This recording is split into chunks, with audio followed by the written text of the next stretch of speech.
Good evening, everyone. Hope you guys are all having a good night. We are back at it here on Farming Simulator 19 here in Ravenport. And let's do like I start out every stream. I'll pull up the chat on my phone and you'll hear myself talk for a second while I turn down the volume. There we go. Lima says it just won't be the same without doing that. So, what's up, Limebot? Notification gang. Have not played for a little while, so I guess we're gonna have to figure out what we gotta do. It's been about a week. Just been really busy with work and really should still be not playing. Still got a bunch of work to do for the next couple days, but I just needed the farm.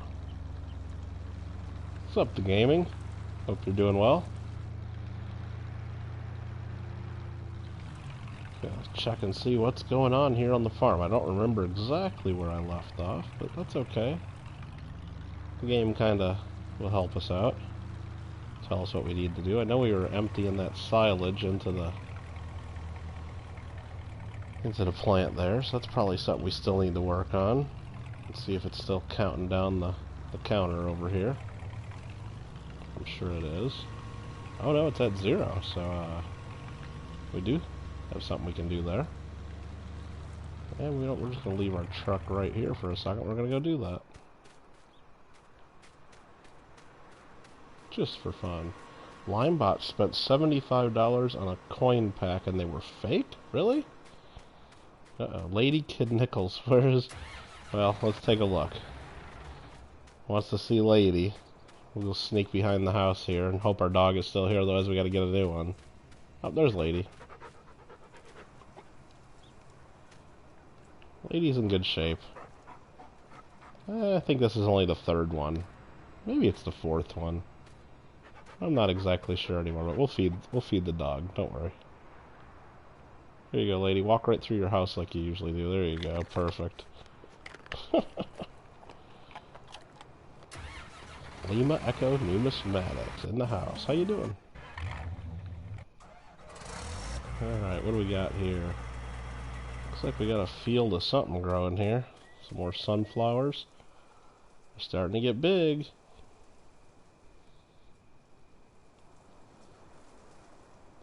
What do we got here? Yeah, you gotta be careful. Well, that's the thing, when you're buying coins, you either gotta buy from people you trust or buy from places you know you can return. Like if you buy from eBay, for example, if you use PayPal, PayPal will usually help protect you. And better yet, if you, if you use a credit card to fund that PayPal, even if PayPal doesn't do what you want and make it right, you can always call your credit card company and say, hey, I got screwed on a deal, and do a chargeback. So, that's why buying on eBay is pretty darn safe. You streamed. Well, I'm streaming right now, Lady Kid, if that's what you're asking for. Oh, Lima's saying I'm still watching my coin stream, so you just dropped by? Oh, okay. What's your coin stream, Lima? Lima, I have not checked my mail today, or... I did get it yesterday, though, and I did not see it yesterday, so... Not yet, Lima. But I did not check my mail today. Oh, you're in Southern Metal right now? Yeah, I went over there and popped in and at least said hi. But I got a farm, so I can't hang out in there. So... But I'm glad, it looks like you guys helped get a... I've never even watched Southern Metal, to be honest, so that's why when I went over there, I subscribed, though, because you guys...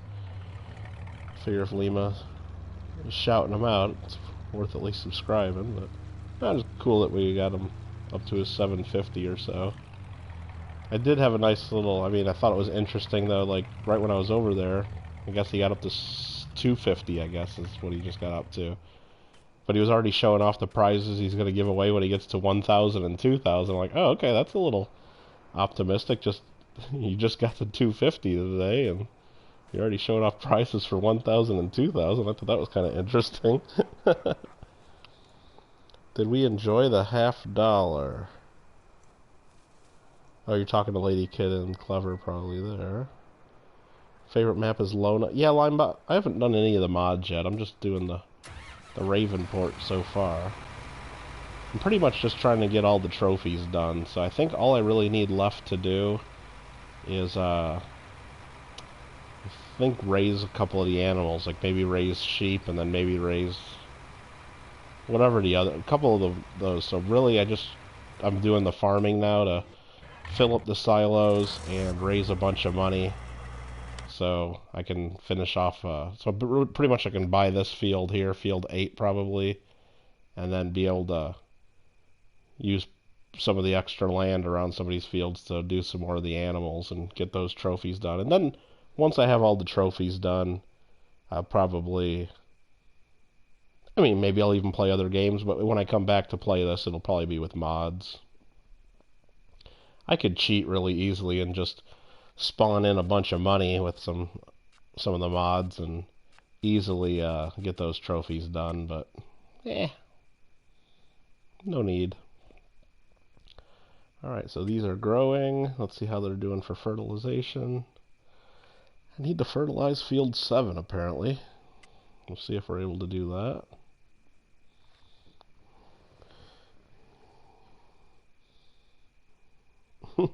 Nice, Clever. Let's see what else is going on. Very close to having 63 subscribers. Nice. Alright, so what are we trying to do here? I gotta fertilize field 7. Now we also need to see if there's any contracts that we need to do. I mean, the pig productivity is down. We should sell some pigs, really. That'll help. And I think I already looked at these, and there's just nothing we really wanted to do here. I mean, there's some harvesting of sugar beets. Those take forever in a day. So we're probably not going to do that. Let's just make sure it's not going to Port Grain. No, it's going to the restaurant. We don't want that. I'd consider doing the contracts if they were going to the Port Grain elevator, because then we could use the train to move it, but I'm just going to say it's not going to happen. So what's really going to happen here is, we'll check field 7 is not ready to fertilize again. That's that over there. It has not sprouted yet. And so we gotta wait for that. But yeah, as you can see on the time up in the upper right hand corner, it is 18:39 o'clock, so it's getting close to nighttime. So what we're really gonna do is we're gonna cycle back to our truck here and try to dump in a little more of the silage. We're gonna go ahead and speed up time a little bit, maybe put another truckload of silage in there. And then we'll fast forward through the evening. So let's just go up to 30 times for a little, because the counter will count down substantially faster at 30 times. Imagine that. Probably about 30 times faster than it was, if my calculations are correct. Kittle, you didn't put any Tonys in the flat rate. What? That's okay. I guess I'll live with my regular plain old Tonys that I can get here in California. None of those fancy ones you guys get. Or my luck, it would burst open in the package or something and get all over all the coins. And whoa! Hold on, I gotta get my bearings straight here and remember how to back up. I probably shouldn't even be trying to back this up and line it up. Probably should just drive around.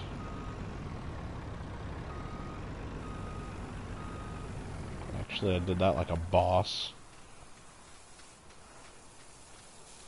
So we'll get in here, zoom out. We need to turn on the belt. We're going to load up another truck. Is this working? Is this working? It's working. Perfect. Tony's. You like the regular one the best? Yeah, I mean, I guess the regular one's pretty good. I do like, I had the more spice one, and then I saw on the website there's even like a extra spice one, but they had the more spice here one time, and I got it, and I kind of liked it. But then I thought about it, and it's like, you know, I can just use regular Tony's, and then just add some cayenne pepper, and you know, as much as I want, so that works too. Hey there, Gina R., how you doing?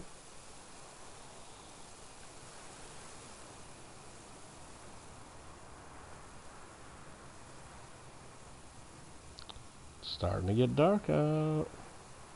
We're just going to fill this truck. It's filling the truck. Let's see how we're doing at the silage processing here. We're cranking down. So what I'm going to do is I'm going to slow the time back down. I don't want to get totally dark just yet. See this? We put the silage in there. There's the counter processing how much we put in there. You can only put 50,000 in at a time anyway, so it's not as salty, the spicy one, and you like the salt. Okay. Yeah. And because the regular one is so salty, that's why, like, when I put garlic in dishes and stuff, I just use garlic powder or granulated, actually, that's not garlic powder, but granulated garlic. I never use garlic salt or really any other kinds of salt, just because, I mean, the Tony's is plenty of salt. And I hardly ever add salt to any dishes. I just use Tony's instead.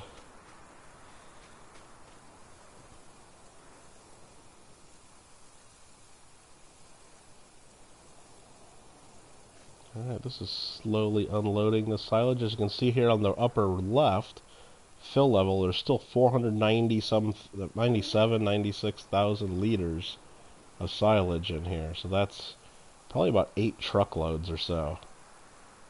So there's still a big pile of stuff here to process. I mean, it's good stuff.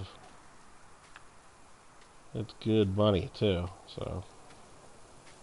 Is it your birthday, Gina? I know you were saying a few days ago that it's almost your birthday, so if it is your birthday, or I guess either way, happy birthday to you. I know it was around here somewhere.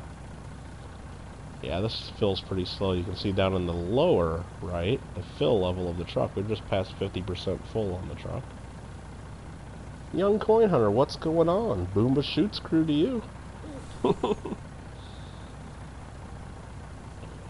If you have not seen today, the Paisley and Daddy Show, which is a channel here on YouTube called The Paisley and Daddy Show, did a shout out for me today. They won a coin in one of my recent auctions, and Sheldon and his daughter Paisley did a nice little shout out. And if you go to that video and leave a comment with the proper keyword, you do have to watch the entire video to find out what that keyword is. It's only like 6-7 minute video, it's not too long. But if you leave a comment with that keyword, you have a chance to win, I think, like 1.5 ounces of silver plus a silver Kennedy half. It's like, there was a whole bunch of prizes picked for that one, so good chance to win some stuff. And I do still have, on this channel, Kittle Got Game, a 250 subscriber giveaway planned. Well, not really planned. I know I have one that I need to do, is what I should say. I don't really have it planned. I've still got to figure out exactly what I'm going to do with it, so it'll happen.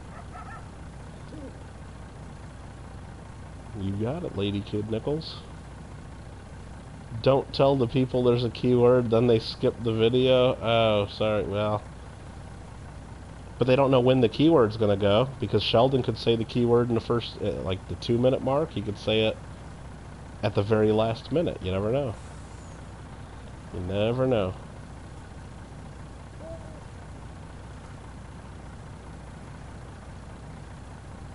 Don't skip videos, give people... Oh, I skip videos sometimes, Lady Kid. Depending on what the video is. Depending on... Like, some stuff is just, you know, you want to watch every... Like when Lima did the video on the tab Tony, of course I watched every second of that one, but some videos, it's like... I mean, if I just don't have time to watch every minute of everybody's video, so sometimes if I want to see stuff, I do have to skip around a little bit. Unfortunately, and I'm sure I miss stuff, and...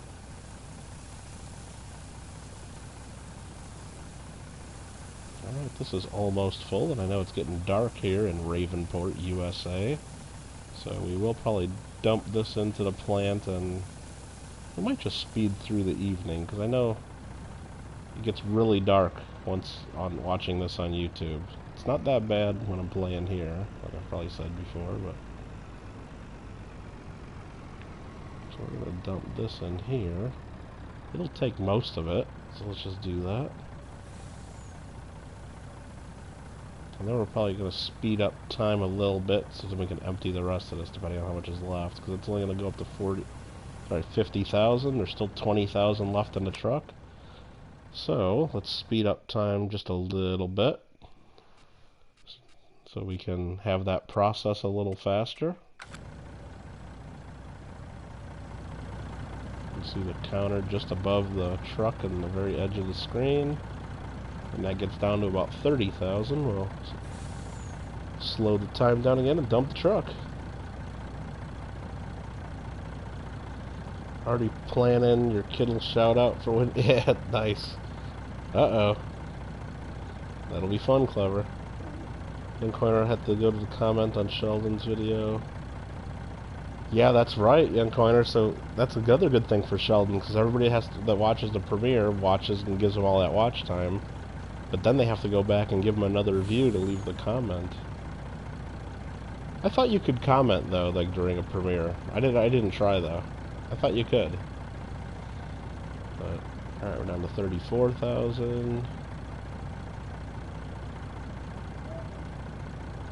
Yeah, I guess I'll just start dumping that in there.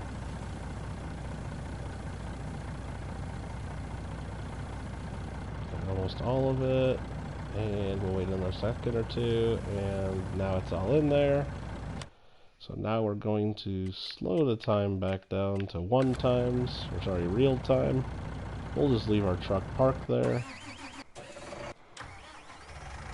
And that's the pigs. What's the pigs looking like? I guess let's go ahead and turn on the headlights here. Well, we should clean the pigs while we cycle through here, I guess. 'Cause pigs get messy. I don't know if you've ever known that about pigs. Who'd have thunk it? I know. Can I get more lights than this? Oh yeah, there we go.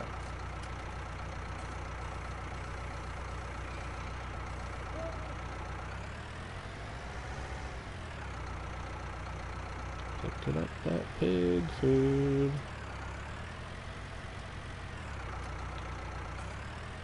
I can't get that at the end. That's what's costing me a lot of money on these pigs. Because that's keeping the pig pen from getting up to the perfect cleanliness. Because I don't own that little piece of land right there, technically, so I screwed up. Someday we'll be able to afford to buy that and fix that. So, alright, so we'll cycle back through to our farmhouse. Find our truck.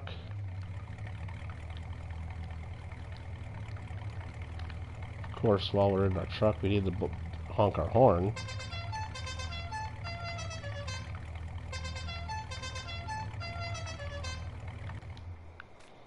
And we're gonna go into the house and take a nap. So again, for those of you that don't remember our house, this is our house. Here's our nice modern kitchen with high-end appliances. We got the, as you can see here, we got the bake oven. We also got the micro brand, what is this in the corner? A TV? No, that's a microwave. No fooling. And we don't have the time set correctly. It says 12:08, but it's 20:35 here in Ravenport. We have not yet bought ourselves a paper towel holder, so we just, set them where they go, right there. We still do got our bottle of F-Clean and another roll of paper towels. 2 rolls of paper towels going at once. That's standard. Looks like we got a jug of moonshine and then a whole bunch of fruit juice. 20 juice boxes.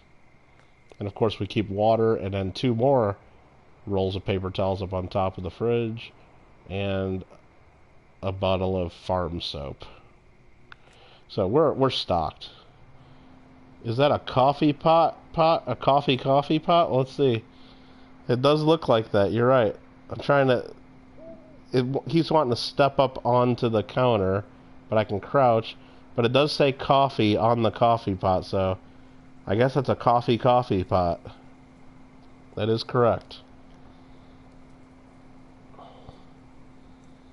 Let's see. We're missing some conversation. Don't see why you'd be able to other than want people yeah. Do some research on PCI slabs and make a video on them in the next week or two. What are you thinking about doing about PCI slabs? There's some more water there. We got plenty of water right here. And our surfboards, and we're in good shape. What's the light up back here? What is this light? Why is there glowing coming from the back corner of my house? Do you see this? What is behind this wall that's making it glow? What's in there, everyone? I don't know. I mean, it's right where we keep our bike pump and a box of tools, but there's a white glow back in this corner of the house. I don't know. That's interesting. Very interesting.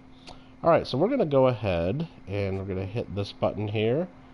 And we're going to sleep. Let's sleep. Let's go for a cool 9 hours. Until it gets light out again. Rende. Might as well watch a grown man play a virtual farm. Why not? Well, look at that. We got $191,000 of biogas plant income last night. That's all that silage we've been dumping in there. That is good stuff. Oh, and it's going to be a cloudy morning here. Oh, it's only 5:39 in the a.m. We didn't sleep enough. We got up way too early. Someone set our alarm clock wrong. And we should have slept through that. Sorry, guys. Let's attempt to back this up to the conveyor belt again. I mean, I did it like a boss last time. This time I'm having a little bit more trouble.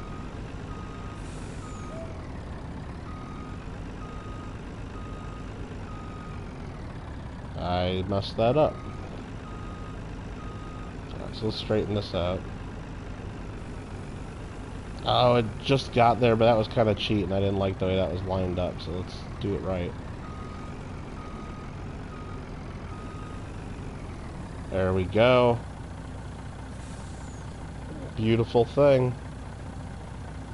You guys can see that pour it in there. We'll let that fill, and I'll read the chat and see what Rende is up to. Nice house indeed. Nice house indeed. It was a coffee pot, Randy. It was indeed. The toning they cause. Yeah, I would look at the Silver Eagles and the 100% white holders for sure. But then something you need to add to your video or mention, young coin hunter, and I can even send you pictures of an example if you remind me by email to send them to you, because I'll never remember to do it. But I don't have pictures of it in the PCI holder. But it was a coin that wasn't a PCI holder. It was a Silver Eagle. And once it got into a PCGS holder, it was so beautiful. It had beautiful rainbow color on both sides. But within, I'd say, a year or two after it was graded, the color changed substantially to where it wasn't quite as vibrant and beautiful. So the PCI toned Silver Eagles, that you, even once they go into a PCGS holder, can still continue to tone and change color. So there's something in that holder that causes the coins to tone, and even if you take them out of that holder, the coins can still tone. It's weird. I don't know exactly what it is,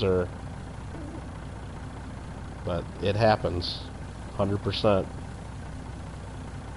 Yeah, well, young coin, yeah, definitely if you think something like that would help your video, because I know I have the PCGS TrueView photos of the coin when I got it, and then I believe I can look for it. I think I have my images I took of it at the time, which matched the TrueView photo in the color, and then I got new images that I took about 2 years later, where the color's pretty different, substantially different. How often do I lay this game? I don't lay it very much, but I do play it fairly often. I know what you mean there, Cameron.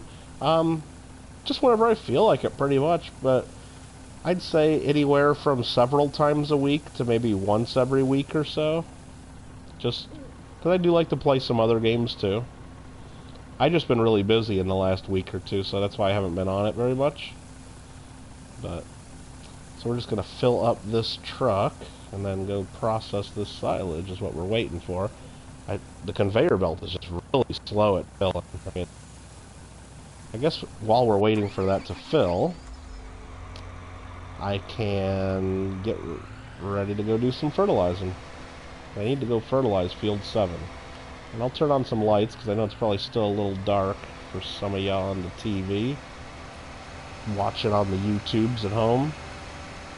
So we're going to go get ourselves our fertilizer.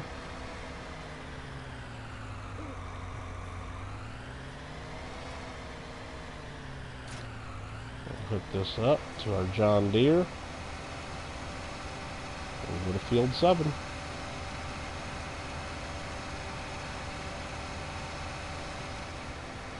Do I play multiplayer? I haven't yet, Cameron. I do need to start doing that, though. And I did buy this game for the PC because I do have some friends that play this on PC. And want to be able to do multiplayer with them, so... But I have not tried multiplayer here on PS4, though, because I play on PS4. But... Alright, so I need to turn this fertilizer on. It's spreading. And let's do it. You know, I'm going to have the worker do this for me, I think, because they do straighter lines than I ever do. How about you, Cameron? You play this game very much, or? Young Coiner says, what can make them stay the way they're toned? I don't know, Young Coiner. I think I've seen quite a few really nice toned Silver Eagles in particular that come out of PCI holders, and I got pictures of several of them on my website. And you'll be able to tell which ones, you know, were in PCI holders pretty much. But, yeah, it's just, I don't know what would make one continue to tone, though. But it definitely happened. So I'm downloading the game right now. Would love to try it if you want to try. Yeah, I don't really, I don't want to do it right now, Cameron, but maybe sometime, because I do want to try it. And I actually had my sister download this game, too, so... She's got it, and she might try sometime,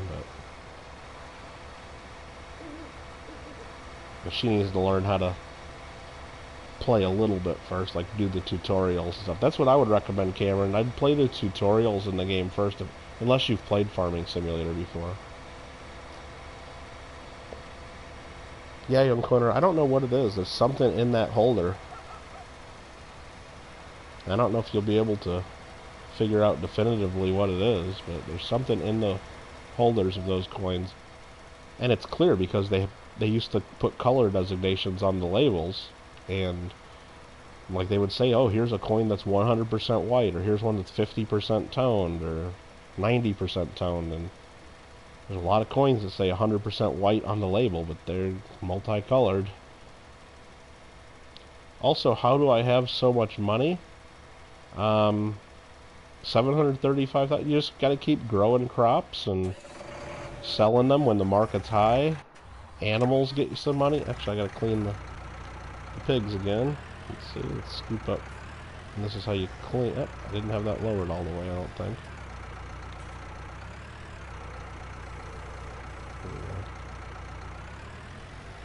Gotta clean up after the pigs. And then once you're able to grow corn, and then turn it into silage, you can make some good money, and that might involve buying the biogas plant, but I don't think you have to buy the biogas plant. You can sell the silage at the barn, but sometimes the biogas plant pays more, and then you can also get digestate as a byproduct at this biogas plant, which is like basically free fertilizer, which is nice.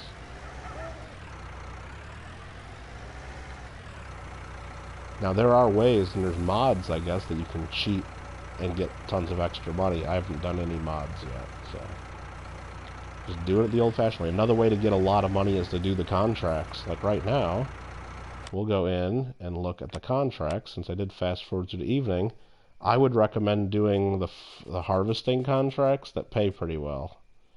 And we really don't have any. We got this little harvesting contract here.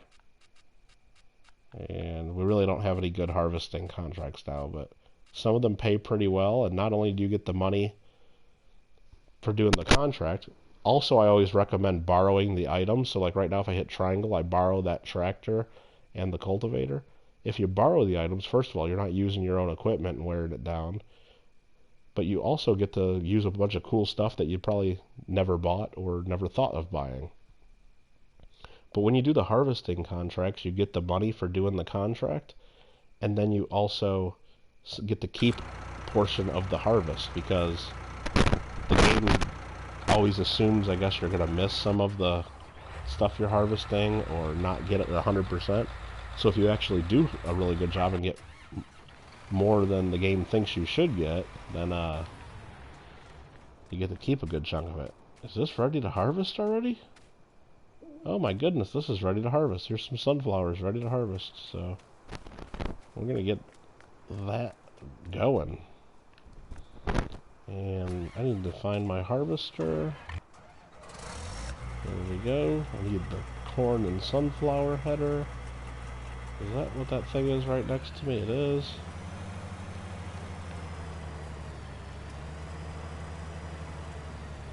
And before I get into this, we'll go ahead and connect that though. Let's go back to my truck, which is now full. Figured that was getting to be pretty close to full. Oregon Trees in the house, what's up? You hope you're good at that? Yeah, Cameron, I would start out with the tutorials just to make, because it gives you a pretty good idea of how different things work and some stuff to do. And I enjoyed doing the tutorials, except for the last one on forestry. I hated that. It was hard. But I guess there's a lot of money to be made in that too, in this game. Lots of giveaways planned, just waiting to reach the milestones. Lima, I need some help. I mean, I gotta figure out what I'm gonna do for my next giveaway, because I gotta do some deciding, I guess, because I have this channel here. I just got past 250, so I want to do something for that. And then on my other channel, my coin channel, I just got up to, I think I'm right about 2450, so I'm almost to 2500. And I'm thinking 2,500 is a pretty big number. Might need to do something for that. I don't know. I guess I don't have to. But it might be fun. And then I got to thinking, I don't know how long it's going to take to get those extra 50 on my coin channel, but I guess I don't even have to get up there. I could announce a 2,500 giveaway tomorrow. Big deal, right? Close enough.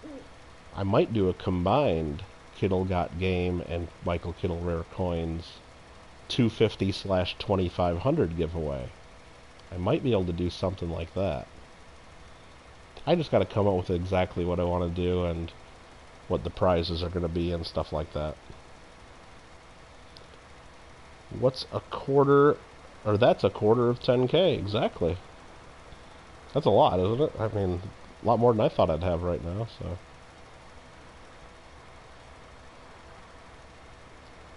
So how do you get the mods on PS4? It's just right there, like when you, at the main screen, there's a option for the career mode, and there's an option for multiplayer, and there's an option for mods, and then you just download them, I guess. Now, I don't think they have all the mods that are available on PC. I think PC has a lot more options, but there's quite a few that are available.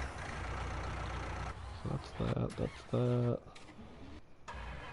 Trying to get back to my semi-truck. Nope. It's not done yet. We'll get this guy lined up. Weir Farm W quarter, a half-ounce goat coin, and some seeds. Yeah, the Weir Farm's kind of a good idea, but I don't want to just do another random comment picker. You know what I mean, Lima? And then Don, my friend SoCal Box Breaks, you might have just saw in his stream, he got me some paper money from Vietnam. Now, the Vietnamese currency, at least I don't know if it still is today, but at the time those notes were made, was called Dong, D-O-N-G. So these notes are Dong notes, and they have a tractor on them, so he got me some of those, which is kind of funny. Over that, we'll turn on the harvester. I'm going to harvest some sunflowers. Yep, D-O-N-G, Dong notes. I think the notes he got are 200 Dong notes. And they're very nice, crisp notes with a cool tractor on them, so I know I'll be giving some of those as part of the giveaway. Or, rules are made to be broken. So like quads and stuff.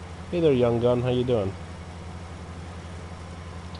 Yeah, I don't know exactly, Cameron. I'm not sure what you're talking about, but yeah, there are mods that enable you to get lots of money if you want.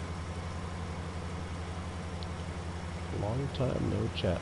So yeah, I just don't want to do random comment picker because that's kind of boring. I gotta have some kind of a contest, like a challenge, like not necessarily like a skill thing, like a trivia or something like that, because a lot of people won't even compete in that because they just know they'll lose pretty much, and rightly so. But some kind of like a guessing game, or like the one I did the one time with, hey, guess how much money's in this bag of change, you know, that, I think people had fun with that. I gotta find something. So what kind of stuff is there to buy in the game?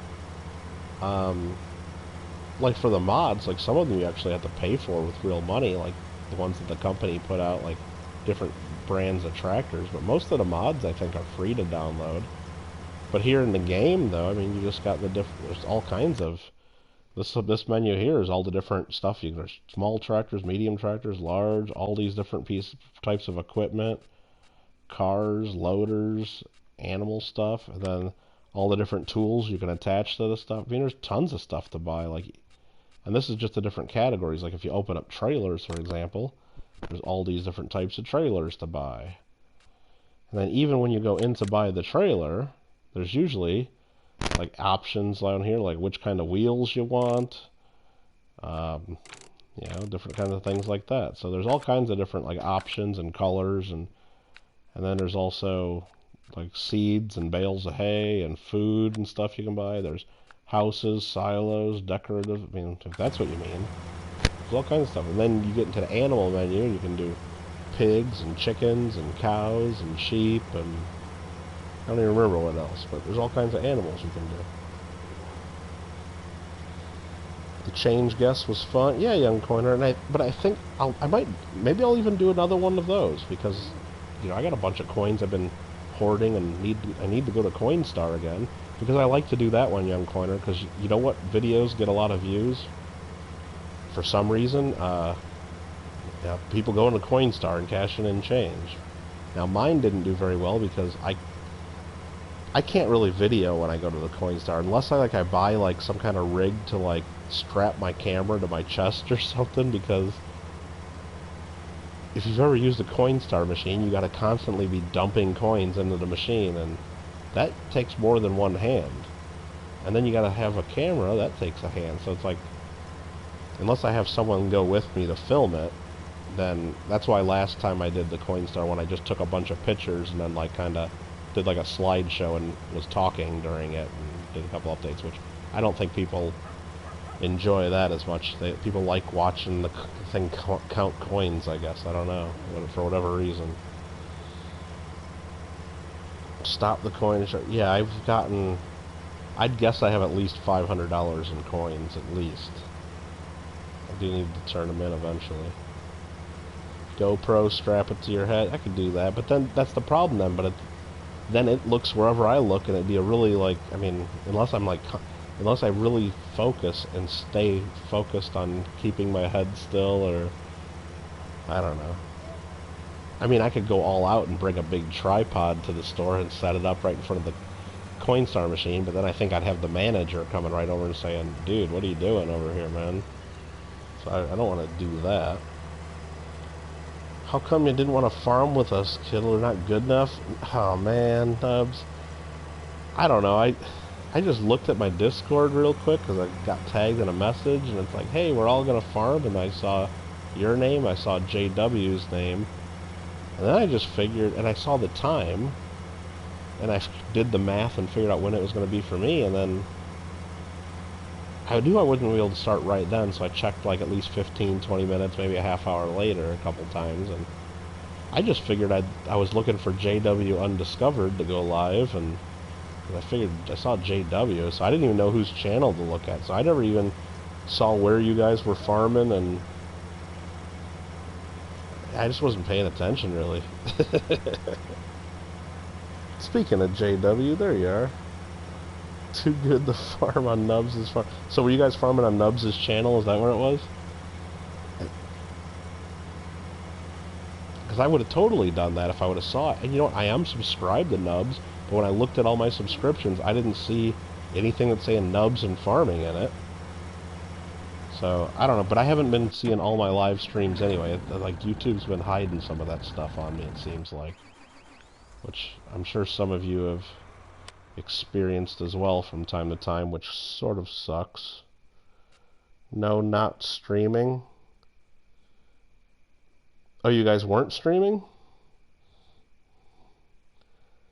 Oh, okay. Well, maybe that's because, yeah, JW. Well, that's what that answers it. Because I just kept, like, seriously, like I was doing work because I'm real busy like for the next couple days and have been for the last day. So I've been doing tons of work but I felt like, well, yeah, I could play for a couple hours, which usually turns into like 5 hours, I know. But I kept refreshing my subscriptions, looking for one of you guys to go live, and it's like, oh, okay. I guess I didn't get the full details or understand what was going on. Well, hopefully it worked out pretty well, JW. Working out the kinks. So we can all be like tag team someone's farm. Totally. You put the instructions in the Discord? Oh, dude. Like, you expect me to read? For real? Oh, this is what I was trying to do. I was trying to go to the map. Make sure that field got fertilized. Number 7. And it did. So we can fold this guy up and continue.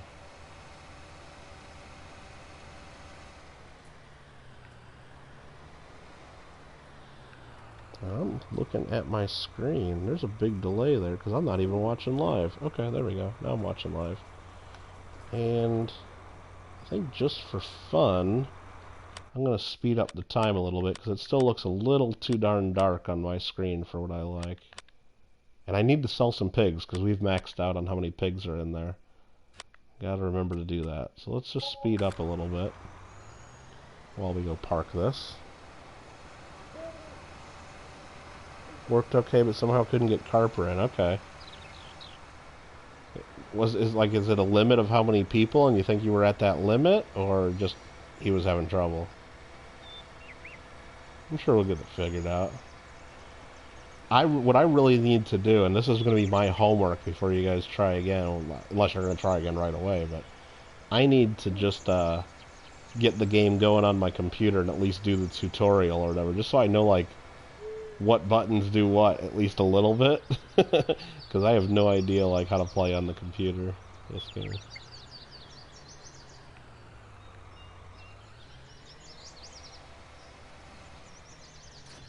I'll drop that off there. And I think now that should be bright enough for us to enjoy the game.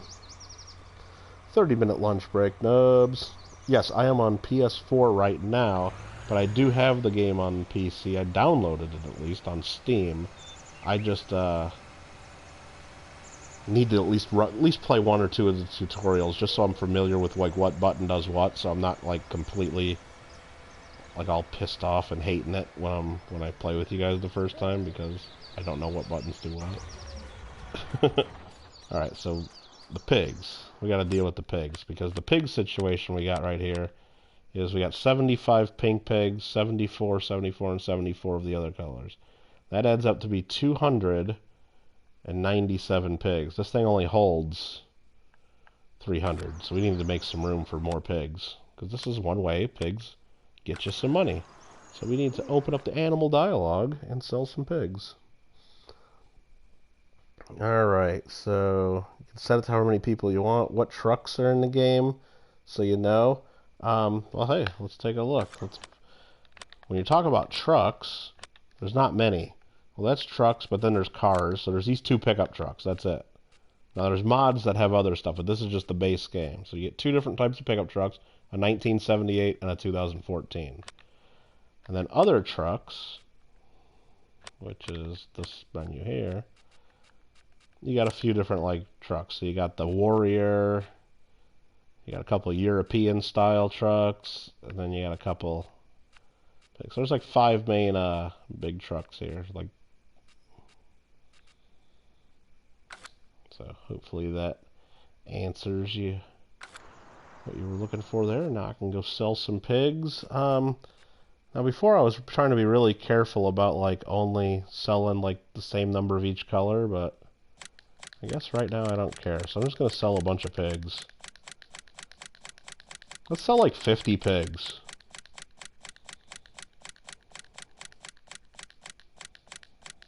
There, that's 50 of them. Boom, confirmed. $50,000, but it cost us $5,000 to have them delivered because we didn't do that ourselves. There we go, $45,000 or so. Not bad. We'll clean up after them just a little bit again. Whoa, that was a big bump, which we can't clean up.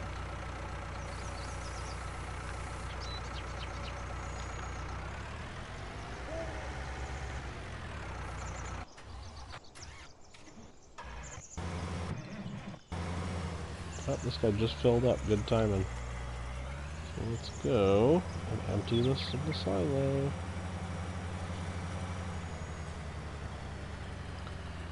We're on now. Oh, you're still on now? Oh, shoot. Well, too late now because I got to realizing when I decided, well, I'm gonna go because I thought about when I saw that note in the Discord.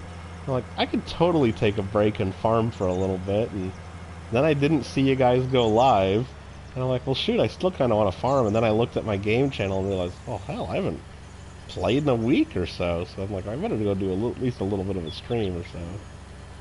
But yeah, now I'm doing my stream. Screw you guys. Oh, boy.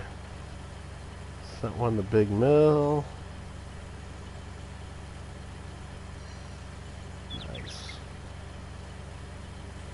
Look at them piggies. Oh yeah, we can go check them out closer. Don't wreck that 40,000 piece of machine. Yeah, it's probably more than 40,000 for that, Randy. It's crazy the prices of some of this stuff.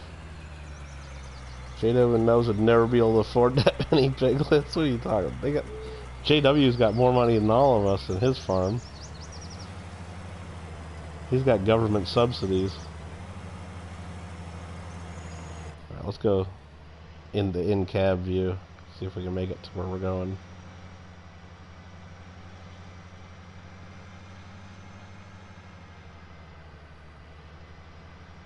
Oh, we're fine, Randy. We're fine. Don't worry about it. Forget about it.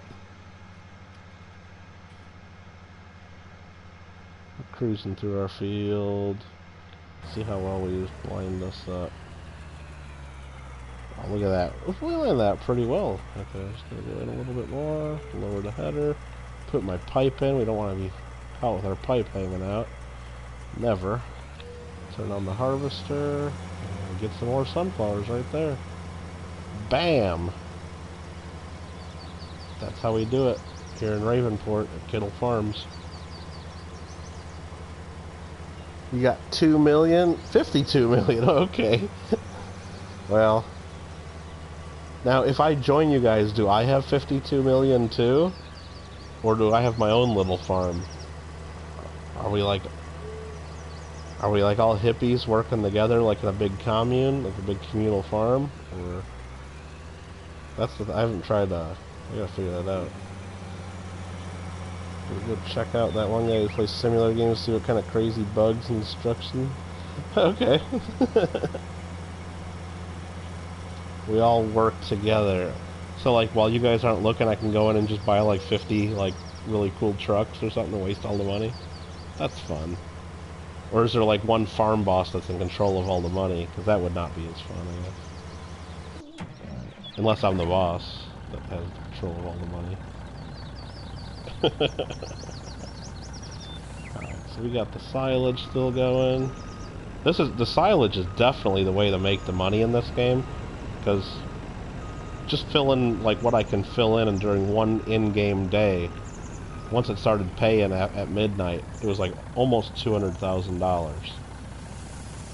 And I still have, let's see how much in here. Oops. Getting disoriented. I still have 400,000 liters of silage in here still. And this was just all from one field of corn. Just crazy amount of amount of material. Not saying I'm not fun to watch, just almost too, and you're feeling, eh. So you're saying I need to get in my truck and like start jumping off bridges and stuff, Randy? Is that the kind of mood you're in? I need to like flip some equipment over?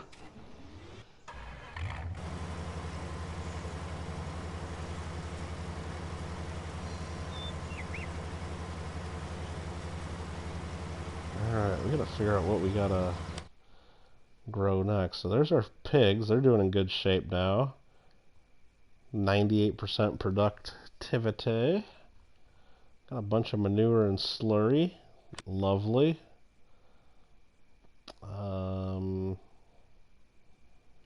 Today, yeah, we're making some money, that's for sure. Let's see, what are we gonna do? What are we gonna do? Come on, what are we gonna do? Actually, I gotta look at my map real quick to see fruit types.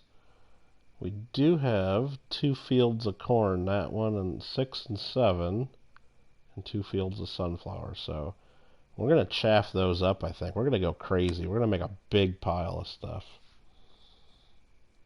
Start crashing some cars and running people. The problem is the cars, they just don't move. They just like stop you and they can get you stuck and stuff. It's just... So, alright, we got a bunch of sunflowers we're going to fill up. I think I want to grow some more soybeans. I think I do. Actually, we do need to put more corn in the silo, too, because we did sell all our corn when the market went up. Decisions. What are we going to do? But so much more money, though. I think maybe one field will do chaff, and then the other we'll just put in the silo. But I think that means we want to grow more corn.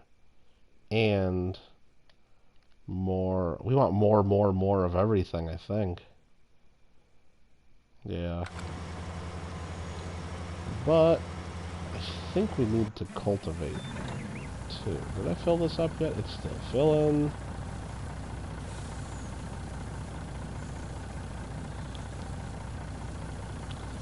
Digging into your YouTube history to find the... yeah, I hate that. Like when you watch something and instead of subscribing like you probably should have, you just think, it'll pop up again on my homepage, and yeah. There's like several channels that like I watched like way too much. Like I've probably watched at least half the videos they've ever done, like some really big channels too. And I've never subscribed to them for whatever reason. I don't know why. I probably should. And it's just that I don't need to subscribe to them, I guess, because they're already really huge channels, and YouTube already like loves them, and they're like part of the YouTube algorithm. So whenever I go to my homepage, one of their videos just always seems to be there. So like, oh, okay, yeah, I'll watch that. But I really, yeah, it's just like, so why do I need to subscribe to them? They're always there. They're always all over my stuff anyway. Now, of course, yeah, you support the channel, but you know, when I go to my subscriptions page, I don't want my subscriptions page to be full of a whole bunch of like YouTubers that have millions of subscribers, and it's just stuff that I'm going to end up seeing anyway. I want it to be, because it's going to make it harder to find content of my friends, so I don't know.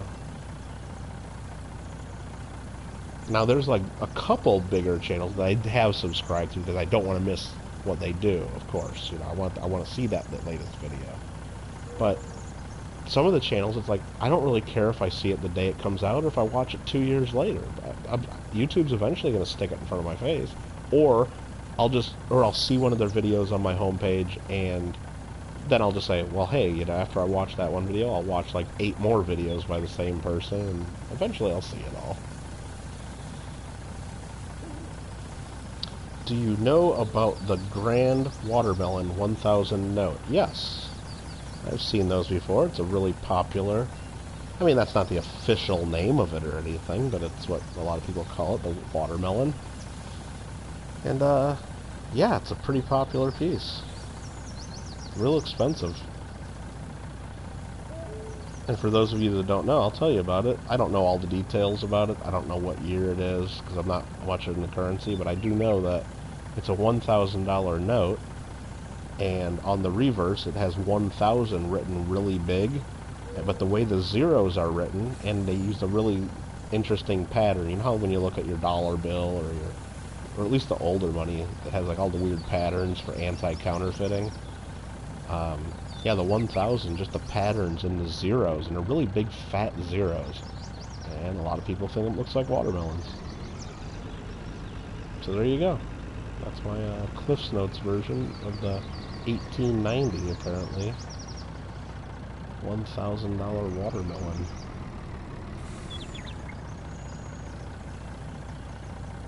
Filling up more silage. Gotta keep this sucker full and processing. So we're gonna do that. Is this up to 50,000? Maybe I'll sneak through there. Yep, it filled up. So yeah, so we're working on this bunker silo here, emptying that out, but we got a whole fresh new empty one that we can start filling, I believe. So when this field over here is ready to harvest, we might just get into it. And this one is still growing.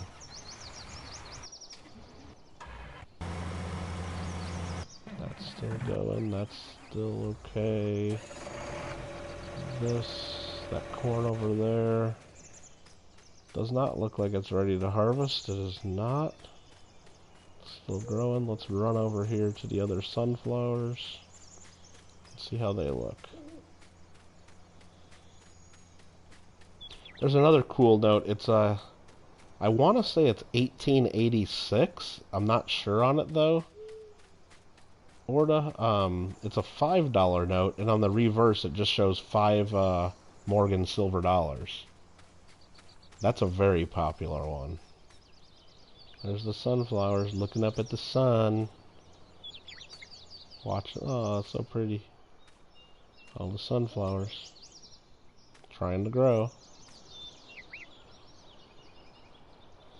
Watermelon note was the first one to be sold for $1 million. Is that right?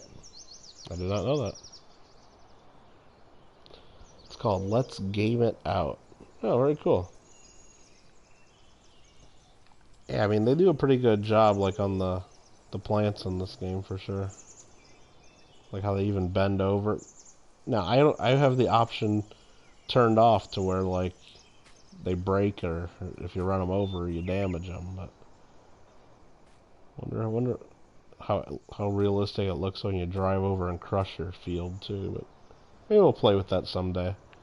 But I'm trying to make some money in this farm right now. I don't want to be damaging those. So, we got this little tractor that's pretty much useless. Helper C's nearly full grain tank. Thanks for the reminder. This tractor needs to come with me.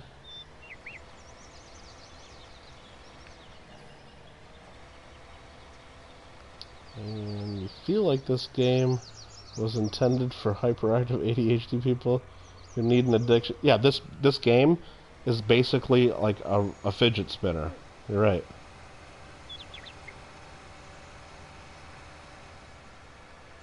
It's basically like a big fidget spinner.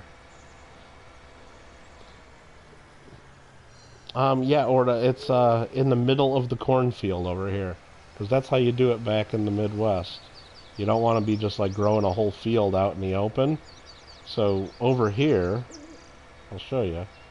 We got this big field of corn, but way out in the middle of it, you can't even hardly see it. Way out there, right in the middle, there's a nice grouping of plants. So that's how you do it. Right in the middle of the field. Hey there, Ty. How you doing? So what was I doing before Orda so rudely interrupted me? I was going to get my cultivator. Can you plant Mary Jane in this game? Not that I'm aware of, young coin hunter. Not that I'm aware of. And there may be a mod for that, but I doubt that mod would get approved for PS4. It might be a PC mod or something.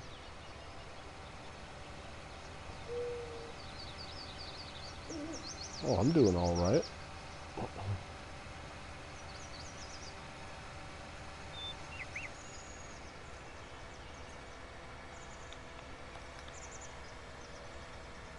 Yeah, when I read a lot of the reviews about this game, it seemed like a lot of people liked this game just because it was very chill and relaxing, and some of the comments were, basically it's a good game to play while you were, like, under the influence, I guess is what I should say, because it's really relaxing, and you don't have to think very much. You just line your stuff up and hit the few buttons, and there we go, we're playing games. Look at that, we're farming. Check it out.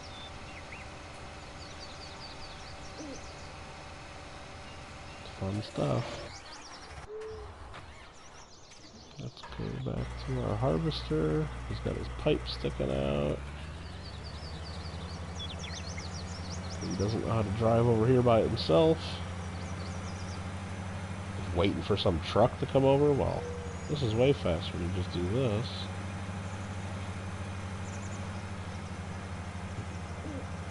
Run up onto this hill here, and boom. There we go. Emptying out the sunflowers. Hey there, Aaron. How you doing?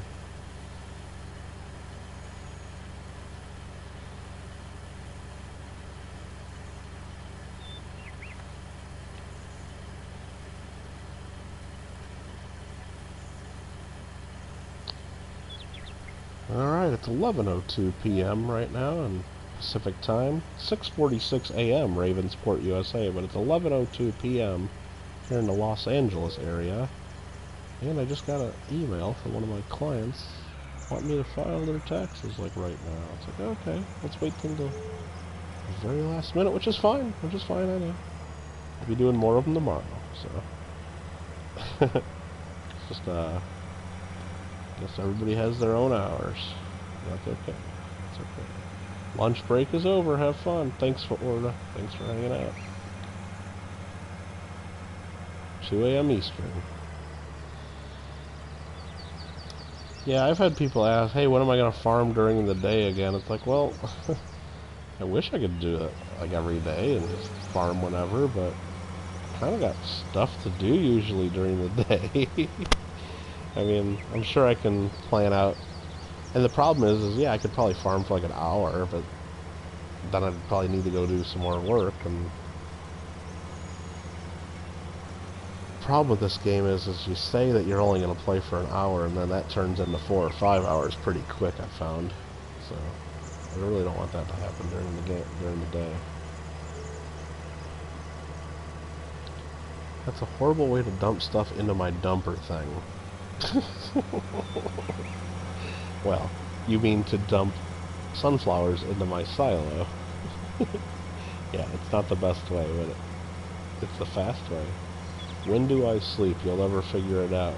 Yeah, well, I don't need sleep. Why would I sleep? No, I just, well, I don't know, it seems like for the last few weeks, I've been sleeping just all kinds of weird hours. And not always planned either. Like, I was up real late last night doing a lot of work, and then I got up kind of early in the morning because I just had so much more stuff to do, and I wanted to just bang it out and get it done, right? And I made the mistake of like, okay, let's take a break at like 9 in the morning, 10 in the morning or so, and I'm just going to sit down and have a glass of water and maybe just watch the news for like 15 minutes, and yeah, I ended up sleeping for like 4 hours and slept through a whole bunch of phone calls. And I even intentionally, like, I knew there was a risk of me falling asleep because I was kind of tired. I still needed to do a bunch of work. So when I sat in my chair, I set my phone like right up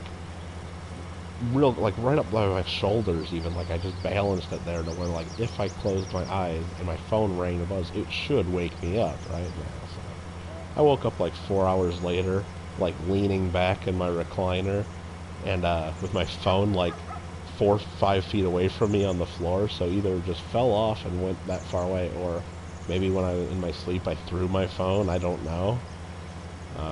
But I slept through a few phone calls and my phone is pretty loud. So yeah, I guess I needed a couple hours of sleep then, but kind of fun.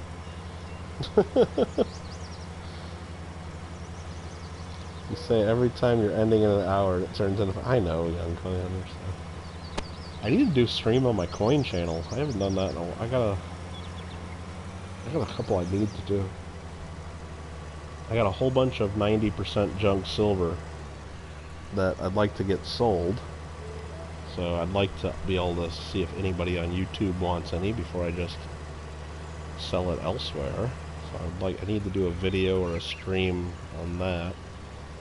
I thought about maybe turning it into like another like silver, 90% silver break, but I don't know if there's enough variety there. It's cool enough for where people would want to do that and go through. I don't know if we're going to find anything cool in there. Is the thing.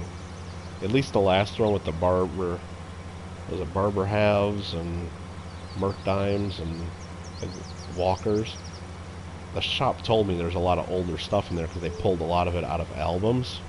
So they knew there was a good variety of stuff, so I knew that would make a good bag break. But this stuff is just mostly going to be junk, like not going to be any better dates probably. So I'm just going to sell it like by the roll to people if they want it. Need to post some stuff on Instagram. I don't even really know how to do it too well because I like to use my computer, and you can't post to Instagram from your computer unless like you do a whole bunch of weird tricks on your computer, and I think that's ridiculous. Like, I understand all you kids like playing on your phones, but like when I'm trying to like sell something and I'm already listing it on my website and I'm already doing this and I'm already whatever, it's like, why can't I just quickly list it on Instagram too? It's like, what the hell do I need to get my phone out and take a whole separate picture? I don't know how it works, but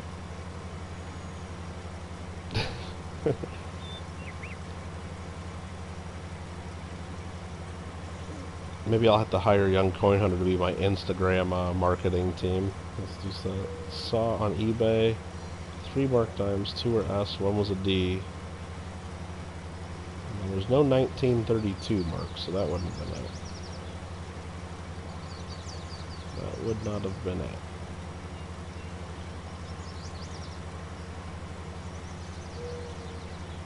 Alright, we are done with this field pretty much. Bunch of sunflowers. Looked funny, couldn't tell. Spot. Huh, I don't know. No, might have found something or maybe not. You never know. Fold that up, and we will go empty it out one more time and get another field done. D over inverted D, okay. Oh, you slept through? Yeah. I've missed things like that too, just because, you know, you don't want to put your bid in too early, because that just ends up maybe raising the price or what you're going to have to pay, and you got to make sure, and they have like the sniping programs and stuff, or websites you can go to, and then most of them you got to pay a little bit, like, it's not even that much, but if it's something you really want or something you think you know you can make money on, it's worth it, so you don't miss it. Is there 1933 Washington quarters? No, there's not. Well, not officially. I think Dan Carr made some, but not that the U.S. Mint made. So the Washington quarter, Young Coin Hunter, was in 1932 a commemorative coin for Washington's, what was it, 200th birthday. So the Isabella quarter is our only classic commemorative quarter that we think of, but at the time the Washington quarter was a commemorative, but it became so popular that, at least this is what I've read on it, I didn't do the research myself, but it became so popular that they just ended up replacing the Standing Liberty quarter with it. So as of 1932, that was planned to be the only year. And then they didn't strike any quarters in 33, and then by the time 1934 rolls around, they're like, well, this is going to be our quarter now, so everybody loves it. The Moonlight Mint, Daniel Carr, correct. Mickey Robs Banks sold a piece from the Moonlight Mint the other night. Oh, really? Yeah, I don't really watch Mickey that often. And not that I have anything against Mickey, it's just don't watch him. He's just usually streaming at times other stuff's on, or just don't really find him on when I'm looking. I don't know. Do you know which piece it was? Is it one that I'm going to be pissed off I didn't see?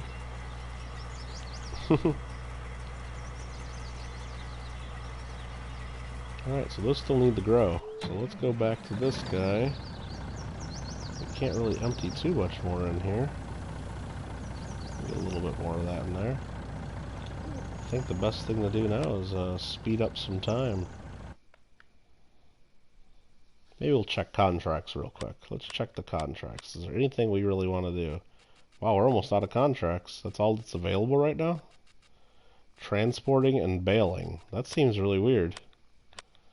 Let's take a look at this map and see what's going on in the world. Growth stages. I mean, there's stuff growing all over the map. And there's stuff that's ready to harvest. 10 and 11 are ready to harvest. Why doesn't it give me a chance to do anything on those fields? Let's see about fertilizing. I mean, nothing's really fertilized either. I should have a bunch of fertilization. That's weird.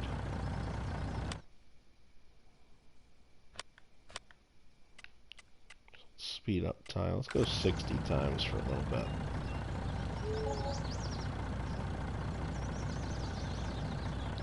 It was totally an no, definitely not an 1863. Sheldon's got the only one of those that I know of. Put your hoodie on backwards. Well, that's where you put your popcorn, right in front, right when the hoodie's right in front of you, under your face. You fill it with popcorn and sit down and watch TV. I think that's what you do.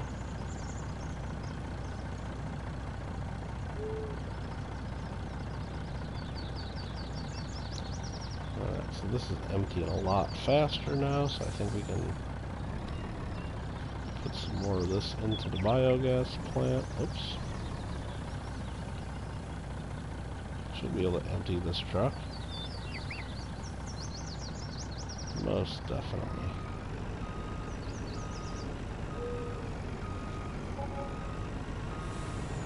Boom.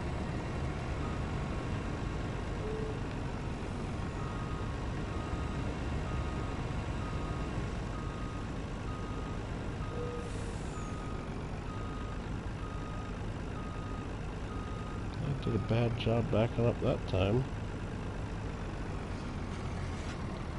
What the hell am I doing now? Well, I'm trying to get my truck back to this conveyor belt. Whoa! Actually, that worked. Okay. We'll just leave it there. I've totally messed that up, but it is filling my truck now. So we're just going to call that good. This is silage, which is basically fermented, chopped up corn or grass. And we're filling up our truck, and we go dump it right over here. This is the biogas plant. So they make fuel here. They pay us a lot of money for this stuff. And then this pipe here that's sticking out of this tank is called digestate. It's the byproduct of the biogas plant, and we can fill tanks up from here and get free fertilizer, basically. You always got to put your truck so well. The thing is right here to dump that, you have to have dump inside. See how it's got taped off here in the yellow and black from this corner to this corner? You have to dump in this little square or rectangle. So to get that thing to dump, you have to go like right up next to this, and like they don't see where my tire tracks are. Obviously, they don't give you much room, so that's why I do that. Not just driving like an idiot. I mean, that's not the only reason. So that's filling up. This guy is still doing his cultivation. Totally going right through my corn. Oh, that would just be destroying my corn. What an idiot. That's how this guy turns around and goes right through my cornfield. Yeah. Unacceptable. You always got to dump in the square. I mean, hey, when you take stuff to market, where do you dump it at? You know, you put it in the square.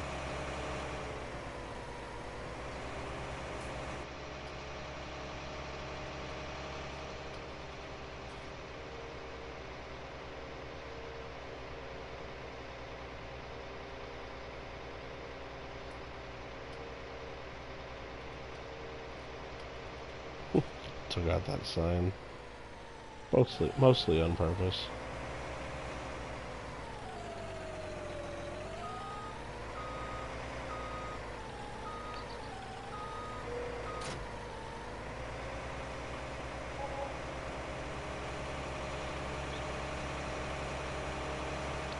Just took some cotton to the spinnery. I do not like cotton harvest. It just, I like harvests like where there's a bunch of extra leftover you can make money on, and it just doesn't seem like you ever make any extra money doing the cotton ones. Because it always, those bales are just way too big, and then you always end up with like one really weird odd size of whatever's left in the field, and it just doesn't seem like I make very much money doing those.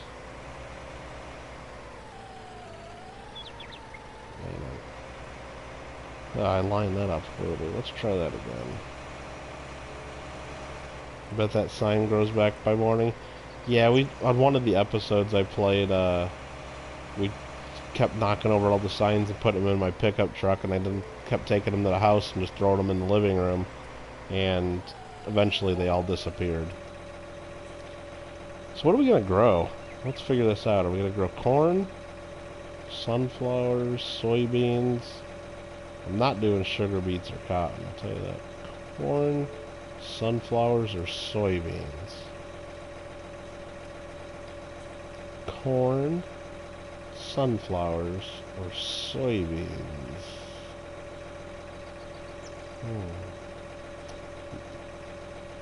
Oh, contract work? Yeah, I gotta look to see for contract. Oh, you know what? I'm still fast forwarding it 60 times. I just went through half the damn day because I forgot the... Alright, let's go. Oh, look at the pigs. They're filthy. I gotta clean these guys up. Oh, I just totally ruined that. I only meant to fast forward a little bit. Dang it. Nub says sugar beets. Yeah, okay. You know what? I would totally do that for you, Nubs, but I don't have the equipment to harvest them. So. And I don't think I have the... I guess I have the equipment to plant them because I just looked. So I could, but... Nope. Sorry, no sugar beets. I'll leave that to your farm, Nubs. That's all you.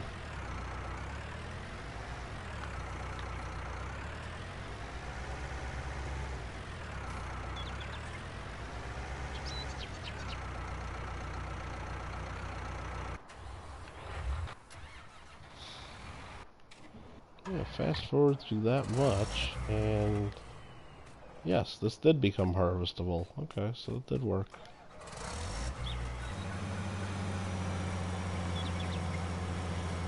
More sunflowers. And then this truck is still not full. Come on. Wait, what the heck? You scoop it up and dump it where you scoop it and from and then clean. Yes, Randy.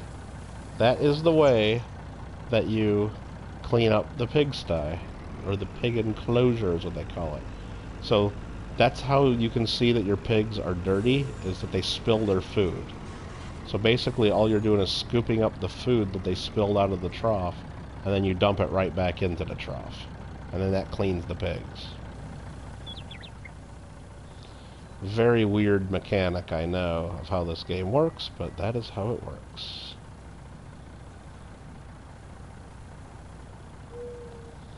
Alfred R. came in for some late-night farming action? Absolutely. Does that keep harvesting corn when you switch to other equipment?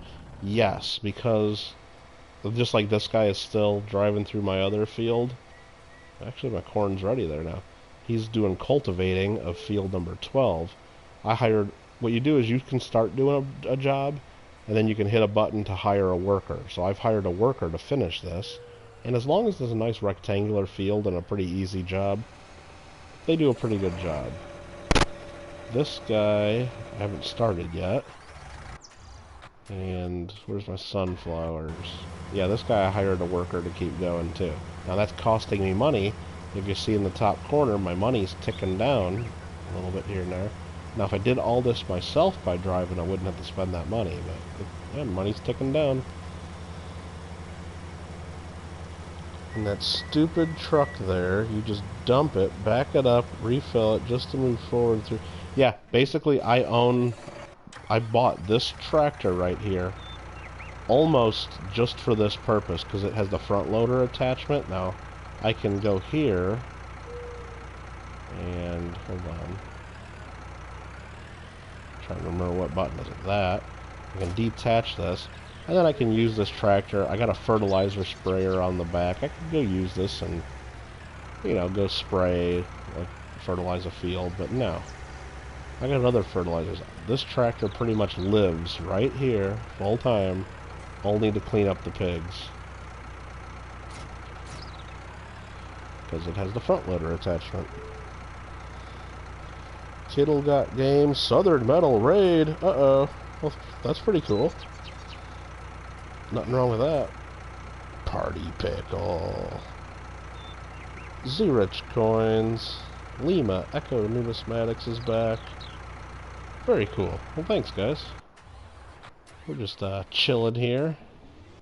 And you know what we're also going to do? I think what we're going to do is, do I want to do this or not? I think we're gonna. I think I'm going to go, start chopping up some corn. No, I'm not going to do that because I need my truck free to do that. I might need to buy another big truck. Because this, you got to follow it with a truck for this thing to work. Let's think about that. Be prepared for the most intense party on a farm you've ever seen in your freaking life. You're going to see so much farming, you might pass out. I don't know what to tell you. Alright, let's dump some more of that in here. Perfect. We got to check what contracts we got out there. Make sure to set the real time. Alright, we got some contracts. We're going to do some work. Bunch of fertilizing contracts. Fertilize field 5, we'll get 18 grand. Nice. Slaughter cow. I don't have cows. I don't have cows yet, Randy. Sorry. Oh, thanks, James. Thanks for coming in, Lucky James. Appreciate that. So we could go fertilizing on 5. And we could go fertilizing on 10. There's a bunch of fertilizing here. That's easy money. Yeah, let's go fertilize field number 5. We're going to go ahead and we're just going to accept the contract as is because I'm not using a fertilizer right now. And what we're going to do is we're just going to take the slow road and let them do it. We're going to detach this. Nope, wrong piece. Not just the bucket. We want to detach... Hold on. The whole... Nope, not that. Dang it. Detach the whole front. I'm going to take this guy right up to field number 5 and have this do something else for once. I'm going to have this guy go make us some money.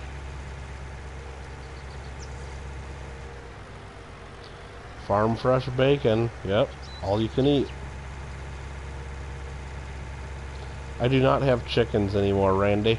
I used to have chickens, and then at my old farm, and then we moved to this area of Ravenport, and we sold the chickens and then never bought them back, so we decided not to have chickens anymore. And there's a main reason for that is chickens produce eggs. I mean, that's what they give you to make money, and the eggs are a pain in the butt because they just show up in little boxes and you gotta pick them up by hand and put them in your truck to go sell them. And the problem with that is that when you do go to sell them, they're just not worth that much. So it seemed like a lot of work for very little money. Now the pigs, on the other hand, they have several byproducts. They make more pigs, so you can sell those. They also produce manure and slurry, which you can use. And they seem to actually make money for me, so. So here we are, we're fertilizing field number 5. And now I hired the worker to finish that for me. Just that easy. This Harvester is not even close to full. Alrighty. Is all that land mine too? I'll show you what I own here. Let's give ourselves the tour. This here is a map of Ravenport, USA. All the different fields. And if I click on L3, the area in green here is what I own. So I own fields 6, 7, 12, and 13. This area right here. And I own the biogas plant right there. So this is my little area of the world. All these other fields are owned by other people. But I can still, like right now, I have a worker right up here fertilizing field number 5. Because I'm under contract. So once I do that, I'll get my equipment out of there and I get paid. So you can still do work on everybody else's fields.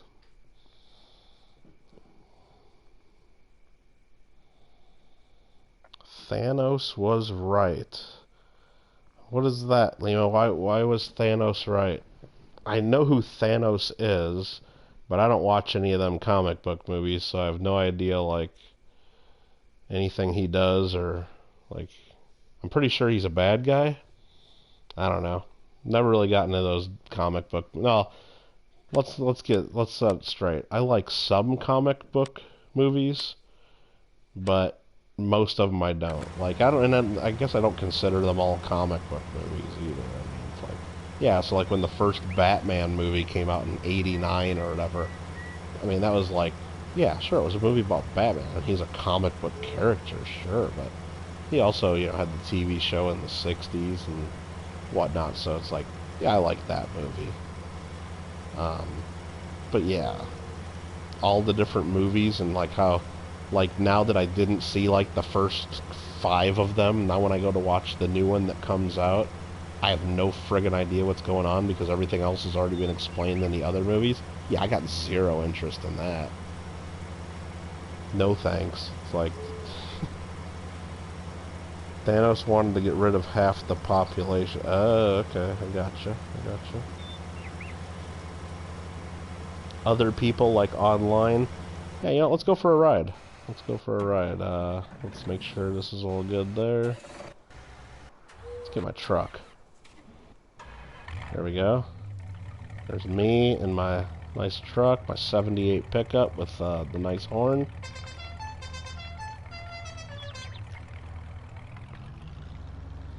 So yeah, right here in my little area, my neck of the woods, this is like my private road basically right here.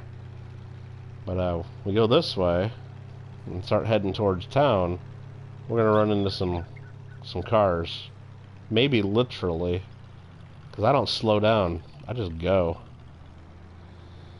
So we're heading to town. Thin the herd.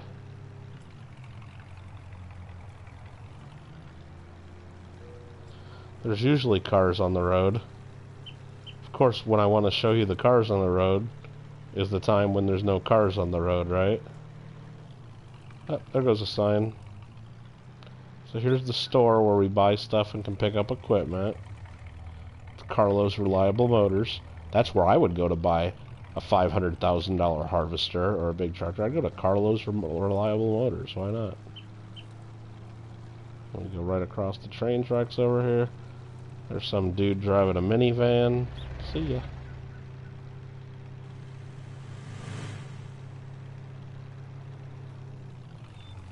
Tried to read Lima's comment there while staying on the road. It's not easy.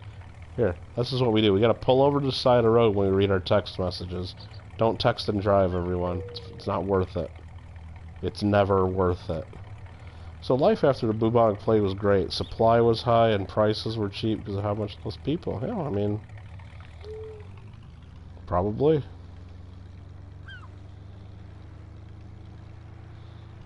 Thin her. You love that. That horn's cool, huh? Can you hit other vehicles? I don't know, Randy. Let's see. Yeah, you can. It doesn't cause any damage, but they start beeping at you when you get in your way. See, that's him beeping at me because I'm in the way.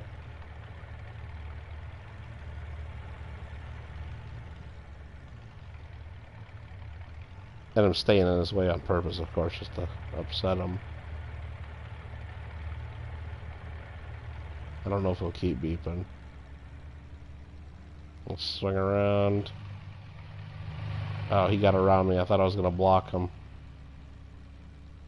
It's okay.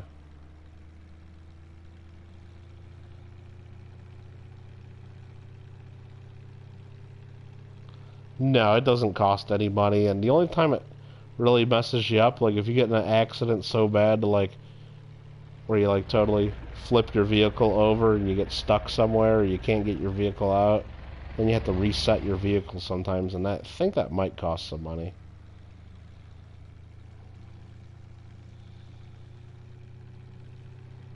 Come out with a baseball bat. Yeah, Randy, you know what? If they come out with a baseball bat, I'm going to pull over right here. I'm going to jump out of my truck. How do I jump out of my truck? Wrong, but there we go. Jump out of my truck. I'll pull out a chainsaw.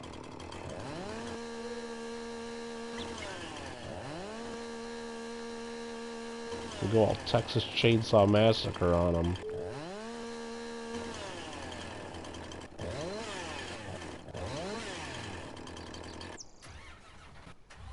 Oops. Hit the wrong button and got away from it. And that guy's full anyway. There we go. I was trying to figure out how to put away my chainsaw. Alright. Lima, take care.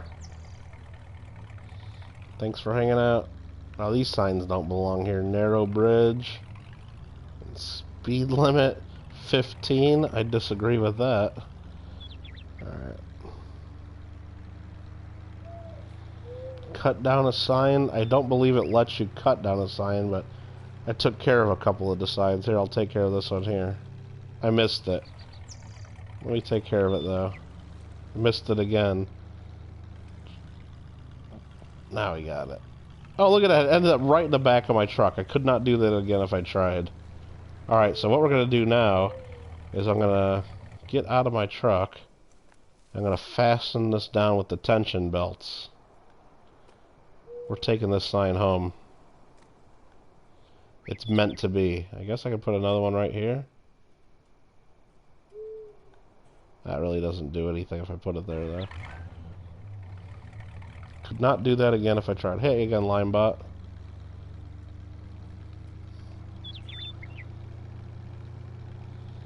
This sign is coming home.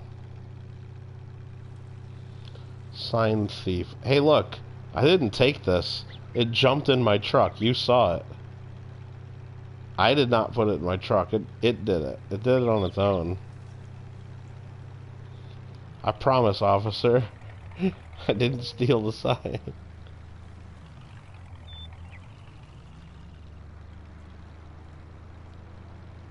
Cops pull you over.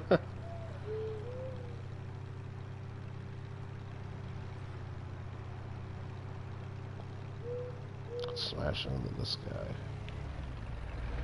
Whoa! Oh, and I lost my sign. Guess it really wasn't belted in too well after all. Alright, let's remove those belts then. There you go. Go down the waterfall. What waterfall? I don't see no waterfall.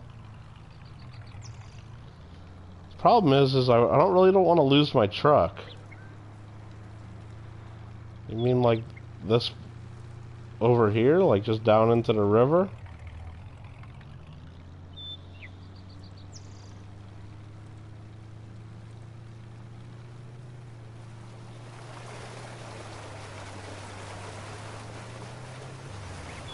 Okay, well that was dumb. Okay. Good suggestion, Randy. Hey, look, I got my truck clean though. Luckily it's shallow water down at the bottom of the waterfall. But check that out, I got a nice clean truck. Heck yeah. Oh, pretty clean. Party Pickle, talk to you later. Thanks for hanging out. Peace. That I just smacked into the tree.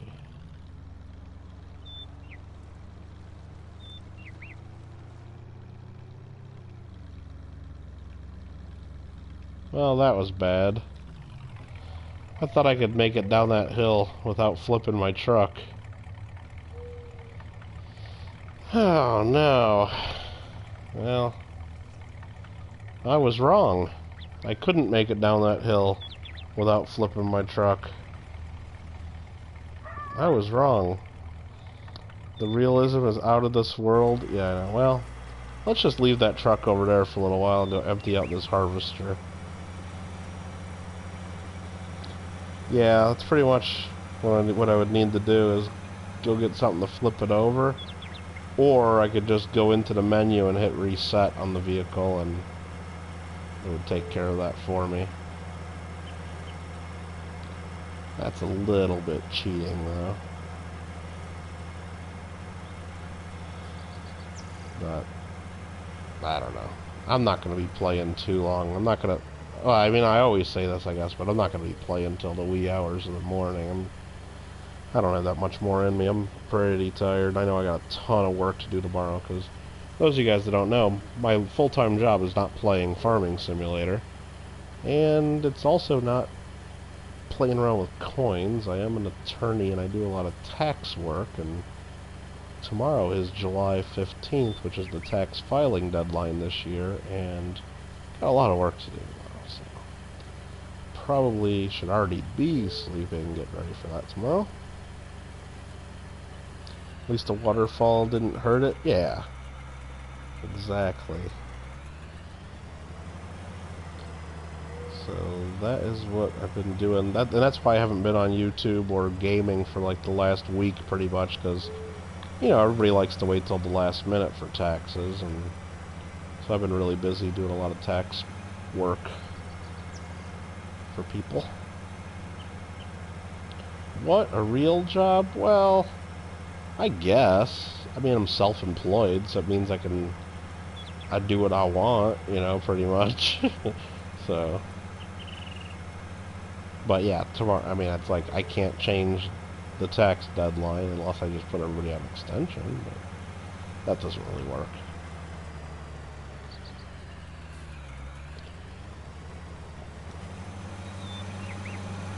But yeah, as soon as I get done with April, or not April, we used to say on April 15th, but as soon as we get done with July 15th deadline, then I should have a little bit more time to spend on the coin channel and the gaming channel and all kinds of fun there.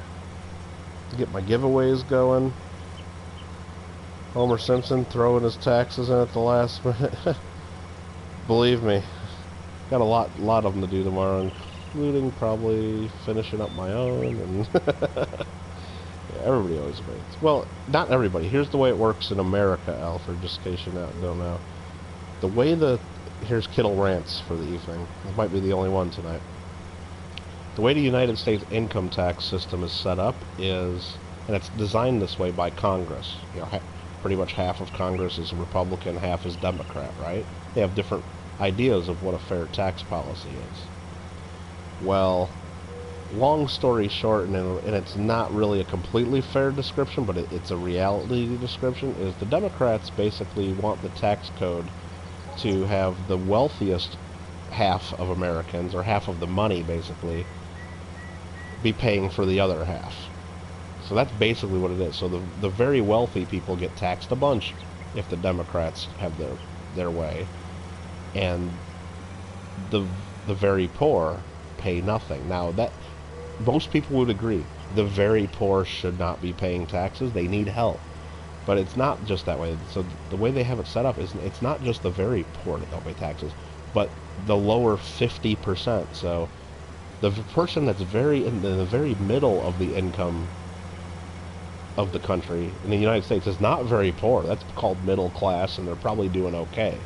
But those people pay zero income tax. So right now, just over 50% of Americans pay zero income tax all year.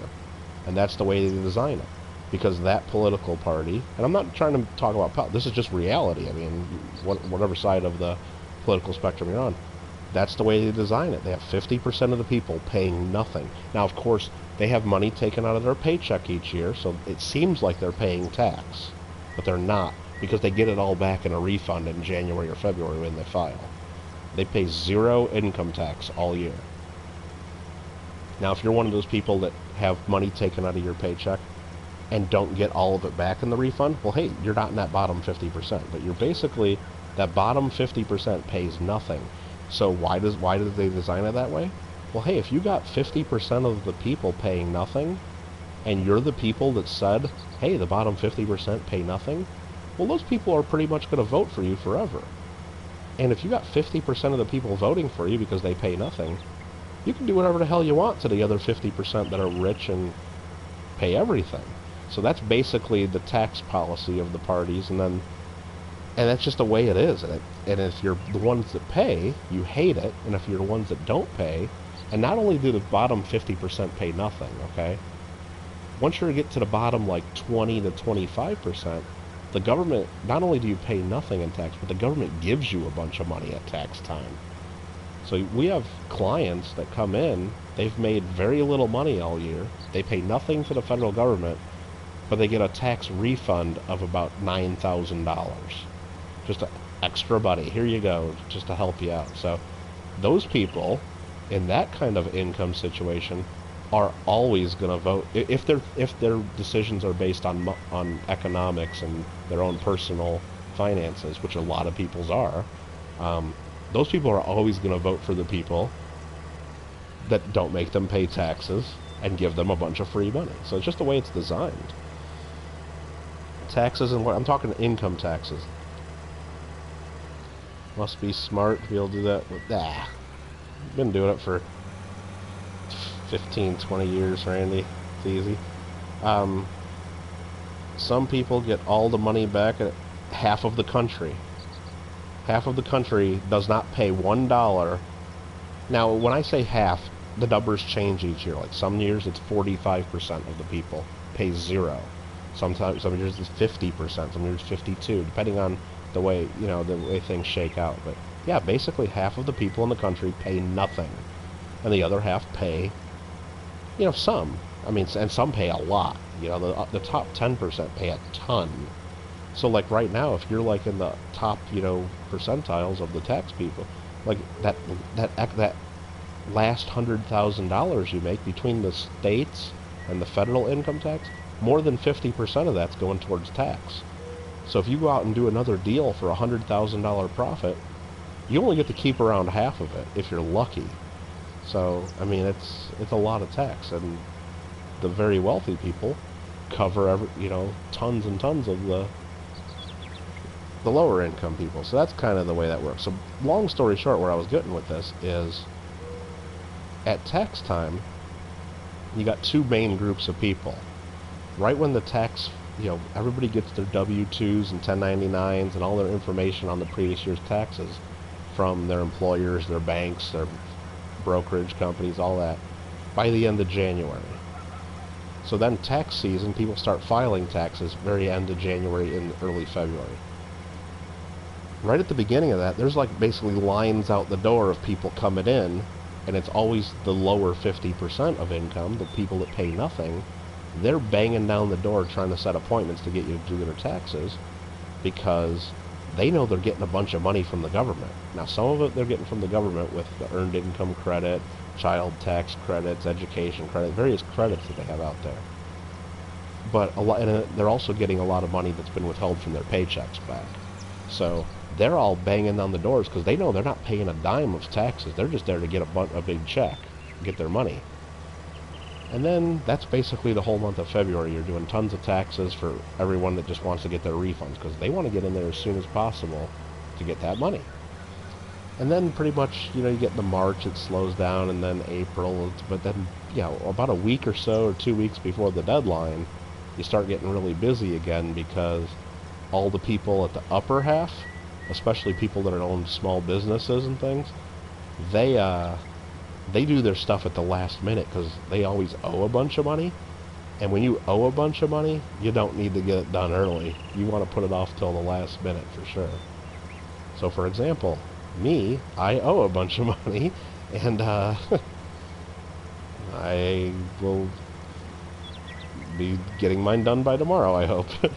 And if not, a lot of people that owe money, like probably about half my clients that I'm doing returns for, won't even finish their returns by tomorrow. They'll just file extensions of time to file, and we'll get it done in October, because they like to put it off till the very last minute when they have to write that check for tens of thousands or hundreds of thousands of dollars in some cases. It's like, if you have a bill, like if you have to write a check for $200,000 to the IRS, you're not in a hurry to do that. You want to do that on the very last day possible. So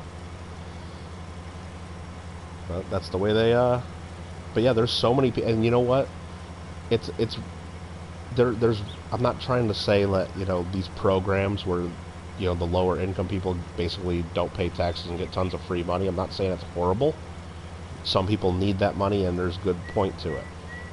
Like the earned income credit, what that is if you earn money, you have to earn money to get it. Like if you just sit on your ass and get nothing and do nothing and earn zero, you're not eligible for the earned income credit. You actually have to go out and work a little bit.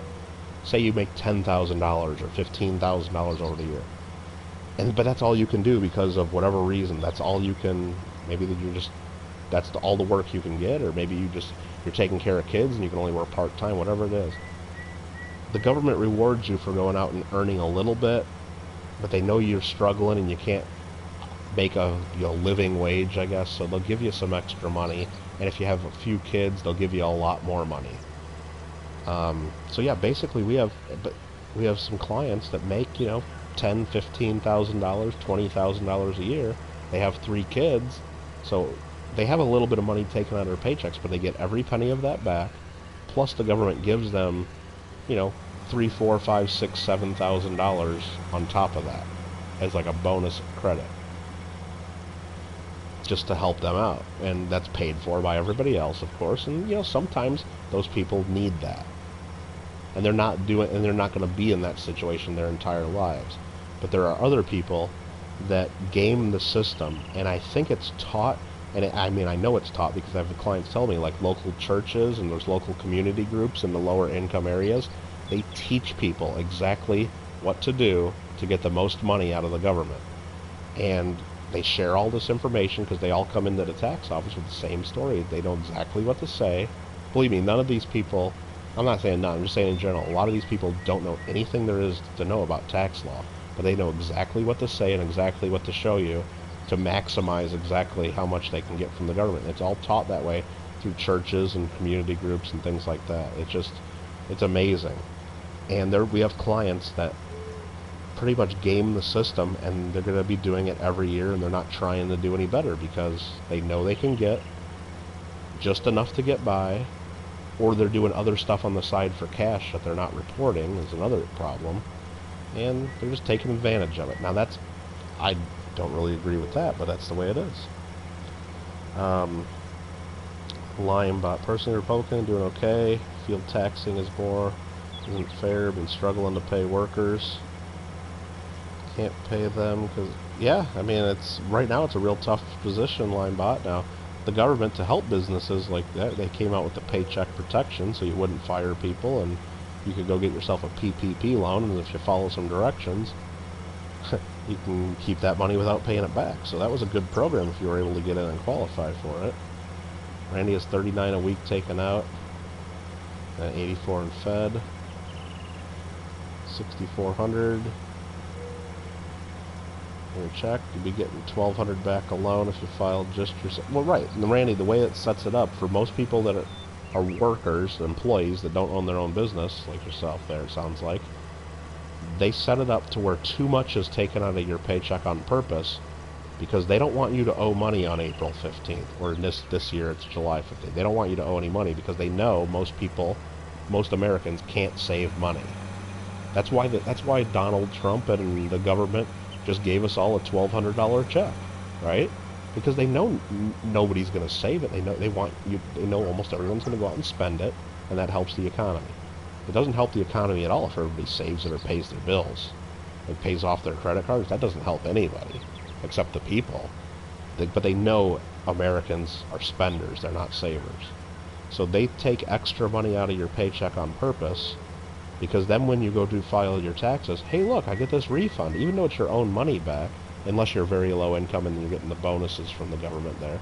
But you're getting your own money back, but you're still probably excited to go file your taxes if you know every year you're getting $1,000 or $2,000 refund, especially if you're married and then have kids and you got more deductions, then you probably get to keep a lot bigger percentage of that.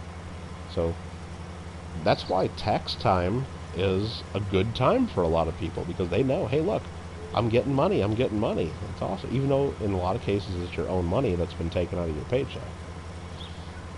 And for some families, they love that too, because they're, Americans, you can't save money. And even though it's their own money and they know that, and they could change their withholding to where they would get less of a refund and more in every paycheck, they don't do it because they like getting that $3,000 refund, or they like getting that $8,000 refund, because that's the only way they can save money.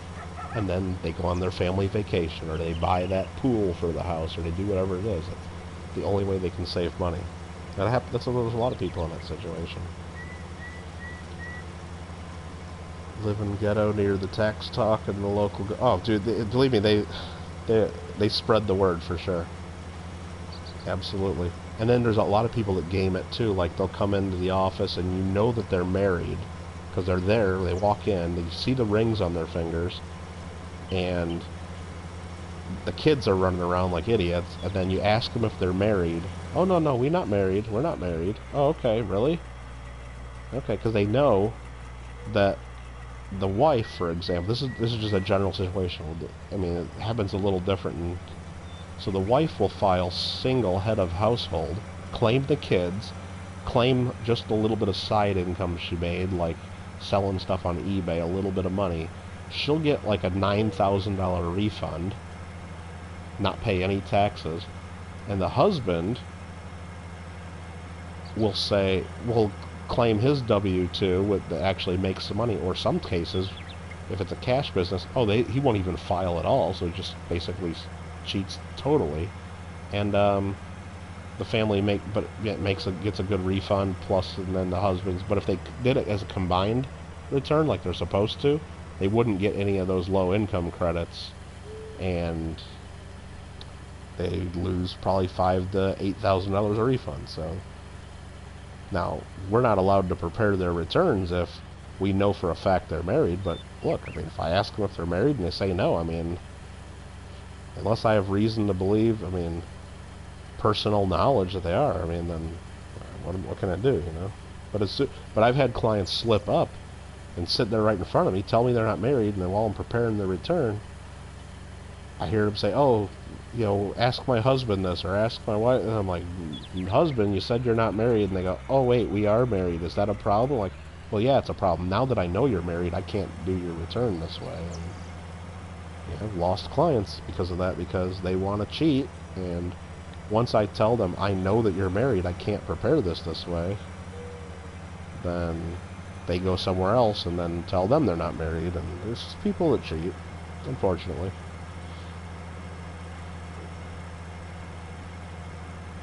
Three jobs in your name, only work one of them. Well, and here in Southern California, Randy, it's even more of a problem, because not only do you have just like a lot of the lower... Now, believe me, I'm not saying this about everyone. There's a lot of lower income people that are in that situation, and it's not entirely their own choice, and they're struggling, and they're actually trying, and they're just in a shit situation, and the credits help them, and that's fine. And most of us taxpayers, if we knew their exact situation, we'd be proud that some of our tax money is going to help some of these people, especially if it's a temporary situation and they're just struggling and they're going to get out of it, and lend them a helping hand. That's what we all want, right? We hope for the same if we're ever in that position. But there's a lot of people there that are, what do you call it? Are there permanently by choice mostly, and just because they're taking advantage. But here in Southern California, there's a whole nother issue. Is you have the people doing that, but then you also have a whole bunch of, illegal workers here that are, well, they call them undocumented or whatever you want to call them, but they're not citizens. And even though you're not a citizen, you're still required to pay income tax. Now, some do.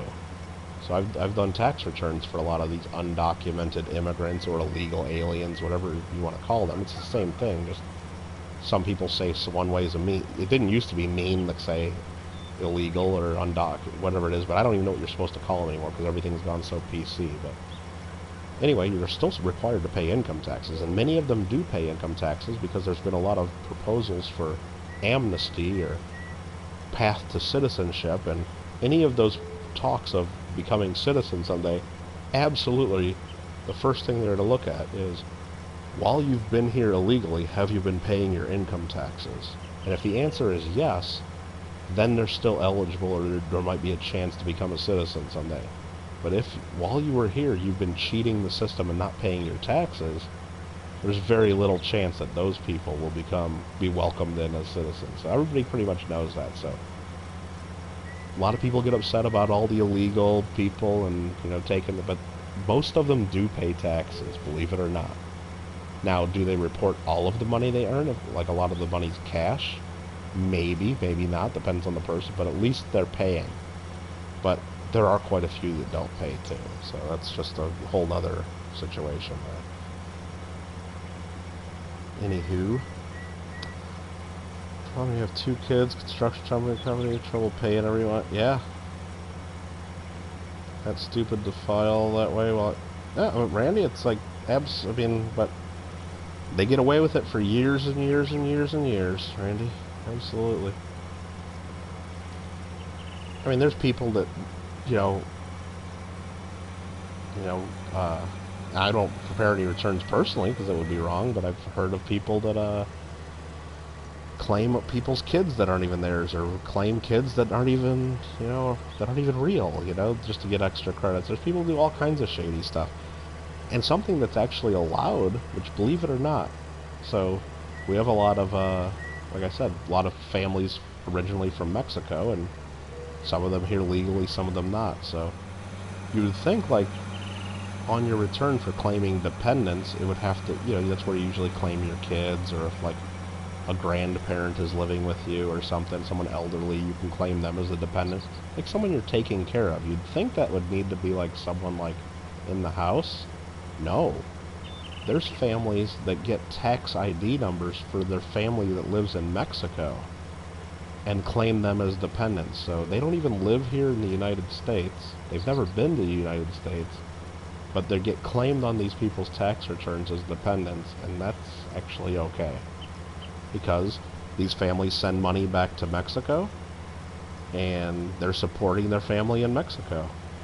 And those people are dependent on them, so they get extra little stuff on their tax return here because they're claiming people in Mexico. It's very interesting how it works. Wish you could pay workers more. Yeah, Linebot, it's tough to be, depending on exactly what business you're in right now, with all the different rules going on. Some businesses, like, are, I mean, I have a friend that owns a restaurant, and she just had to close her restaurant because, you know, you can't. She had 3 restaurants, and all of them closed down, and she's probably going to go out of business totally. She's shut down 2 of them for sure, and the 3rd one's probably just a matter of days before she's going to lose her business, because her rent's still due, and she still has to pay some of her workers, or trying to, and she's trying to keep it going with just delivery and carry out, but can't do it with only like 10% of the business or 25% of the orders you're usually doing. Alfred the Dreamer program, what that is so you have the people that come here illegally, right? And then maybe they bring a 2-year-old kid, right? So their 2-year-old kid here grows up in America all along being here illegally, but they've never been to Mexico or Guatemala or Honduras or El Salvador, whatever country they came from. So a lot of people think it would be unfair to send them back to these countries because basically, as far as they're concerned and as far as everyone here is concerned, I mean, they've been here since they were basically a baby, so this is the only country they've ever known as America. So would it really be fair? They came here, and it wasn't their choice to come here illegally. Their parents literally dragged them across the border, right? So would it be fair to send them back to some country that's basically foreign to them, and what would they do there? So it's a weird situation, but there are other people that say, you know what, it doesn't matter. You know, they're here illegally. There's got to be rules, right? But so the whole Dreamer program is like a way that, like, deals with that issue of basically kids that were brought here while they were, that came here illegally while they were kids, and then maybe put them on a path to citizenship, or because they didn't come here, it wasn't their choice to come here illegally. They were just stuck in the situation. So that's what that program is. But lying about it, what's really weird is this whole COVID situation and the way the government. Oh, there's some businesses that are making out and doing better because their business hasn't slowed down that much, and they're able to still keep in business. But with all these different government programs, they're still able to apply for government assistance and to have their employees paid. So some of these businesses are still doing just as much money, but if all of a sudden you can get a paycheck protection loan that basically pays for all of your employees for 2 months, that's just like 2 free months of profit right there. And not only that, there's economic injury disaster loans you can get from the Small Business Administration and FEMA. Like, I know some people that have gotten hundreds of thousands of dollars of extra money even though their business is still running strong, it's kind of a weird situation. I mean, and it's hard you can blame say the government's not doing it right, but it's like with so many different types of businesses and hundreds of millions of people in the country, it's like if the government wants to do something quick, they just gotta some people are going to get screwed and some people are going to benefit. Just like deciding to give everyone with under $100,000 of income $1,200. Now, for some people, that $1,200 was very helpful. For others, $1,200, it's like, well, that didn't help at all. I need way more than that. But they got to pick a number and they got to get it out fast. Now, some people didn't need the money at all. Should there have been but you got to give it to everybody, right? And the whole point of that too is that even the people that don't need it, they still want to give it to you because they know you're going to go out and spend it, and that's just going to stimulate the economy. Right? Construction trucking company across Oregon. No work for months. Workers. Yeah. That's tough. Well, and the other thing to think about too, though, is it sucks that a lot of people are going to lose their jobs, lose their businesses, whatnot.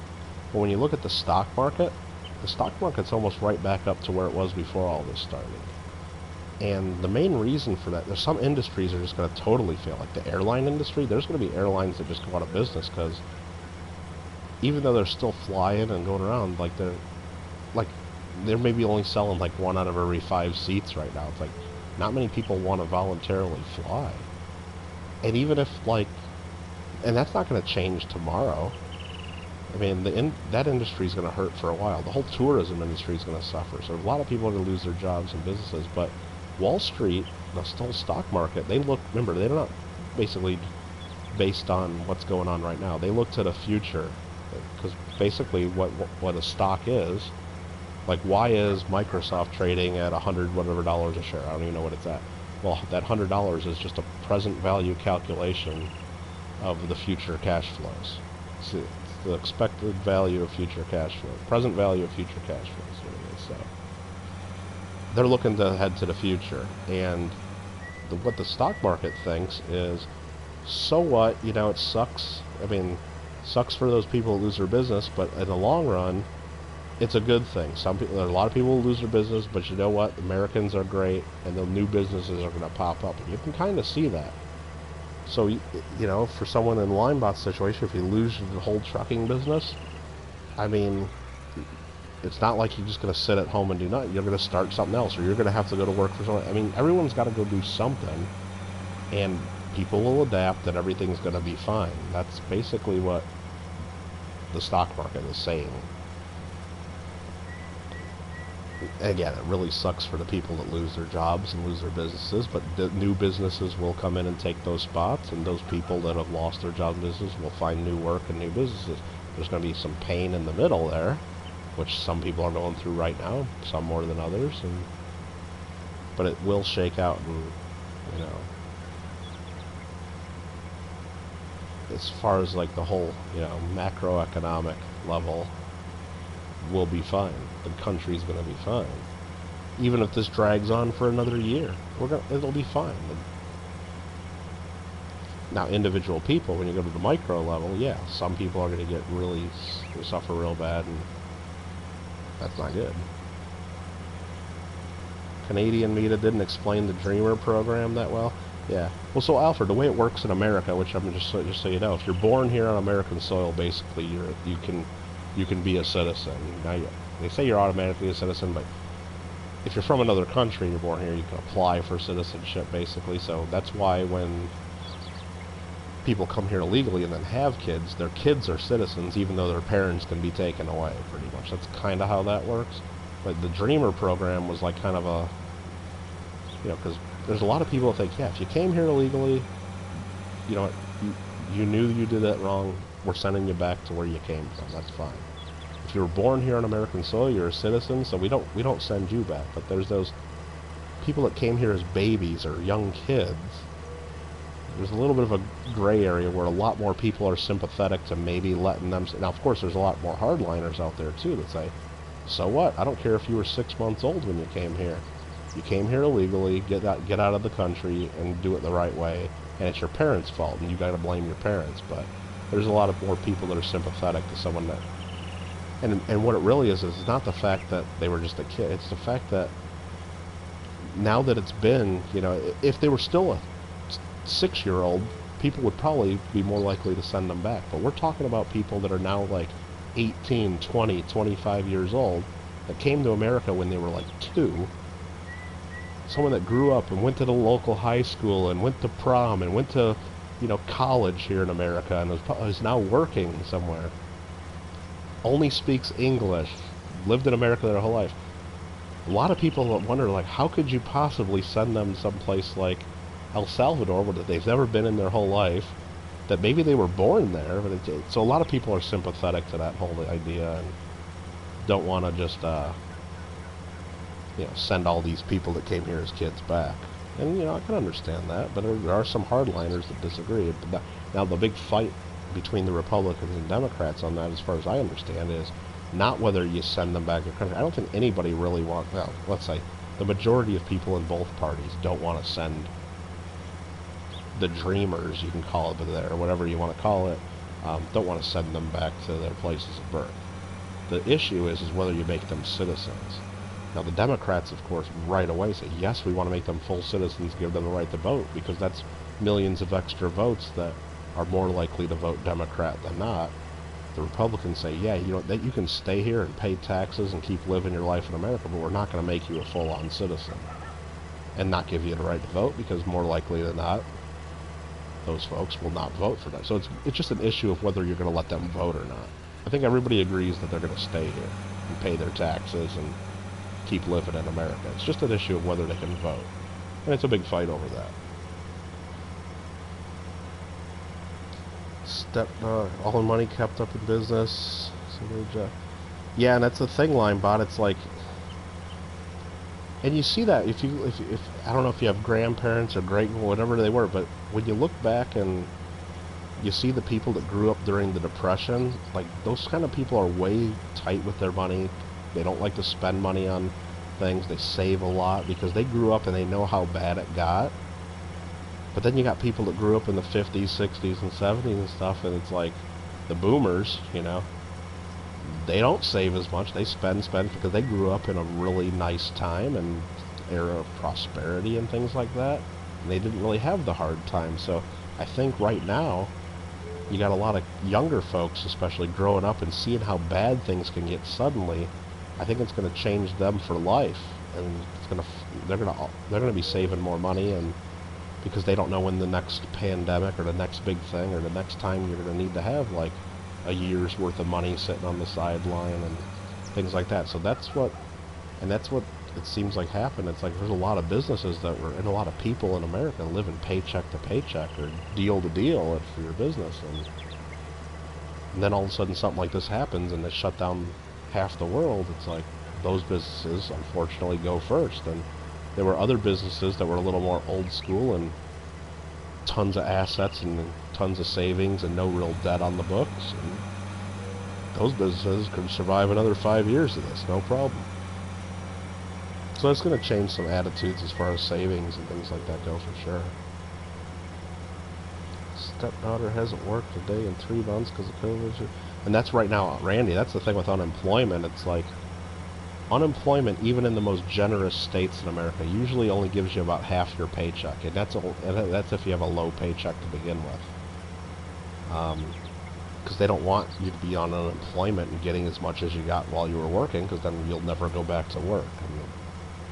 And that'd be a big disincentive. But with the federal government also giving people, what is it? It's an extra, I think it's like an extra $600 a week they add on top of whatever the state gives you. So in some states like California that gives you a lot of money to begin with, that state unemployment you get plus the federal 600 ends up being more than they would get if they went back to work and got a job. So, and that extra money from the federal government ends at the end of July. So I think at the end of July you're going to see a lot more people going back to work because that extra money from the federal government ends. But the thing is we had a situation in California with the Paycheck Protection Program. The federal government would give the employer, so these people's bosses, money to pay their employees for, it was 2 months worth of payments, and if they kept them hired. So you'd have these employers saying, okay, come back to work, we got money to pay your salary. Hey, but you'd have the employees going, no, I don't want to come back, please keep me fired, because I'm making more on unemployment right now than if you make me go back to work. But to get unemployment, you got to say the work's not available. So a lot of these employees got mad at their bosses for hiring them back and got upset because the boss was getting all the money from the government instead of them getting the money from the government. It was a weird situation that people were basically telling their bosses, please don't hire me back just yet, wait a few months. Kind of weird. Alfred R. like Ted Cruz, American, born in Canada. Well, John McCain was born in Panama, and there's people that are born outside the U.S., but if you're born to American parents that are like just there on business and stuff like that. I mean, my mom was born in Spain, because my grandma and grandpa, my grandfather worked in the oil business, and he was working in Spain at the time, so, but she's not Spanish. So that happens, but it's fun to play with. Good joke about that, yeah. Parents have them systems without having the children here. Yeah. Yeah, Randy, so I don't think anybody wants to just say, hey, all you kids, get out. It's just a huge fight over whether they're going to get the right to vote or not. That's all it is. Do you let them vote or not? That's the only issue, really. I don't know if there's any other real thing to argue about. And because the parties are split, you know, so divided, like half the country's for one, half the, and you design that, and it's always going to be that way. If, like, right, and it goes in trends, like all of a sudden, like, you notice, hey, the Republicans win everything all the time. Well, then the Democratic Party changes their platform to become more Republican.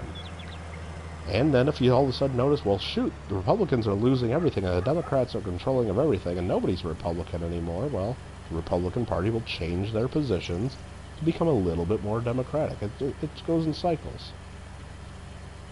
And the parties adapt to where basically it's always, they try to make it 50-50. Well, I mean, they're both trying to get more, of course, all the time on their side, but it ends up that fight keeps it pretty much 50-50 split across the country. And that's the way it's set up. That's what a two-party system is. Letting prison... Now, some states are, not all, but yeah, some states did approve that, and that will change the election. They're not necessarily letting prisoners vote. I think they're letting people that have gotten out of prison, so people that are felons, you know, that are now free. Many states, it was always the rule that, hey, once you've been a convicted felon, even after you get out and you've paid your due to society, you still lose some of your rights, like you still can't own a gun, you still can't, and losing your vote was one of the things too, which, you know, a lot of people disagreed with. It's like, hey, look, you know what, if you went to jail for drugs, and you went for 3 years, say, and because you were caught selling drugs or whatever, and now you've served your 3 years, you've paid your debt, that's what the judge gave you, then, I mean, should you lose your right to vote for the rest of your life? I mean, some people thought yes, and some people thought, well, you know what? No, the judge doesn't say, you know, Now, if you were involved like in a gun-related crime or something, yeah, maybe you lose your right to own a firearm. That seems to make sense to most people, but losing the right to vote forever? Now, there are reasons if you're going the history on that. Like, once you break the laws, you don't want those people that are known lawbreakers voting for the people that are going to make the new laws, because you can imagine a situation where everyone in the, like, more than 50% of the country are convicted felons, and they all vote in a bunch of other convicted felons into the office to get rid of the laws. You know what I mean? So you could imagine like a real weird scenario like that. So I think that's one of the theories of why you don't want people that have been in prison to ever get the right to vote back, because at some point they're going to vote in criminals to get rid of the laws. I mean, that's like a kind of a theory. But yeah, but yeah, some states have changed that, and it'll make things different. So you end up paying like 55% of your money to, yeah.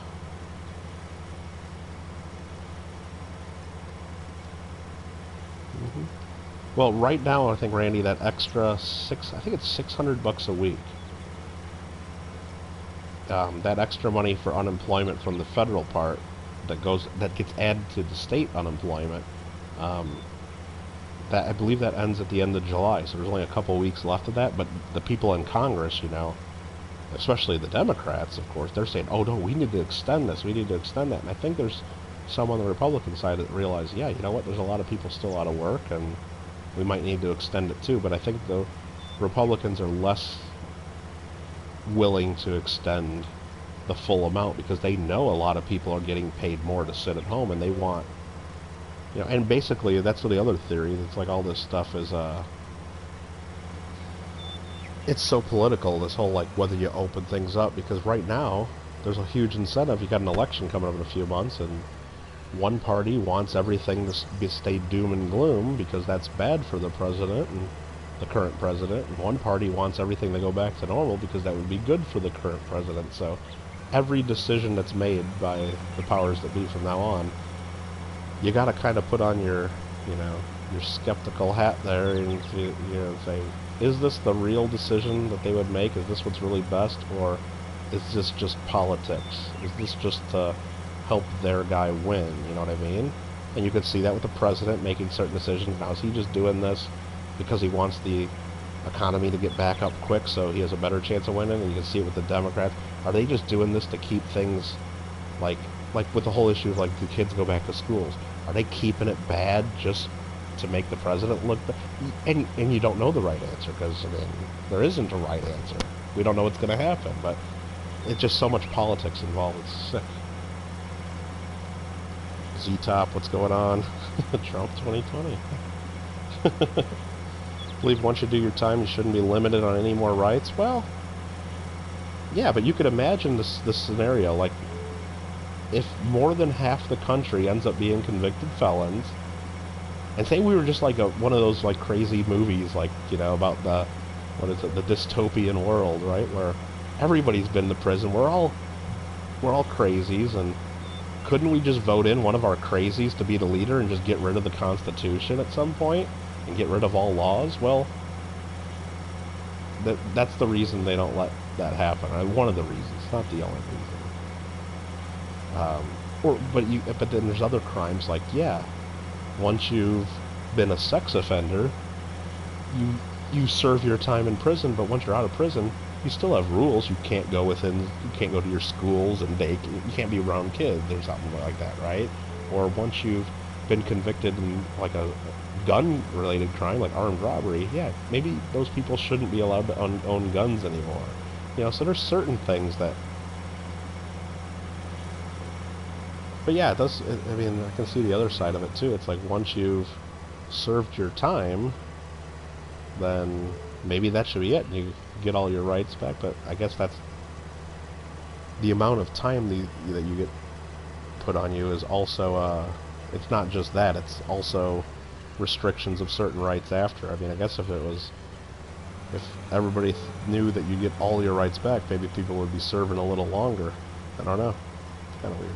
Yeah, Kanye wanted the right. Well, I think he said he was gonna, yeah. But that ain't gonna go anywhere. a two-party system, so it's possible to have a third-party candidate be successful. I mean, Ross Perot was pretty successful in '92, and he could have had a chance of winning if he didn't.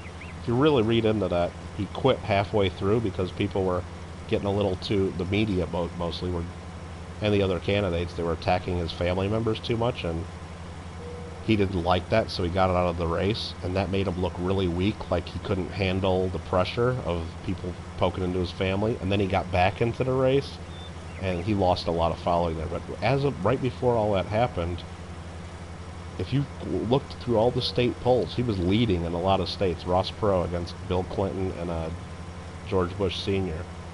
And he had a real good shot of winning because the country was going through some crap, and they didn't really love George. The economy was kind of sucked in, and you know, he was basically an early version of the Donald Trump. He came in, he was a rich guy. He talked to people like they were normal. He didn't talk to them like a politician. He had no political experience really. And he said, "Hey, here's what we're going to do. We're going to do this. We're going to cut taxes." And he basically pulled out a lot of charts and showed how we're going to fix the economy. And you know what? When a billionaire tells you that, and they tells you the politicians are all corrupt and blah blah blah, it makes a lot of sense to a lot of people. It's basically a lot of what Donald Trump did to get elected. Trying to come up with a way to incentivize people going back to work, like a back-to-work bonus. Yeah, I mean, who knows? How about you get to keep your damn job or something? I don't know.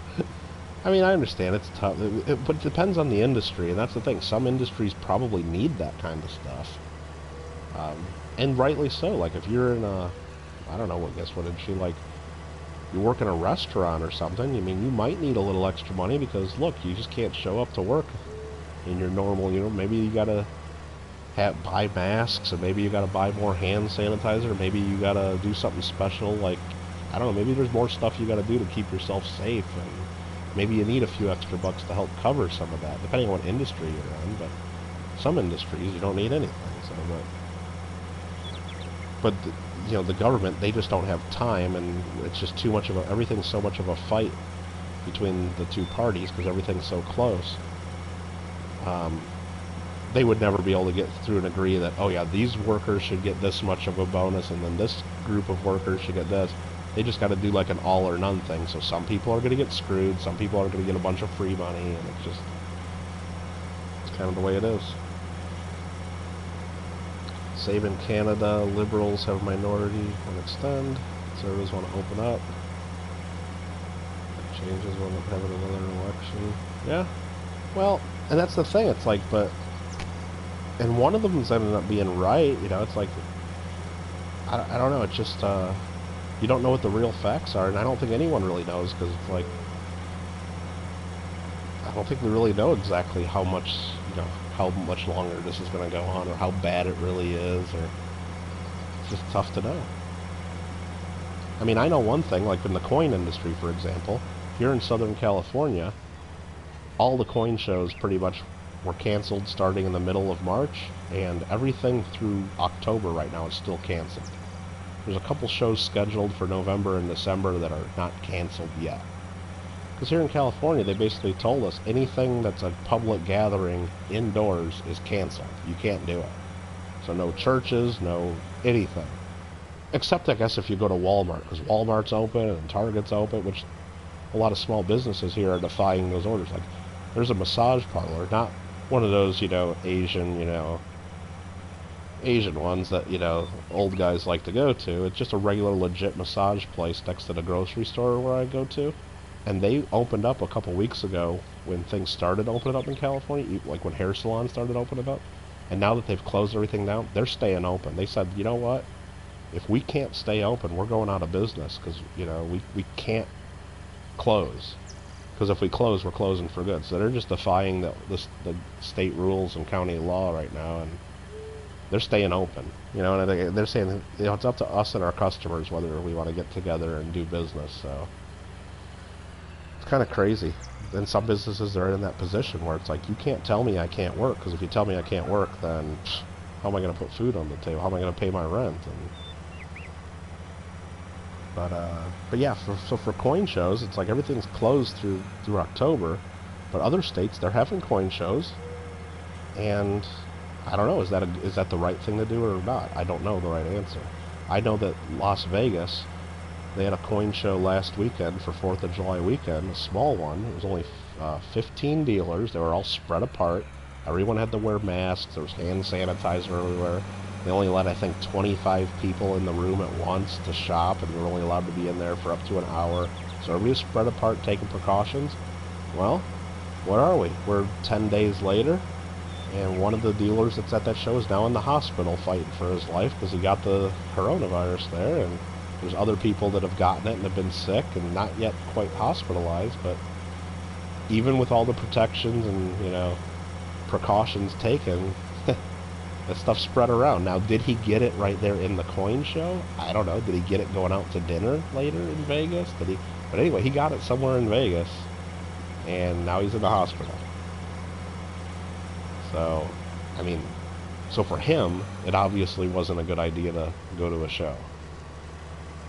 But now we got people here on YouTube in the coin community. They're all getting together to go to the show in Cincinnati this coming weekend, and they're all excited about it because, hey, we're going to get to finally meet each other, and we're going to go to a coin show now. And I've asked, hey, they've been asked, are you going to the coin show? I'm like, fuck no, I ain't going to no coin show in Cincinnati right now. So first of all, I'm not going to Cincinnati, I'll tell you that. Even if it was, you know, I'm not going to go to Cincinnati, but especially right now, because that would involve me getting on a plane at LAX airport, which is a busy international airport. Not somewhere you want to be in the middle of a pandemic, because there's a lot of people going through there. No direct flights to Cincinnati, so I'd have to stop in probably Denver or Dallas or Chicago, switch plane. Also huge busy airports.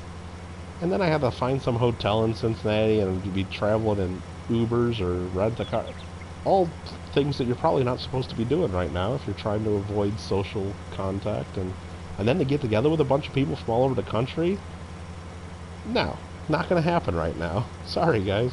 I wish them all the best of luck, but I think they're all insane for getting together at a coin show right now, all things considered. It's not necessary. It's not necessary travel and not necessary to do. Alright, what do we got there? Linebot was a Trump supporter, but some actually didn't know how good he would do. Yeah, I mean, a lot of people, I mean, if you're real fair and objective about it, he's done a lot of, well, and that's the thing. If you go by just on what is, and I know I'm falling behind in chat, so I'll try to catch up, but if you go by just what presidents promise and what they accomplish, all presidents look like they end up doing bad, because it's just like when you think about the local student council election and the kid says, well, I'm going to get a pop machine in the cafeteria and I'm going to make recess 10 minutes longer. And you can promise all you want to get elected, but once you're there, you can only do what you have the power to do. And right now, the president only has one house of Congress. And even when he first got elected, you could say both houses were Republican, but in the Senate, you need 60 votes to really get things done because that's their rules. So he really couldn't get anything done through Congress because they didn't have the majority, big enough majority in the Senate. So you can't get everything you want done. That's why, like, he wanted to build the wall. If the Republicans had control of the full House and enough of the Senate, well, shit, yeah, they would have just voted in as 40 billion, or you want to say, you'd have a friggin' 15-foot wall coast to coast. But because there's opposite parties, and because the other party hates Trump so much, and doesn't want him to succeed on anything, there's so much fighting, and he can't do everything he promised. But at least the things that have got done, yeah, there's a lot of action taken, and, you know, if you voted for him, you probably love it, and if you didn't, you probably hate it. So it's just the way it is. But, and all presidents do that. They do what they can. Like Obama, when he got elected, he promised all kinds of stuff, and he wanted to do way more than the other party probably let him. And that's part of the way our system's set up. You don't want someone to come in, well, most people wouldn't want someone to come in and just totally change everything drastically. I mean, people like stability, the markets like stability, but anyway, can't stand him, always had an attitude. Well, yeah, he's got a huge ego and everything, and yeah, absolutely. But Randy, when it really comes down to it, you got a choice between two people. I mean, yeah, people say there's third parties, but everybody knows you're just wasting your vote there. If you want to, you really got a choice between two people, and believe me, no matter what two people, They are. You can find reasons to love them and reasons to hate them, and you just gotta sometimes choose one of the two, and sometimes it's the lesser of two evils, and sometimes it's a real clear choice, and I don't think anybody really loves everything about anybody they vote for. I'll tell you that. Didn't vote in 2016, wasn't comfortable with either. Last president that you didn't vote for? There you go. Yeah, Z-Top, I mean, I guess I'm just kind of like more of a, I mean, when I went to college, one of my majors was political science. I've always been kind of like a politics nerd, and I've always kind of like been into it a little bit even since I was young. And so even if I hated both candidates, I'd still vote for one or the other. I mean, I guess if I hated them both enough, I'd maybe write somebody in, or vote for a third party, or I don't know. I just always voted in all the elections, and even like the like when we just have local ones and primaries, and I don't know. I just always go back and you think about all the people that, you know, when you always think they hear about, you know, on Memorial Day and Veterans Day, when you talk about the vets, what they're always fighting for, they're fighting for your flag and fighting for you to have the right to vote and everything. And I don't know. I guess I've always been taught to take that a lot more seriously. And I mean, I don't think I've ever missed any votes, and unless I just, I don't think I have. But I don't know. I always try to. Limebot. Okay, wait, sorry. Randy said he was going to run as a Republican rather than a new party. We went to his birthday. That's funny. Not voted except last year in Canada. How do your seeds not mix together when you dump? I don't know how that works, Randy. It's a game. No, because you cultivate the thing. Oh, you mean in the silo? I don't understand. I think there's different pipes and there's different things that I think you close certain doors and open other doors. I think that's how it works, Randy. There's different compartments in those silos. You wanted to go to that one in Vegas? Yeah, I thought about going too, because it's like, hey, you know what? I got friends in Vegas anyway, and it'd be a good excuse to drive to Vegas. And you know what? I think I would actually like Vegas with so many less people right now. And then when I sit down in the video poker machine, I don't have some old lady sitting next to me smoking cigarettes, or everything's all spread apart. I think I would actually like Vegas right now if I, you know, but yeah, I mean, I don't want to catch this thing either. I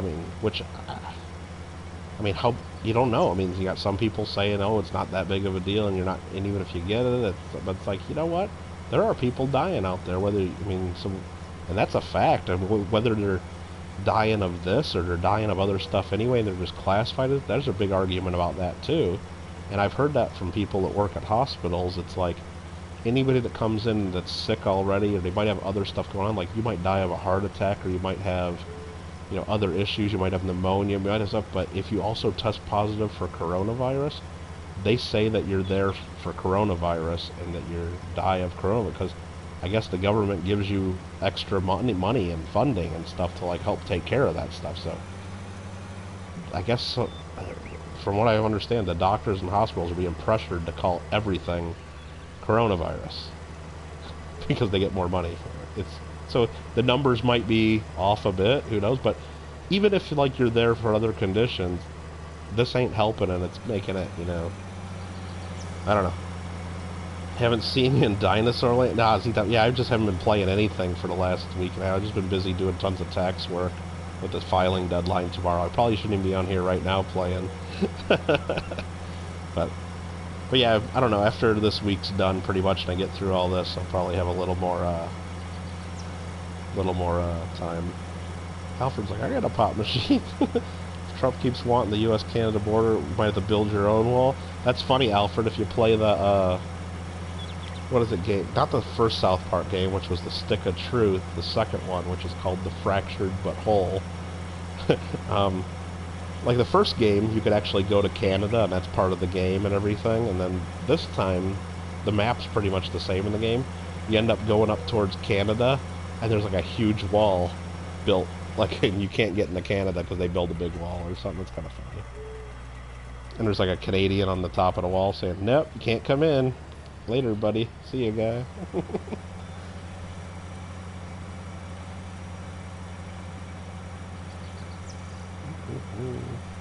Sister back in Canada's a doctor. She's always saying hi. Oh, yeah. Absolutely. Well, I got family that lives in Hawaii. They live on Maui, and they've got the whole island pretty much shut down. Like, you can't, like, if you're a tourist and you try to go there, or even if you're, like, here on the mainland and try to go there, you have to go through a mandatory 14-day quarantine, and that keeps a lot of people from going there because they only have one hospital on Maui, and it's like, I think they only have like 12 intensive care beds for the entire island. So if they have like an outbreak there, they're screwed. I mean, it's just, they just got one hospital, you know? So basically any, like, even right now, like, without a pandemic, like, if you're there and you need surgery, like, if, hey, you get a cancer diagnosis or you need, like, to have an operation, you don't get it done in Maui. You fly to California or you fly somewhere, you know, to get it done. Even if you, like, break a bone or something or, like, need, like, something minor done, you at least probably go over to Honolulu or to one of the other islands and or go to California to get it done. You just don't get it done in, because they just got a real small hospital there. So they're like really afraid of like this really breaking out there. So they got the whole place like locked down. It's pretty crazy. Which is really hurting the whole island, and that's why a lot of things are going out of business, because, hey, you don't let tourists to Maui for a few months? Yeah, everything pretty much goes out of business. Kind of a big deal to have tourists in Hawaii, you know? Go figure.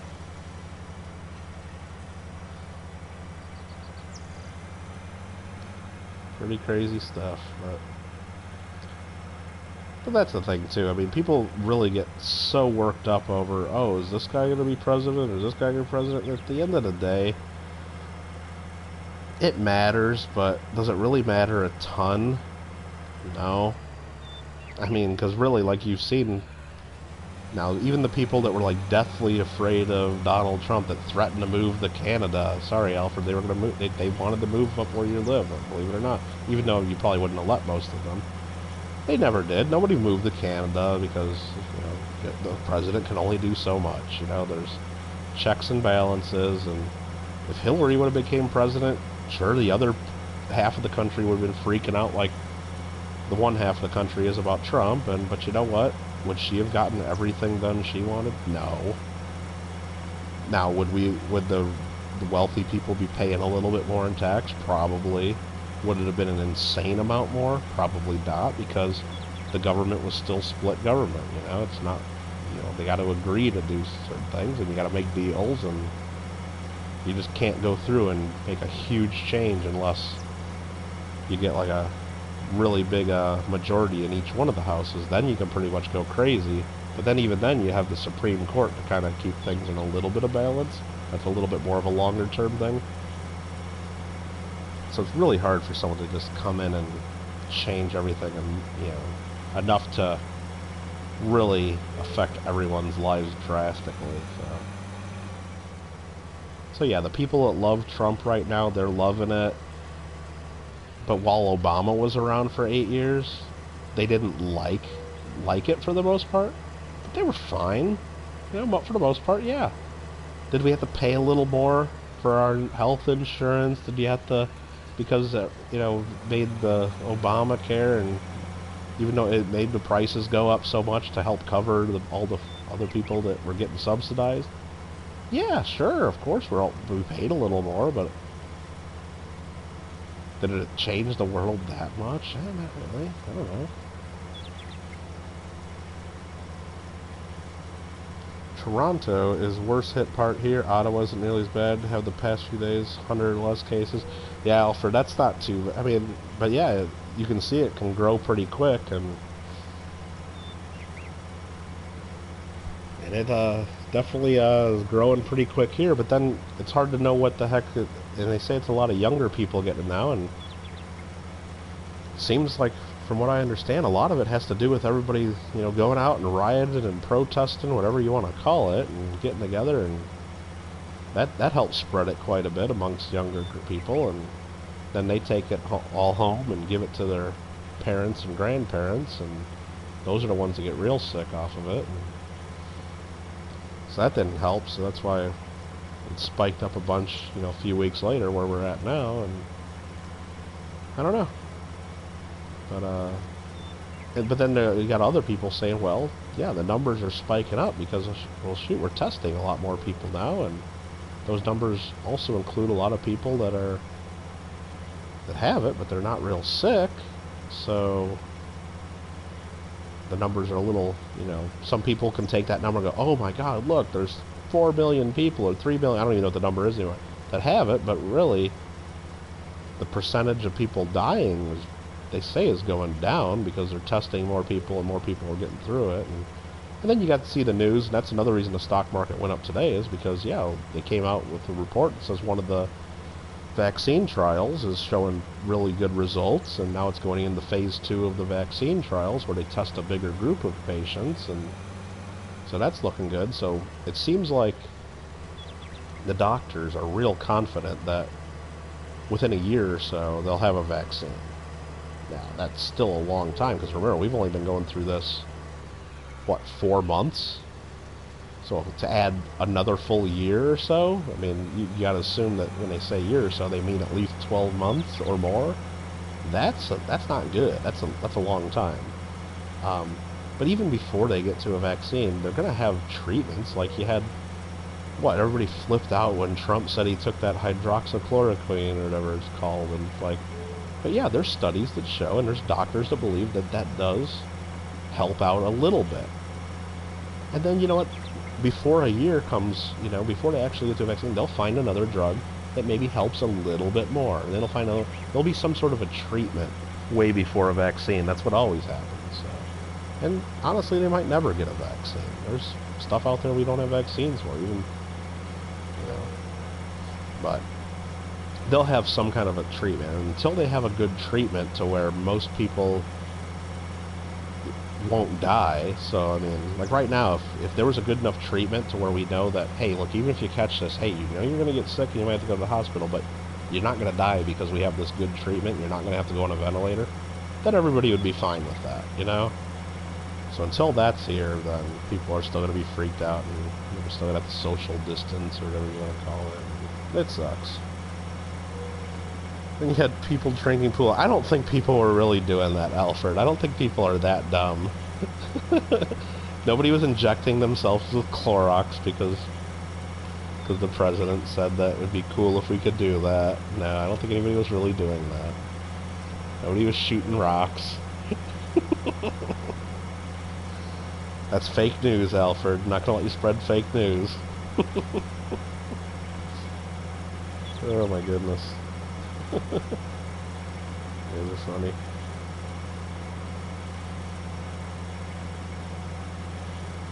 And don't tell me that there's one guy like in Missouri that did that or something. Yeah, there's always one guy, but you know what? Even if the president didn't say it, there's always one guy in Missouri or somewhere drinking chlorine anyway. There's always there's always an idiot or two out there doing stuff like that. I gotta move this tractor over here because my helper's blocked. Come on, back up, back up, back up. There you go.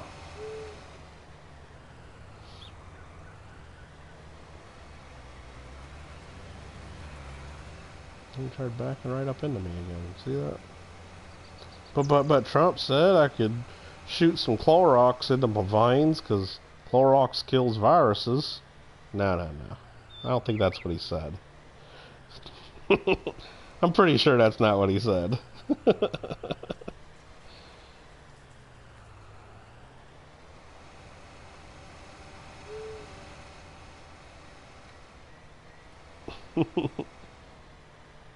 I might want to see the transcript on that one to see if that's really what he said. I don't think that's what he said.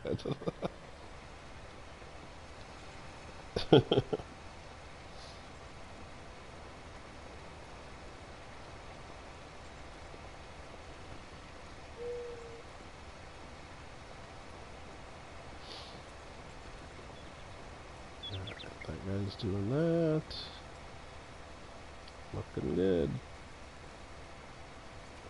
What are we going to plant here? Maybe some more corn again? I don't know. What did I just plant in the other field? Did I plant anything? No, I didn't. I got this thing just sitting here not planting. Oh, you know what? I got this guy just sitting here this whole time. Did I finish that contract? I'm just paying people to do nothing. That sounds about right. Yep, contract complete. Let's go ahead and collect that 18,000. Easy peasy. Anything else to fertilize up there? No. Well, fertilize field 10. Sure, let's do it. Accept contract.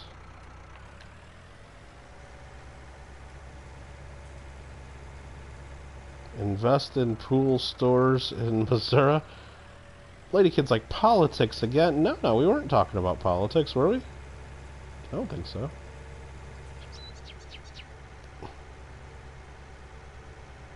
Yeah, we were just talking about making America great again and keeping it great, Lady Kid. That's all we were talking about. Definitely not talking about politics. It's not funny about the water. That's sad. What do you mean it's not funny about the water? What are you talking about?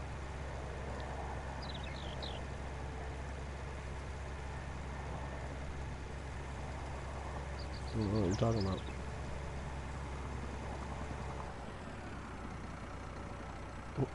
Gotta fertilize field 10 right here now. Get another 5 grand or so.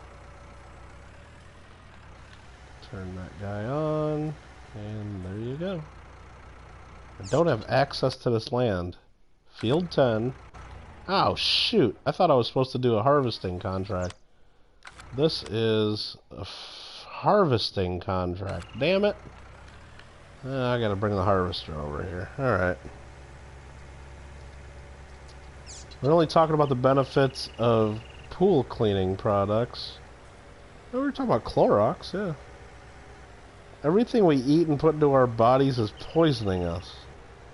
Quit eating that crap, Lady Kid Nichols. Eat something better. In the great state of Missouri. Well, I only said Missouri because I got a lot of family and friends there, and I've been the middle of nowhere, Missouri, and I think I can speak on authority that it's not too far off what I was saying there. Your daughter has to grow up here. Well, Lady Kid Nichols, you're the one that wants us to all go on a commune and live off the land together, surrounded by wolves that are going to attack us. So I don't know what you're talking about.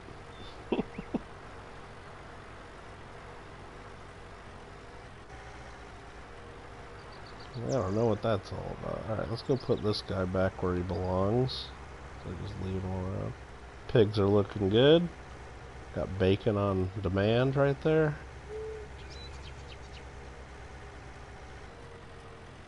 Randy. Oh, that's where I was taking this, over to the pigs. I kept going.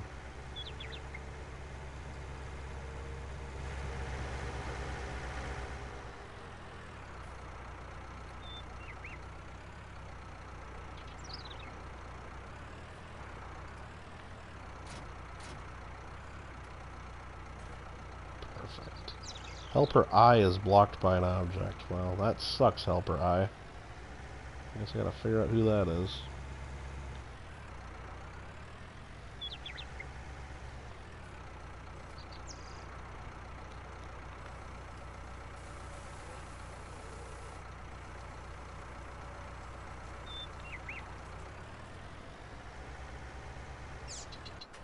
Let's find out who the hell Helper I is. And why? Oh, there's my truck still upside down. I forgot about my truck. Damn it. I gotta go get my truck. Nice wrench. It would sure be cool if Kittle liked you too. Yeah, sorry, Randy. I'm on my other account here. I can't wrench anybody up right now. But yeah, sorry. Your unemployment got cut off without notice for a quarterly redo. What? That seems weird.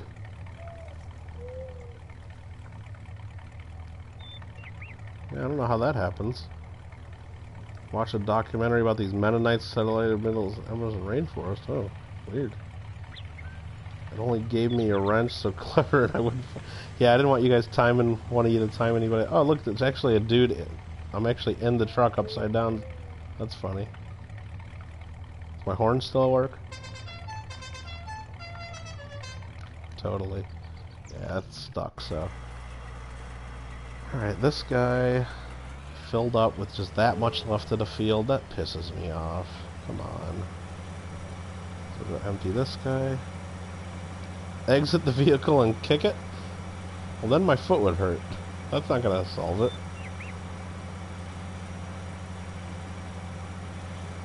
Pretty messed up. Yeah, I don't know how that happens there. I mean, unless it's different the way they do it there in Louisiana.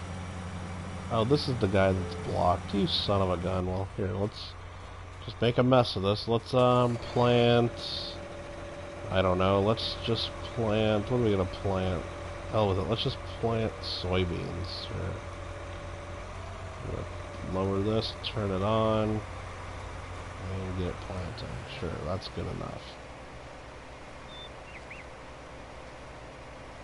Now that guy can move. Now he's blocked again, because this thing I left there, son of a gun.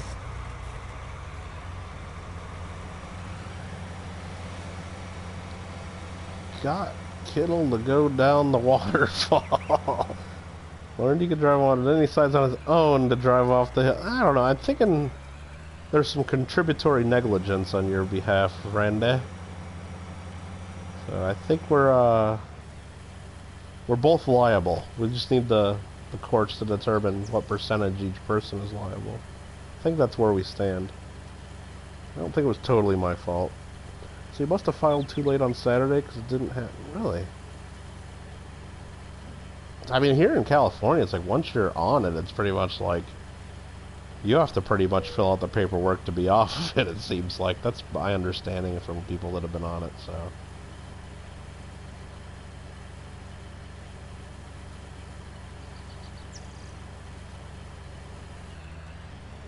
Alright, we got that. We got that one little last bit of corn that was missed.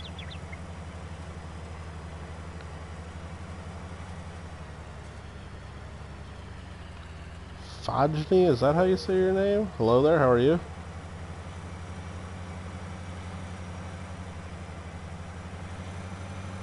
Liability lies in the man behind the wheel. Whatever. You told me to, Randy. You knew it was gonna go bad. Or you should have known is what it really is. The standard.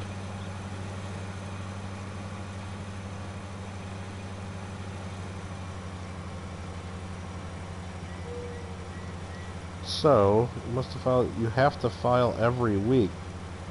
Yeah, I think here in California the way it works is once you're approved, they basically approve you, I think for like the whole year, or whatever the maximum is.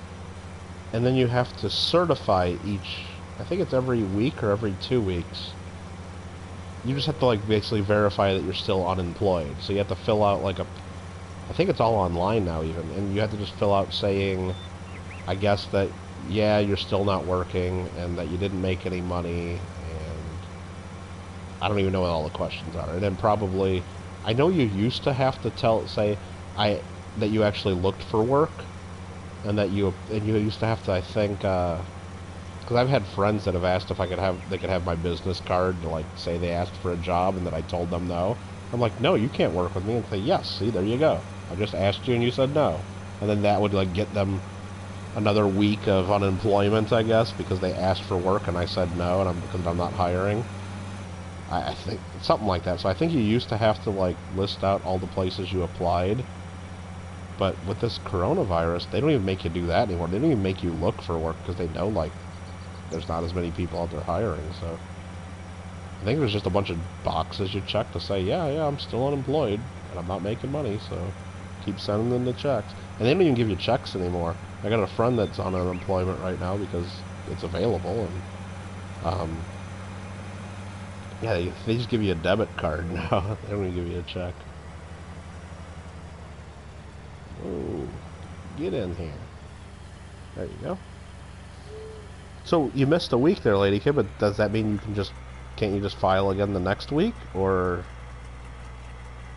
did that screw you over big time?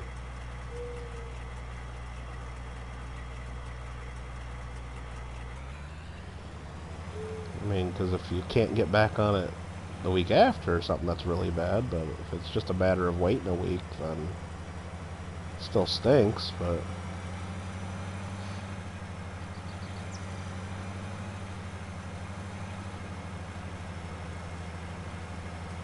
God, is this field ready to harvest over here? I can't remember. Did I already harvest it? What did I do over here? I think I already harvested this and forgot about it. Let's see what's going on here. Yeah, I must have.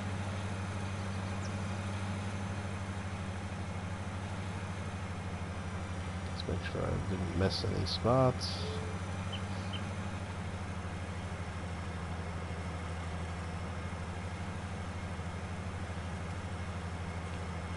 Almost 1 in the morning. What the heck? Wasn't supposed to be farming this long. Normally, yes, you could just file, but lady said they're doing quarterly reviews.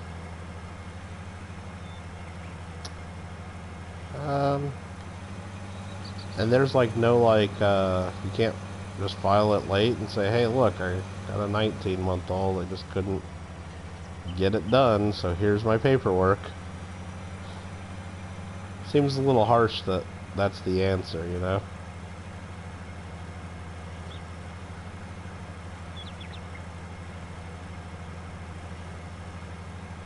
Almost 4 here, I know. And I just harvested like 0 sunflowers, but now it's saying there's sunflowers in here, so now I have to go empty this damn thing out. But I'm ready to park this anyway, so we're good. I think I'm just gonna grow maybe some wheat in the next field. I'm trying to think of what the next animal I'm gonna... I need to get some more money before I do any more animals, though. I need JW to get on here, I think, and help me out, because I got a lot of work to do with this farm. I just can't do it all right now. But I don't want that to really happen, because it's getting late and I shouldn't even be playing that much more right now. But let's just go ahead and do this. That's still growing over there. That's planting. Let's get a tractor. Oh, actually, this guy. Let's dump some of this back in here and get them filled back up. Yeah, thanks, America. Never not worked since you're 15 and old enough to get a worker's permit. Huh? That just seems like... I mean, hopefully you're not just getting bad information there. I mean, it just seems like... just to miss one filing and then all of a sudden you're screwed for that long, that just doesn't seem like the right answer.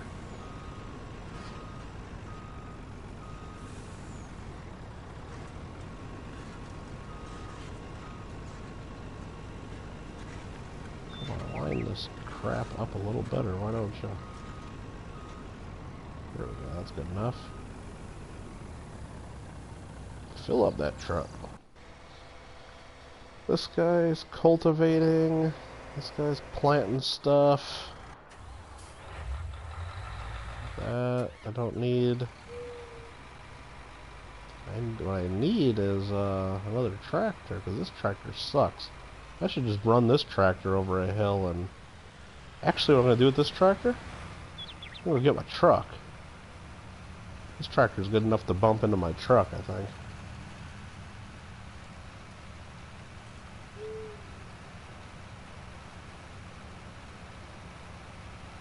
Yeah.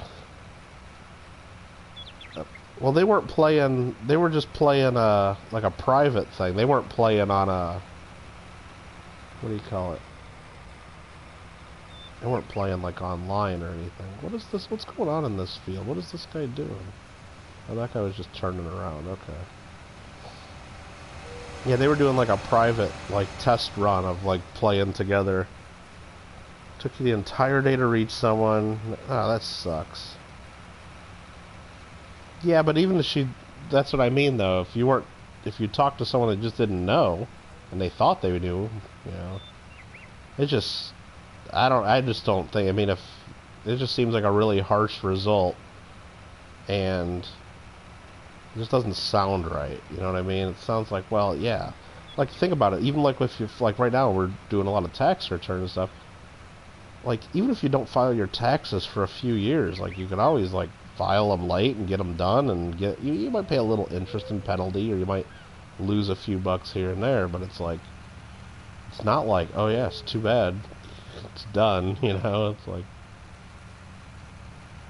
there's my truck. I'm not gonna be able to get this going fast enough to ram my truck. Let's try it.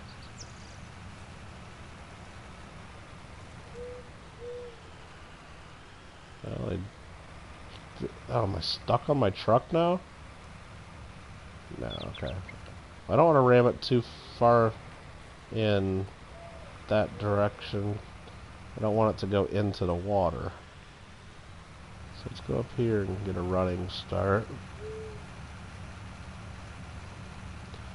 Oh, so they were in Discord using the chat. Okay, yeah, and I just saw the post on Discord real quick.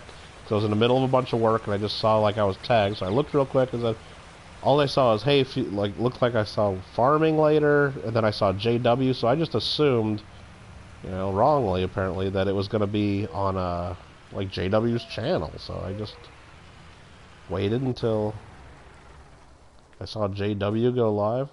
Is this a water fountain right there? Nice. Oh, look, it's one of those water fountains for dogs, too. Like, down on the ground. Or for really, really, really, really short people. Can't use the water fountain, though. I'm trying. Nope. Nice float. Is that a... No, it's not a urinal, Randy. Although I'm sure some people might use it as one. Not knowing any better.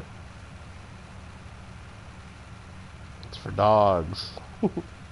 Lady's thirsty, we should get back and feed Lady? Is that what you're saying? Alright, we probably should. Yeah, we never give Lady water, we just give Lady food. This tractor's so slow.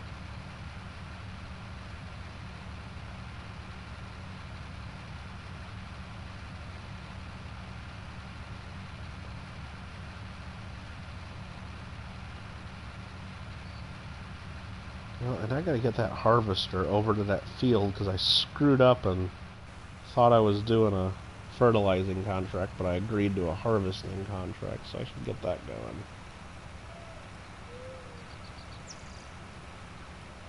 Winebot says, yes, it's definitely a urinal.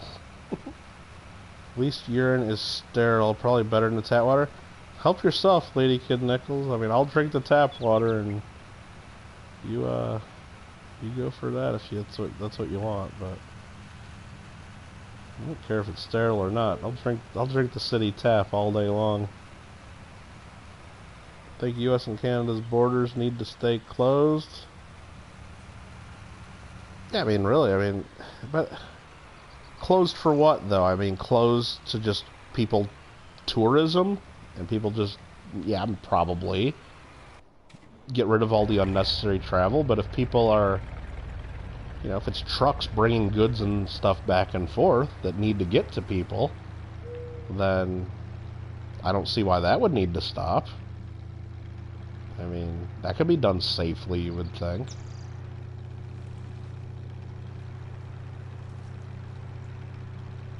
Break out the life straws, yeah.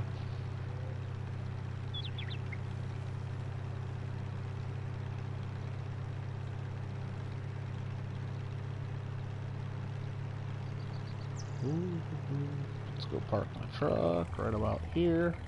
Perfect. Go feed the dog. There's Lady, just chilling in this high grass and just sitting in the bush. Perfect.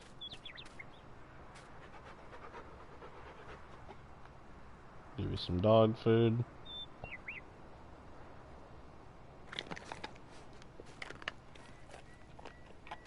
Very good. They turned away a few people from Florida. I'd turn away the people from Florida too if they tried to come to Canada. Unfortunately, well, I guess fortunately and unfortunately, there's always pros and cons to it, but here in America, the states can't close their own borders, so, you know, if people from Florida come here to California, we can't do anything about it. Even though Hawaii has basically done so, which is kind of almost unprecedented and kind of odd. But they haven't necessarily closed their border. Because that would be, you know, pretty much against the Constitution, and there'd be challenges to that. But they've basically implemented a mandatory 14-day quarantine if you come there, whether you're a Hawaii citizen or resident or not. And most people don't want a mandatory 14-day quarantine if they're going there, because most people can't go to Hawaii for more than 2 weeks to begin with if they're going there on a vacation. Or come on, what do I just do there? Straighten us out. Lady Kid says, honestly, I don't care anyway, as long as we have our self-sustaining. So yeah, so she don't care. She'll drink the urine. She says she don't care either way, urine or tap water. She's all for it. I think that's what she's talking about. Why about I don't mind trucks going in and out. It's people from America. Oh, I'm heading up to Alaska. Well, I mean, if they really are heading to Alaska, then maybe I mean, there's not many. You kind of got to go through Canada, or you got to get on a plane, I guess. But I guess you could go on a boat.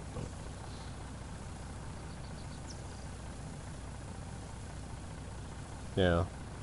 Yeah, people break the rules, unfortunately. It's different here. Provinces can close borders. Yeah. I don't think they can do that here in America. Just there's you wouldn't be able to enforce it. I mean, it's like you can't just set up. I mean, there's so many places, especially in like some of the bigger states, and just you can cross everywhere. It's like you can't enforce that, and it's also against our Constitution. It doesn't actually say it right in the Constitution, but the Supreme Court's ruled that it is part of our constitutional rights. There's an inherent right to travel, so freedom of travel. So one of the whole theories of the United States is we're 50 individual republics, basically. It's like you got every state has their own constitution, their own leaders, their own rules. Of course, we're governed by the federal government, which when it first started, America first started, it was a lot less powerful than it is today. So the states actually had a lot of power back then. I mean, you still have some. So basically you get 50 different forms of government. Well, at the time it was just the 13, and then it grew up to 50, but you have all these different forms of government. So if you're in a state that just isn't doing what you like, or the government's being a little crazy to you, well, you move to another state. It's just as simple as that. Move to another state that you're more comfortable in. So, and in order to allow you to have that choice between the states and their governments, there's got to be a right to travel. One state just can't close its borders and say, you know, nobody else can come in here. We're done. We're full, or something like that. So, you got that right. People just need to stay home and stop being so careless. Yeah, probably. But I mean, at some point, I mean, you can't stay home forever. I mean, you stay home. You stay as much as you can, but a lot of people need the work, and you can't do your work from home. Everybody can't.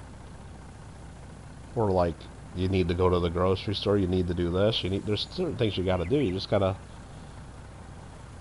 limit it as much as possible. I think is the fair thing to do for everybody. Everybody hopped right back in the bars the day they. Yeah, that's a little irresponsible. I mean. Now, of course, I've been to bars. I enjoy it. It's fun. But is it necessary? Do you have to do that? Well, if you're the bar owner, yeah, you want all the people there because you're going to go out of business if they don't come back. I mean, it's a tough decision, but is it something people should run right out and do? Not the same way it was done before. I mean...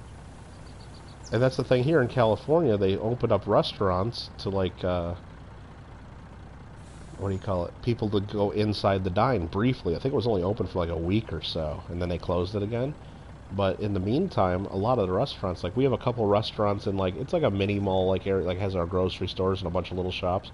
There's like 2 restaurants in there. Well, they basically just took a big chunk of the parking lot and put like those big concrete dividers you see on the highway, and like blocked off a big section of the parking lot and just put a bunch of picnic tables there. So now they have outside dining, which is allowed because you can do carry out and takeout and carry out and like delivery only. But if you have outside dining and people stay like a certain number of feet apart, you can still do that here in California. So basically, a lot of restaurants, they just like walled off their parking lots, and now they have outside dining, and it's just weird. Like trying to think about, well, you know, with all this stuff spread around, yeah, I don't want to catch it, of course. And do I think I would die right away? I would hope not. I don't want to go to the hospital and get sick though either. I don't want to test it out. So it's like, if I'm trying to think of ways to minimize my exposure, it's like, would I just go right to a restaurant with? It's just weird. So like, I go to the grocery store and you look over at the restaurant around dinner time, and there's like 50 people just chilling and having fun, eating and dinner. Like there's nothing going on. And yeah, it's a little different because the waitresses and stuff are wearing masks and they have gloves, but none of the people dining have anything.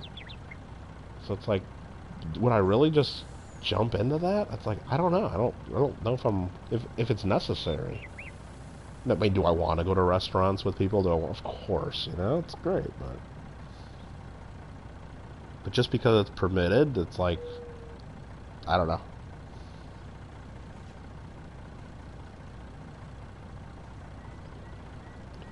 Yeah, that's what I mean. Like, so, like, I gotta go to the post office just about every day, because it's like, if I don't go to the post office, like, I don't make money, because that's part of my business. So it's like, yeah, I'm just pretty much in and out. I have all my stuff pre-done, all the labels done, everything ready to go, so I don't have to wait in line with anybody. I just go right in, drop my stuff off in the counter or in the bin, and walk over to my P.O. box, unload that, and I get the hell out of there. That's pretty much all I do. But it's like, even if I didn't have to do it every day, you know, at first, like when it was like really getting crazy, like when they first locked down, like I only went like once a week, but after a while, just sitting in the house, it's like, you know what, you got to get out more. And it's like, so I go every day just to give me a reason to get the hell out of the house, pretty much, because you're right. And then I had to meet a friend of mine to like do a deal, and I had to give him some money, and he had to give me some stuff, and we had to just get together.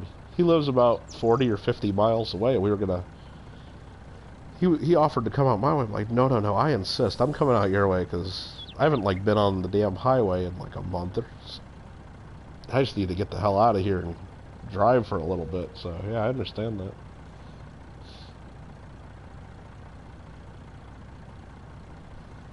Yeah, Lady Kid, you know what? It's just, there's certain parts of the country where people just have different attitudes about it. And again, some of it is, you know, goes back to politics, because you got different people thinking different things, and they're thinking some things are conspiracy. And it's people on both sides, so it's just, it's kind of wild. It's like you don't know what to think. There's people that, like where I have friends and family in Lake of the Ozarks, Missouri. That was like one of the first things, is like, it was even on national news. You got all these people partying at Lake of the Ozarks. I think it was, what, Memorial Day weekend? And all these people in the poolside bars and just swimming and, like, you know, drinking and having a good time and all up against each other, and like nothing was going on. And it's like, oh, okay. And everybody's like, that's kind of weird, but, you know, being from that area and knowing, it's like, I understand exactly those types of people. And you got people like, and I've been to your area of Louisiana near New Orleans, and I know there's a lot of people that are like, I'm sure there's people that aren't ever going to be wearing masks, and they just don't even think this is real, and they don't think it could ever affect them, and they're not changing anything, and they're more concerned about going out and getting their cigars and their crawfish and their Tony Chachery's Creole seasoning, and their liquor. Onebushu. Stamps.com is pretty useful, absolutely. I don't like Stamps.com though. I think they have some fees and there's some stuff built in there. I do all my mailing through PayPal though, because most of the people that buy things from me, whether it's through eBay or just if I send invoices, I do it through PayPal. And when I print if they pay through PayPal, I automatically have their PayPal verified addresses right there. And all I gotta do is click one button, print shipping label, and then type in how much it weighs, and print the label. And it comes right out of the same account where I already have the money, and right there in PayPal. And I don't know if it's just a type of PayPal account I have, or it's because I have an eBay seller account where I bought the store and I pay them a monthly fee to have it. I get discounts on the postage too. So Lady Kid Nichols, for example, is mailing me a package right now, and I think she said medium flat rate was $15.05 if you go to the post office. I believe that's the correct price. But if I print that same exact label from PayPal, it's $13.20 for the same box. So just because I use PayPal, I save, what is that, roughly $1.25, is that right? Or no? Let me think again. $1.85, $1.75, something. Yeah, it's almost $2, let's say. So just because I do that, I save almost $2 off of a $15 package. I mean, that's a more than 10% savings on my postage. So, and it, across the board, first class mail, all that stuff, it's cheaper to print labels through PayPal, so it saves me money. And I don't know if you get the same savings through stamps.com or not. I just haven't used that, so I don't know. So this guy is going here. Still have to visit a post office to mail things, wait in line, fill out customs labels, and pay like $30. No, that's not fun. Busha said, yeah, people running bars need to make money too, but it's like, but at some point it's like, if you're supposed to stay away from people, the bar is like not really a business well suited to that, you know? I mean, if it's all about the alcohol, you know, which is a great song, by the way, about the alcohol.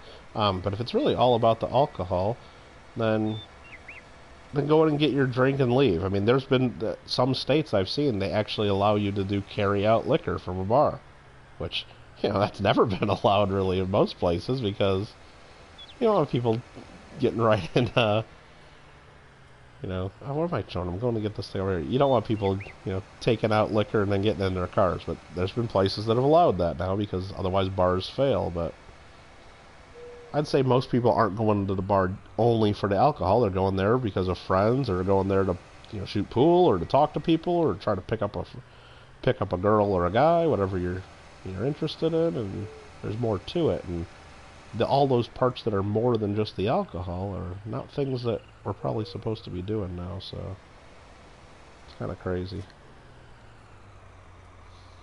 Job. Probably after all this, they're shut down for at least 30 days. Yeah, it's government related, huh? Yeah, that's kind of bummer. Better to do nighttime mailing. Yeah, I mean, I guess there's no one there when you were there, so. Alright, let's take this big bad boy. We haven't used this in a while. All we've been doing is planting corn and sunflowers lately. We gotta take this bad boy over to field number 13.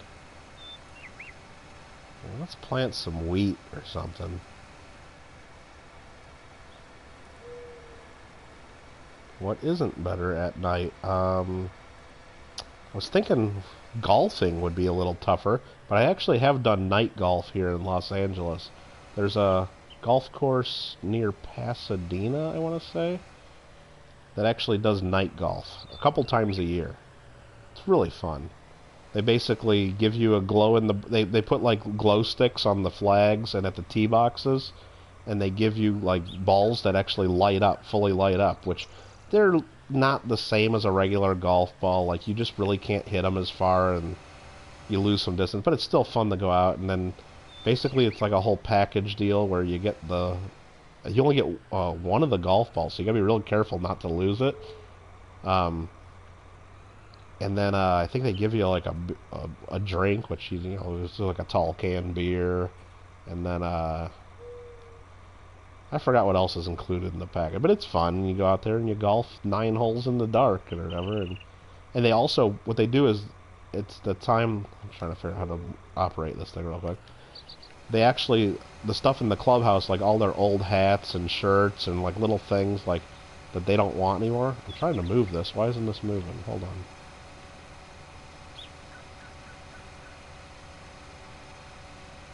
This is stuck? What? Stuck. Alright, let's just lift this up again, turn it off. Now can I go forward? Yeah, okay. Barely. Is this just not powerful enough to move this? Anyway, the golfing in the dark, they all the old merchandise that hasn't been selling in the clubhouse, it's been on clearance, they just like put it all over the golf course and hide it. So like you'll be walking down the fairway and all of a sudden, oh look, there's a hat in the middle of the fairway. Okay, cool, I gotta do hat now.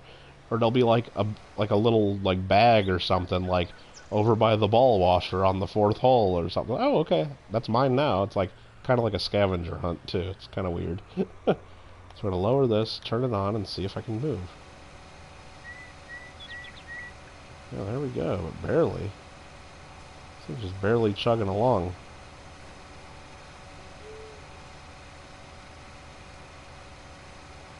Oh, that's slow.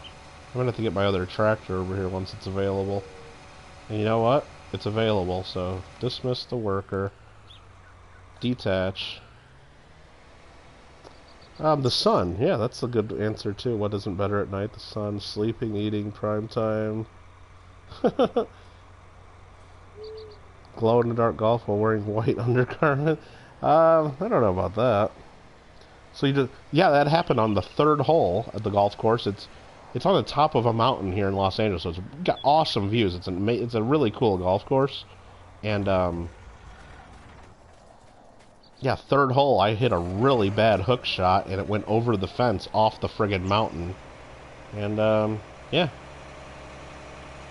one of my buddies actually climbed the fence and actually scraped up his leg pretty bad, and kind of went down. It wasn't like way down a mountain, but it was down there. He climbed the rocks and got my ball, because I was like, dude, I'll just like wait until we get back like closer to the clubhouse, and I'll just like go buy another ball or something, because they had extras that you could have bought, but like, how are we gonna lose a ball? They can't even hit them that far. But yeah, I screwed up and hit mine too far. Oh yeah, this machine is just so much more powerful. Look at this guy. He's just cruising. That other tractor just can't do this. Awesome. Awesome sauce.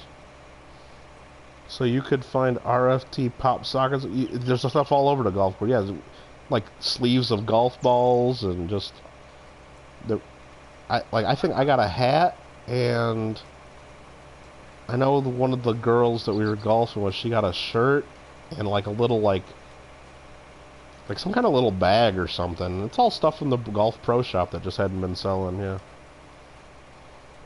Screw it. Let's go bowling. Market, dude. Alright, we got that. We got that. What is I gotta move this thing over here. Where was that at? Well, this I gotta deal with again. Let's put some more of this in there. It's just too much work to do on this farm. I don't know. So much work.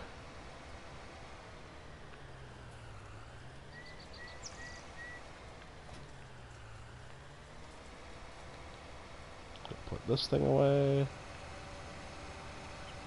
Glow in the dark. Wait. Hold on. I guess I missed some stuff here. Hold on.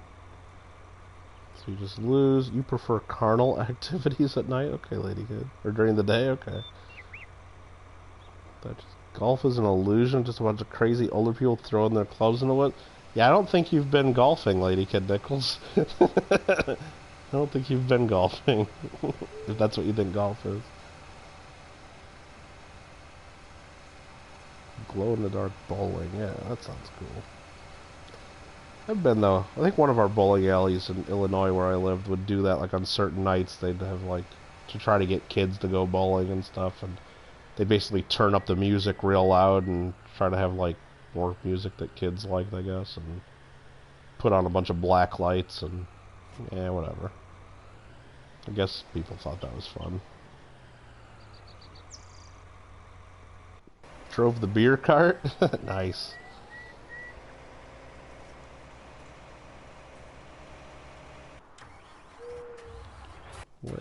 Where's my truck? Not that truck. This truck. Did I not fill that? Come on.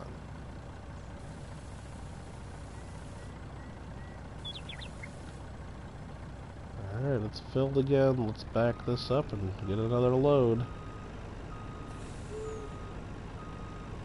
That didn't work. That just got me pretty much stuck. Nope.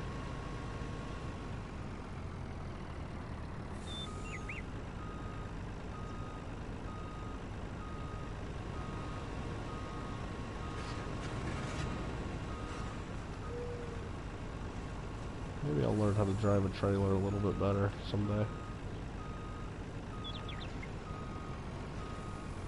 That looks perfect right there. Actually, that is filling, just barely. Okay, good. Good. Drove the beer cart.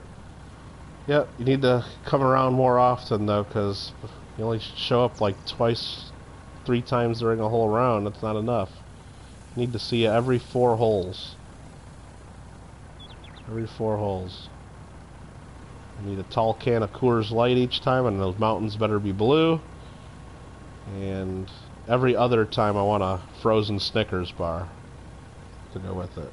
So, and if you can do that, Lady Kid Nichols, you got this amazing shiny 50-cent piece with your name all over it as a tip. So,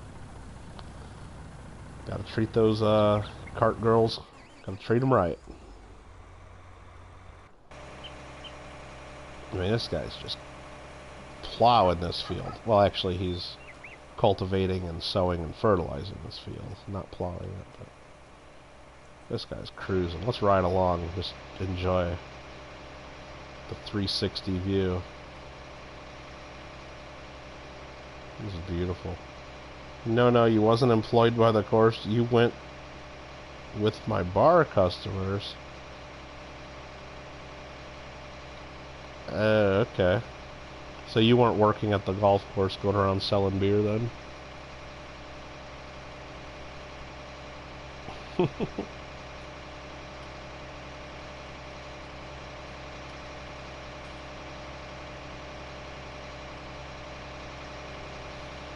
what we got on the computer here. We got 9.5 engine hours. We got a battery voltage of 12 volts, speed of about 18.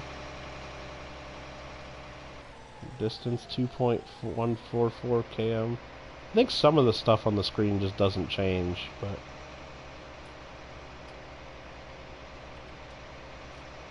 it's kind of cool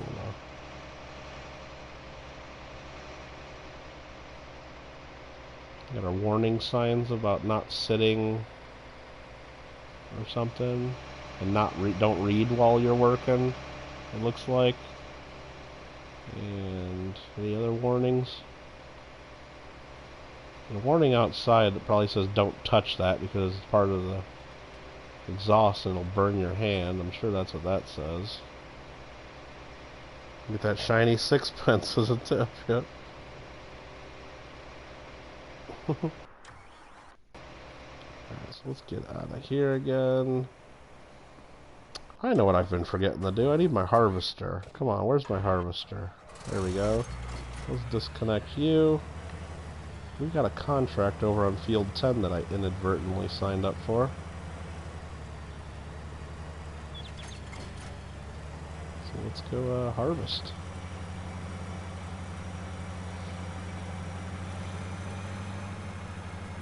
You like 6 pences? None the richer? Yeah. I don't know about that. I need to mow this grass is what I really need to do. But that ain't gonna happen right now, I'll tell you that much.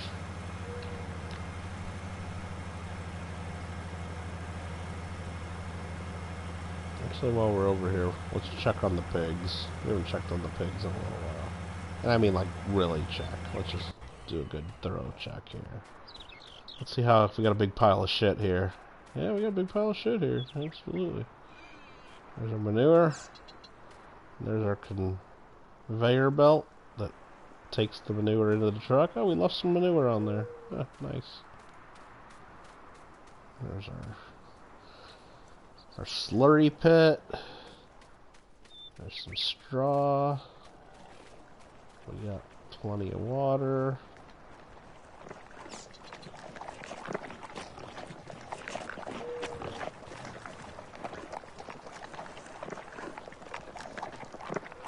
Yeah, they're just being pigs.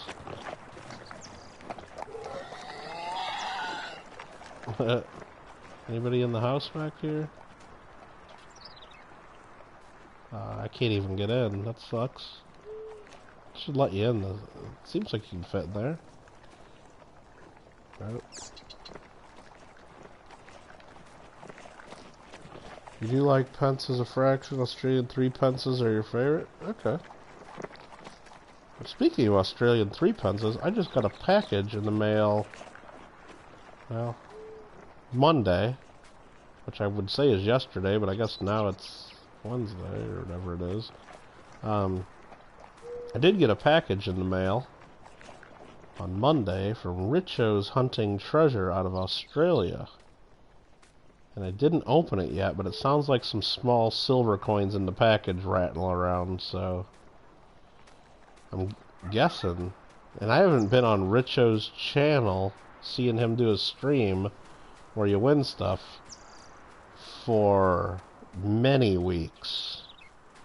So I'm just guessing that either he just didn't get it in the mail until not recently, or the mail from Australia has just been really that slow, which I think it's just been really that slow. No, that was not Lady's house. That was the pig's house.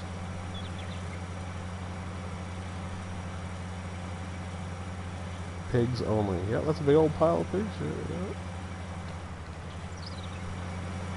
I look at that and I just see money though, because I can sell it. Or I could use it as fertilizer, I guess.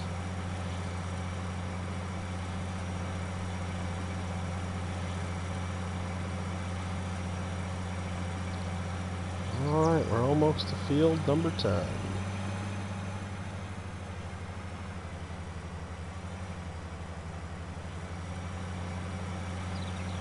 Oh, you didn't like that? You don't think a dog would like that house? Look cozy. Looked like a lot more room than Lady's house. Lady's house looks horrible. Yes, ma'am. Which really weren't asking me.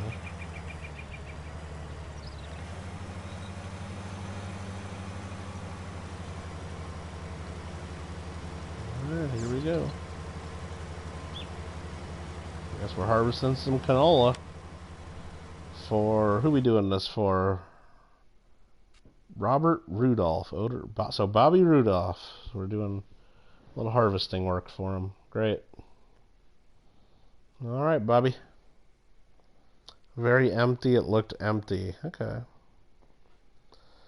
So, Aussie Post is probably... Yeah, I would guess it's real slow. Ordered something from Japan May and got... Yeah, because my mom actually ordered some face masks, like right when all this pandemic started and you couldn't get masks anywhere. So she ordered them on Amazon, and the only place that was actually selling, like, the little cheap ones that just go over your ears and probably don't really protect you or anything, but I don't know, it's a mask, so. The only place that was selling somebody on Amazon, but they were shipping from Singapore.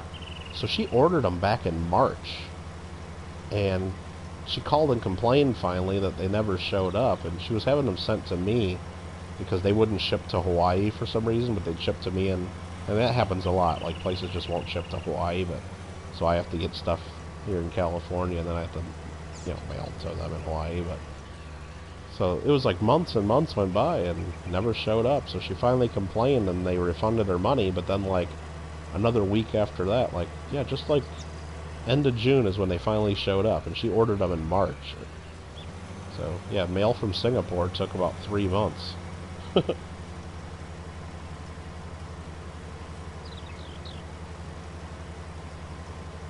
Oh, so it looked like it was empty again.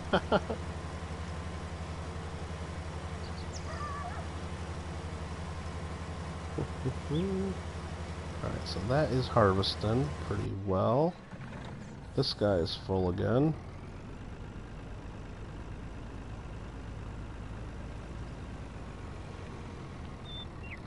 Now, you see, I just keep doing this drive back and forth from the belt to here, and then the belt to here.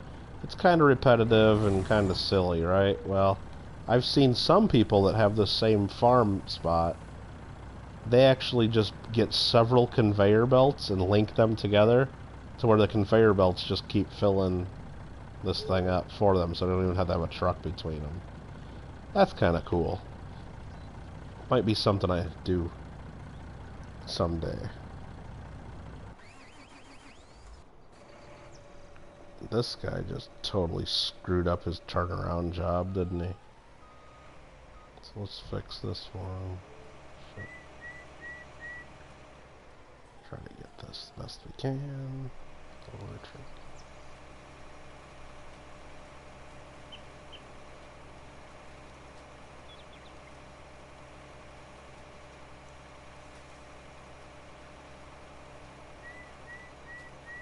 This guy always misses around the corners here. That's alright, it's not hard to fill in.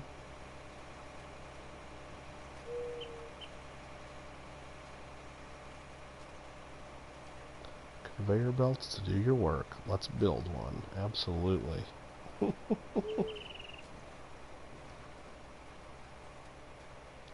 Why the heck not? Be like the Jetsons or something like that, where everybody's like on belts and going through tubes and...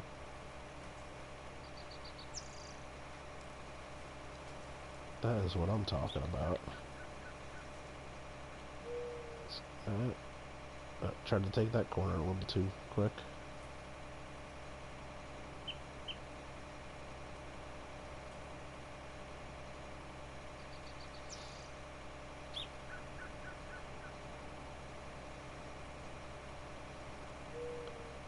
Alright, we got this whole field pretty much planted with wheat.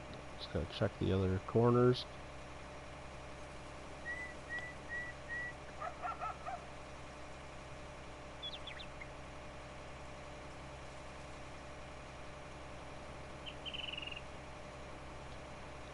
Definitely missed a spot here.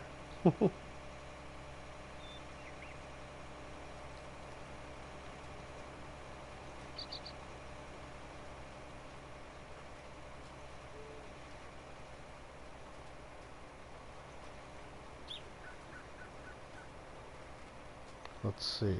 Still waiting on those flying cars. No doubt.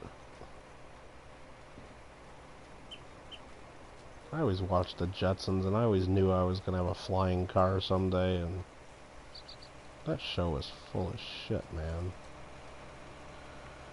Meet George Jetson, whatever. His boy Elroy, whatever.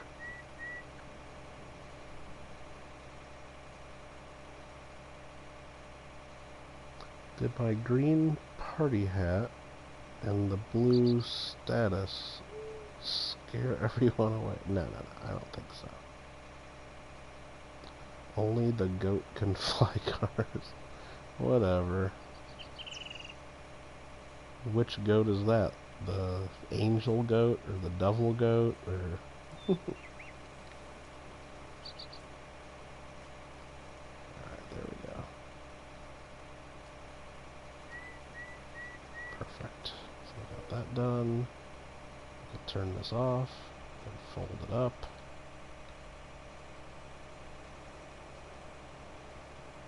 Still haven't met an Elroy. I've met some Leroys.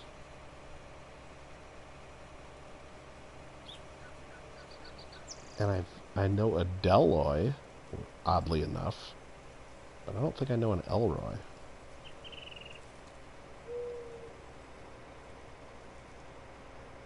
It's interesting. Very, very interesting.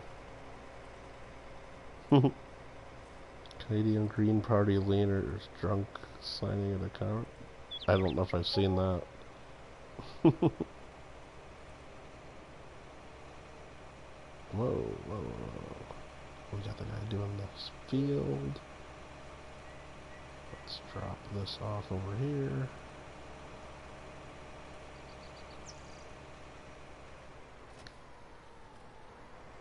Perfect.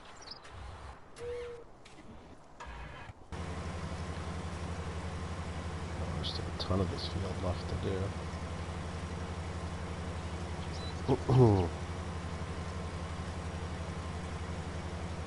I think once we're done with this field, we might be done for the night, or the day, or morning, wherever it is where you live. Get to be that time of day.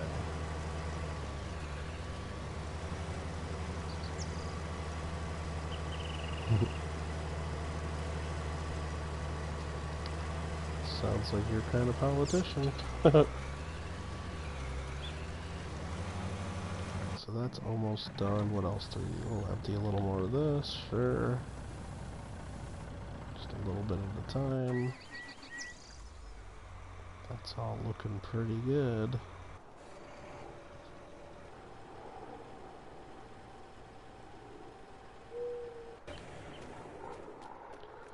Let's make sure our dog's still here. Yep.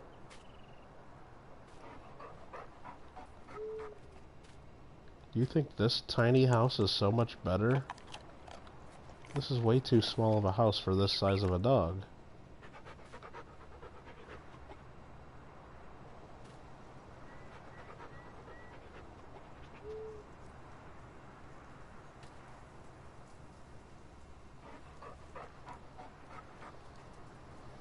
Page right out of history. Yeah, they're the modern Stone Age family.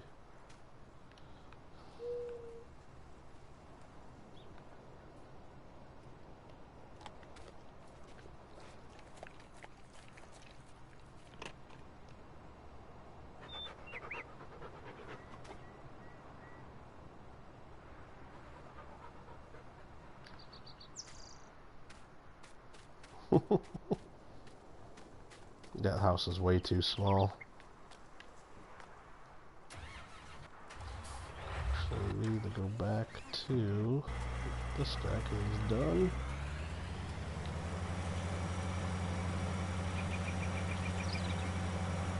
This is the place I don't like to deliver. Dang it. This thing's so hard to empty over here without a truck. We're gonna try it though. Probably should have left the header back at the field instead of bringing it with, because this is going to get in the way here. This is going to be bad. She needs to play. We need to work before we play, lady.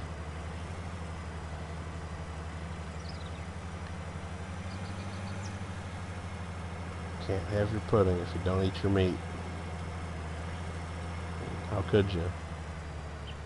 I'm just going to drop that right there and block a bunch of traffic to piss some people off. Probably should have set that down a little nicer. It's like a $100,000 piece of equipment.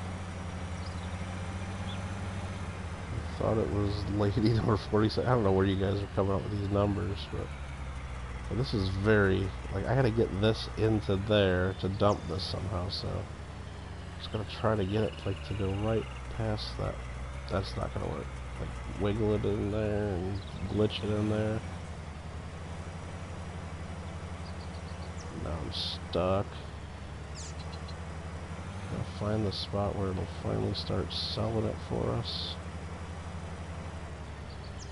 Let's bring it back in now and try to go forward a little more. This is just, I should just get a truck over here. Oh, now, look at that. I got the caught between the light pole and the, oh no. Oh no. This is bad. We've made a serious mistake. I immediately regret this decision. I've done this before and I didn't remember having this much of a problem. There we go, I got that free. Just gonna do this a whole bunch, I think. Oops.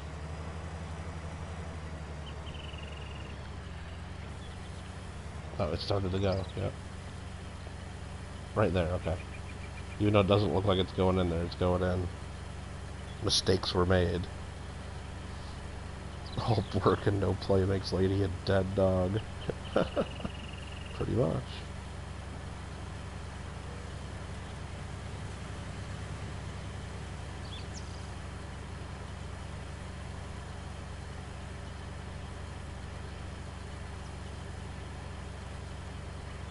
Wanted to see what kind of traffic jam I made back there by dropping that header in the street. Let's see.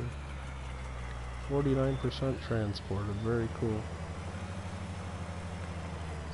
Oh, we'll get traffic jam. Cars are too dumb to go around. Let's see if I just ran into this car. It doesn't even budge.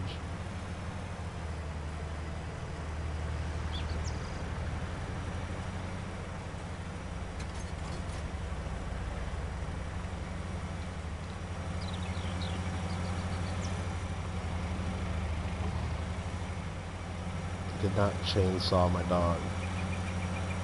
If you keep spreading those rumors, I'm gonna do something about it. Let's just say.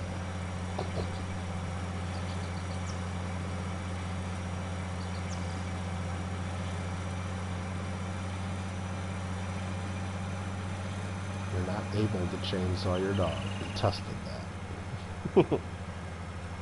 It's not possible.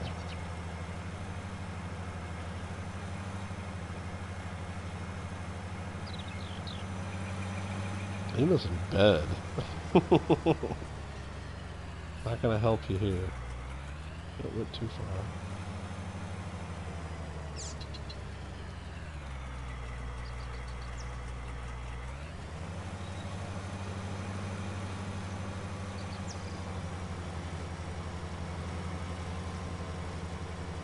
I'll line that up. Shit, there. Okay. Good enough. Where's Lima? Not gonna help you here.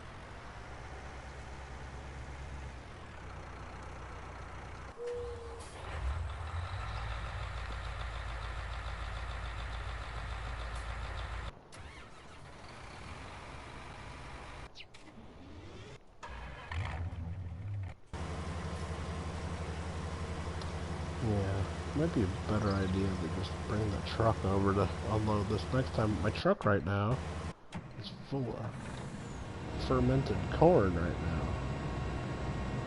now. Okay, I'll stop calling Ash behind your back. Okay, okay.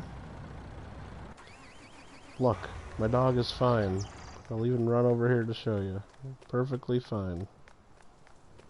And you know, sometimes when you're running, the chainsaw just slips out. It's real easy. It's hard to explain.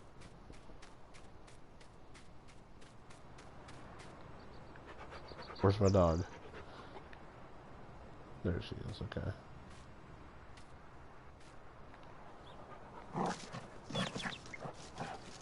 See? Lady's having a good life.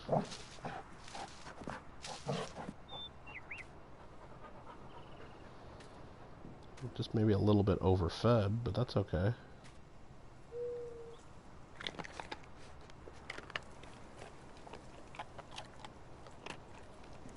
Now I'm going to have to watch Army of Darkness. I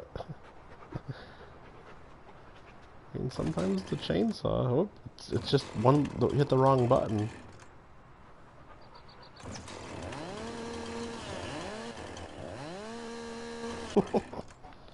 She's not scared of it. She knows it's not going to hurt her.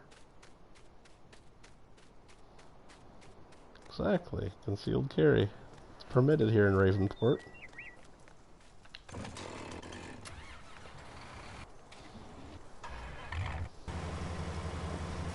%. Ah, this field sucks. We're only at 53% on the contract. We're gonna have to make another trip or two. for Robbie Rudolph.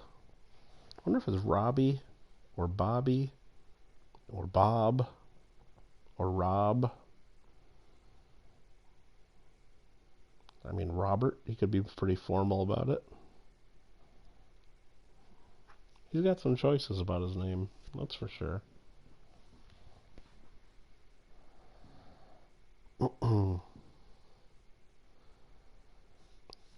So yeah, I gotta think about, because it's coming up one way or another. I don't want to count my chickens before they hatch, to speak of the farming lingo. But I'm getting close to 2,500 subscribers on Michael Kittle Rare Coins. When I checked earlier today, I was at 2,450. So we're getting close. And I have a feeling I will get to 2,500 someday. Yeah, it might be a week, it might be a month, I don't know when. It might be 2 months, who knows? So I'm thinking about doing a giveaway when I get to 2,500. Just don't know what to do. And then now that Kittle Got Game has just got over 250, it kind of makes sense for me to do a combined 250/2,500 giveaway. But I think if I make it a combined thing, I might piss some people off on the coin channel. Like if I say, hey look, I'm going to have like a contest, but I'm going to have like certain clues, but you might have to watch over there to get the clue, or I don't know. I don't want to get too crazy about it. But you know what? It's my channel. I do what I want. So we'll see. Lady Kid Nichols will spread the word. Very nice. Appreciate that. I just got to come up. Hey there, Esther. I just gotta decide what I know I don't want to do a random comment. That's what I did for the last couple of them, pretty much. Yeah, I put some, where you gotta have keywords sometimes and things like that. But I want to do something different than just a regular comment picker thing. I mean, I could get really crazy and say leave a comment, and then instead of using the comment picker, write every single person's name down and put it in a big bucket, and then pull out names, and if I pull your name out, you lose, and wait until there's just one name in the bucket left. That would take forever, but it'd be kind of fun. I don't want to write all those names down, because I think last time I did a big giveaway, I had like 500 entries or something like that, or more.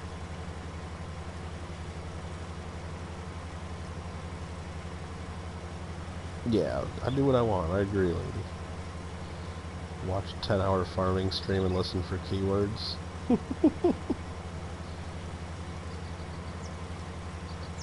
Yeah, apparently not everybody liked that, Lady Kid, about Rick G and the gold giveaway, but a lot of people were pissed off that Penny Dog won because she was one of the channels that was part of it, and they thought it was rigged.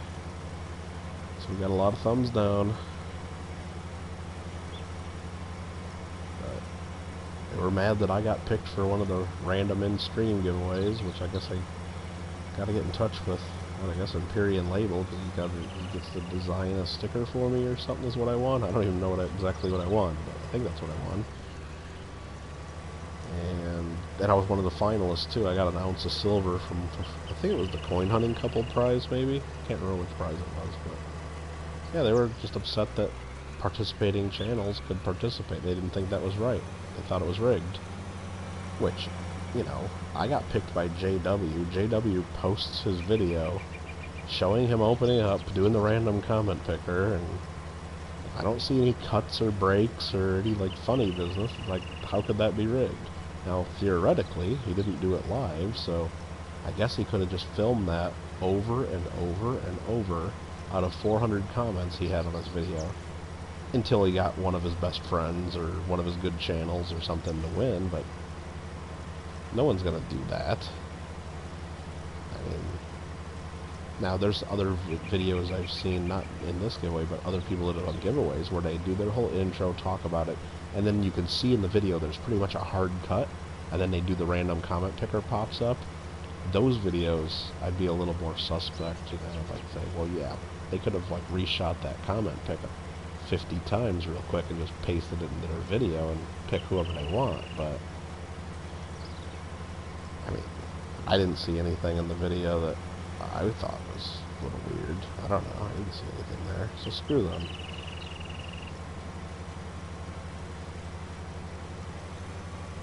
Laughed at all the rig yeah, but I mean, it's fun, but it's like when you get people that aren't used to getting any thumbs down on their stuff, and then all of a sudden they're, well, Rick, I mean, he got like 20 or 30, he got like almost 30 thumbs downs on the stream just because of people crying that they lost. But other people, when they just post their finalist selection, like people that usually don't get any thumbs down, all of a sudden get like 5 thumbs downs or 6 thumbs downs here and there. It's like, it might discourage people from participating in future giveaways, you know? It's like for example, the videos I got with the most thumbs down are all related to multi-channel giveaways I've been part of. So it's like, you know what, why would I? And not only that, you know, what I guess the people, not everybody realizes is like, this wasn't Rick G just like putting this up. All of us came together and bought the coin. Each channel had to pitch in money, plus, you know, ship the coin prize to him, plus pay all the postage. And one of the winners for my shoutouts was from friggin' Canada, so I had to pay a lot more postage than I planned on. But you know what, I did it. It wasn't that much of a difference, but it's still more money. And so why do I do it? Yeah, I might have gained it, and I was like I was actually the biggest channel in there as far as sub count goes, I think. I don't think anybody had more than I did when it started. So I gained a lot less than most other channels gained a ton of subs, and I didn't really get that many.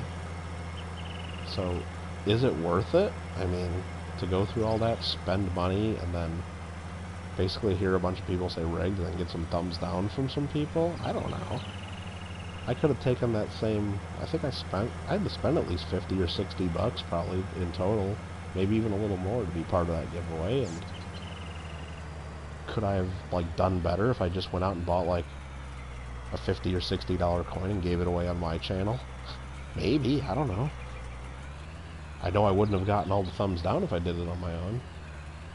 Was this poll here last time? Oh, you know what? I forgot to leave the header behind. That's what's going on. Oh, shit. Oh, shit. Let's go park this over here.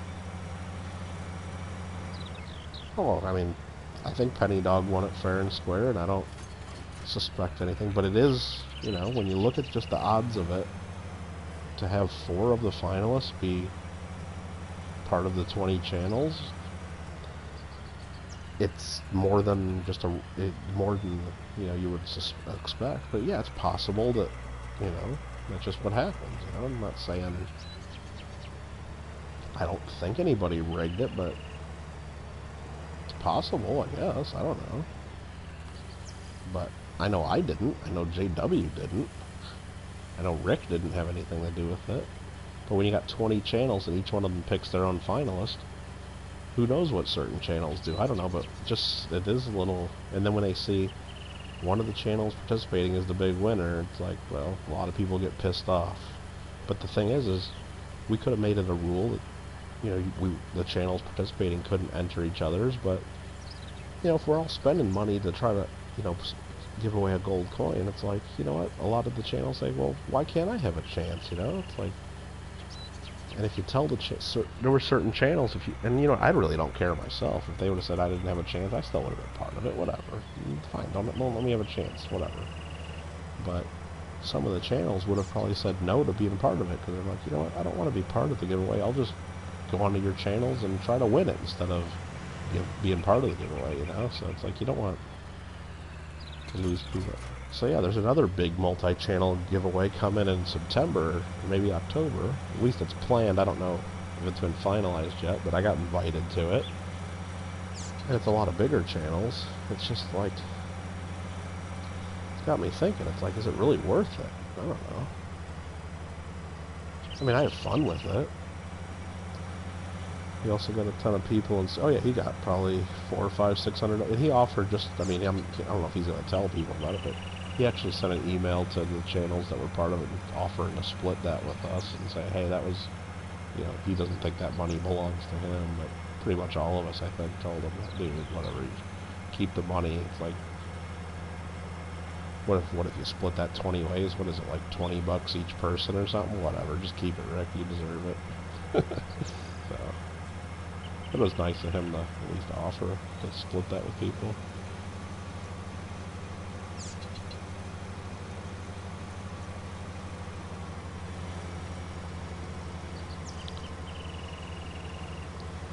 Alright, whatever. What do we got going on here? There's a gift. You understand when people get... Well, they get mad that they didn't win, and then they get mad that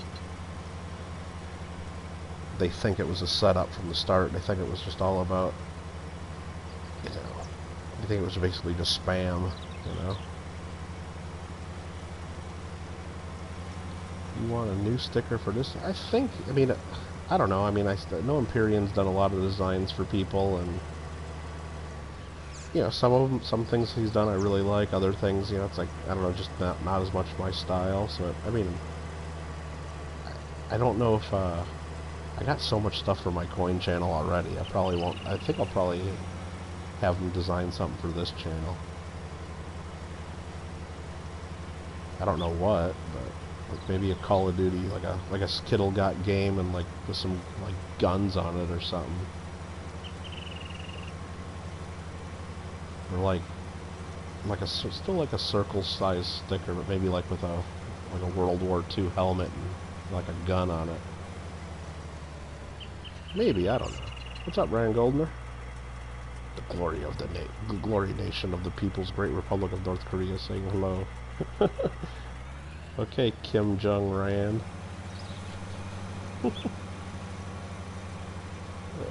Crazy.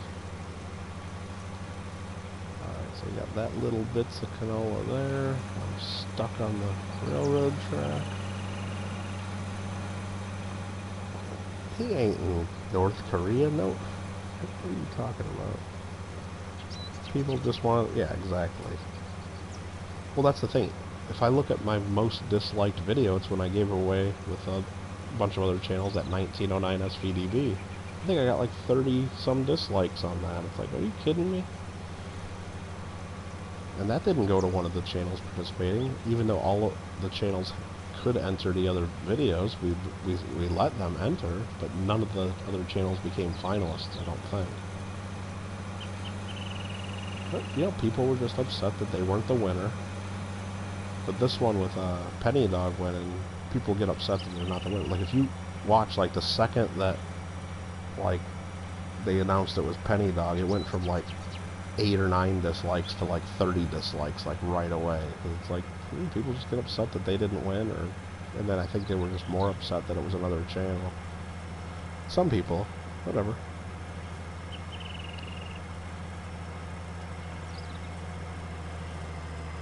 Can I have something? Oh, for the channel.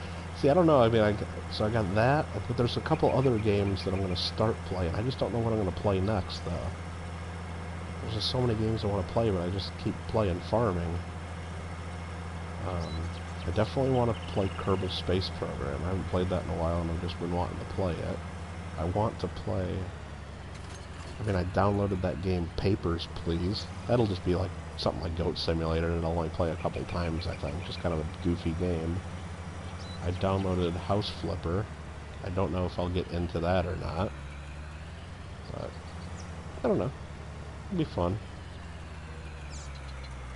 Get right about here and try to sneak that in there and wiggle it in there. Ah, I went too far back there. Damn it. There we go. Snuck it in there.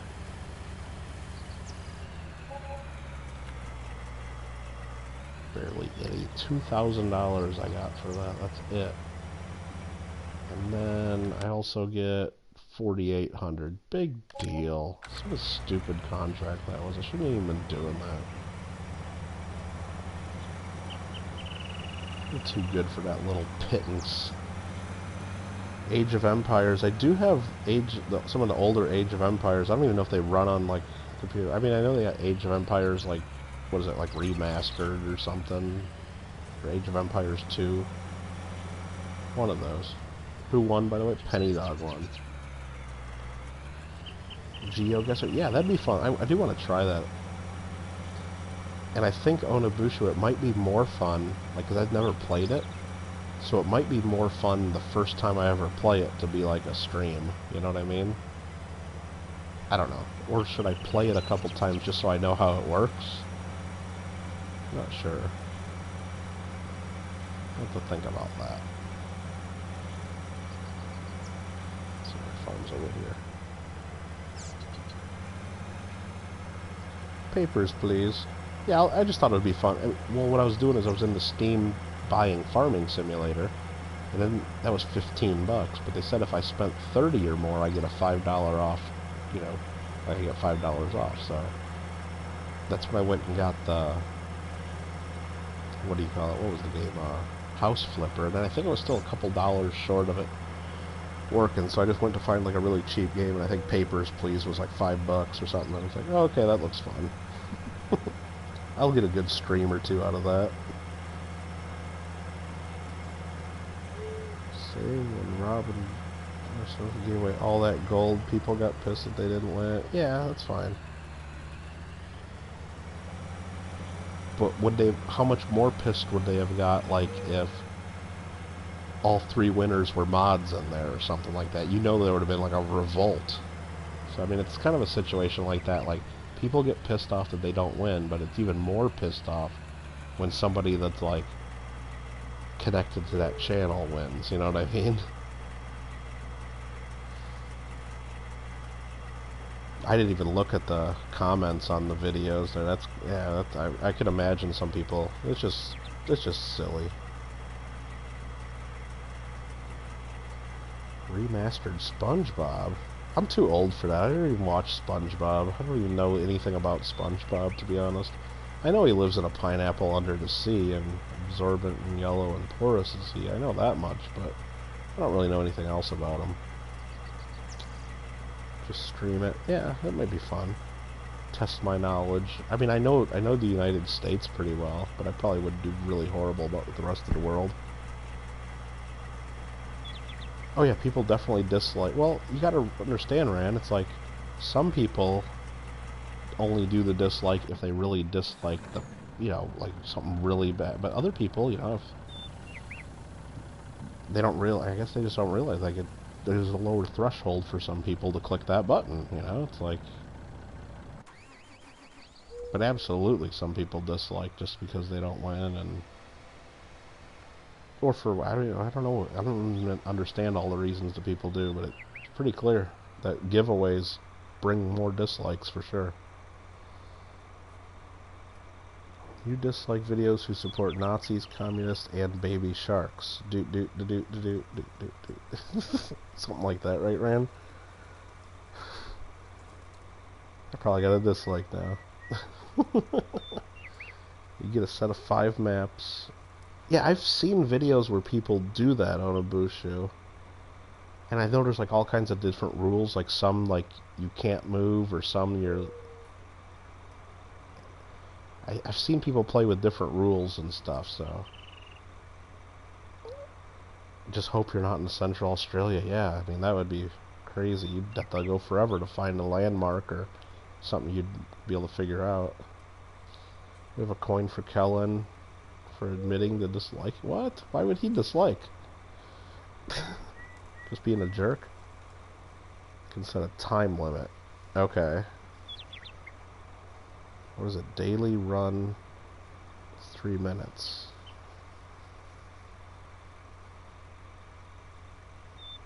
Oh, okay.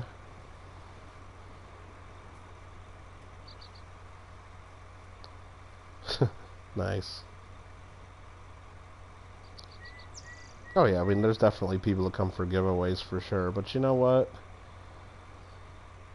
It sucks, but I mean, I don't know, it seems like it matters though, like, because I know the more subscribers I get on my coin channel, the more, obviously, like if I do a giveaway and I get 100 new subscribers, yeah, most of the new subscribers, if they haven't found me by now, yeah, there's some new people that just haven't found me that are really into coins, but if they really haven't found me by now, it's like, mostly they're just in it for the giveaways. Like, I guess if you're active in YouTube and you really like coins, I would guess you might have come across my channel by now, I would guess. unless you're just brand new to YouTube, which I can understand that. So I'm always getting new people just that are coming new to YouTube. That makes sense. I can understand that. But, yeah, a lot of people are just there for the giveaways, or it's a bunch of fake accounts. But even then, if I do a giveaway and there's 100 new people, even if like 5 of them are actually really new people that actually watch my stuff, or maybe 10 of the 100, it's still kind of worth it. I don't know. I mean, I'd rather have a few extra people watching my stuff, you know. Alfred lurks. Oh, over in Lady Kids. The only dislike of the stream is awful. Yeah, I mean, I've disliked people here and there before, but very rarely. Just because I don't like it when it's done to me. Or I don't really get that worked up over it, but and usually I can figure out what's going on if I get a couple dislikes, but sometimes it's just random. If it's just one, you don't even think about it because it could just be one jerk just going around disliking everything, and that happens. But if all of a sudden you get 2 or 3, then it's like, well, maybe that jerk has 2 or 3 accounts, I guess, but I don't know. It's hard to say.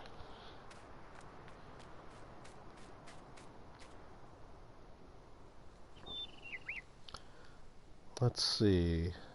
Alfred R. That's why you don't watch RFT. It's more economic moneymaker than real numismatic.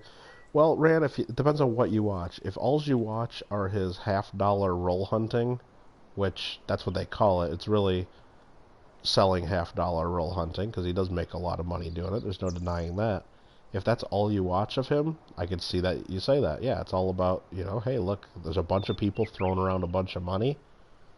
I don't even understand why a lot of people send huge super chats. Whatever. They support Rob. They have fun. That's their money. They can do that, and I'm happy for them. You know, I'm happy for Rob that he has that kind of a fan base. I don't understand it, but I'm not going to hate it. But if that's all you watch, I can understand you saying that. But then Rob also, I mean, there's some half-dollar roll hunting people. That's all they do is they're just doing stream after stream, just trying to make tons of money, and you can tell they don't even give a damn about coins. They're just doing it for the money.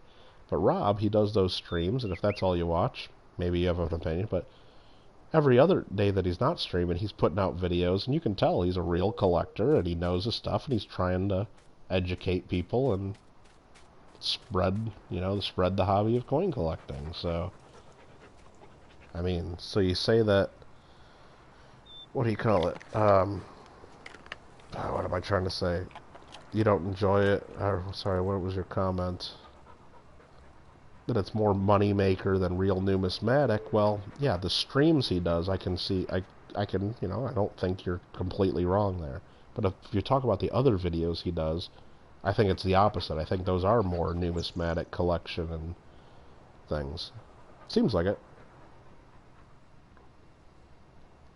You watch RFT videos with the live streams? Yeah, I can understand that too, Farwell. It's hard to participate in the streams there.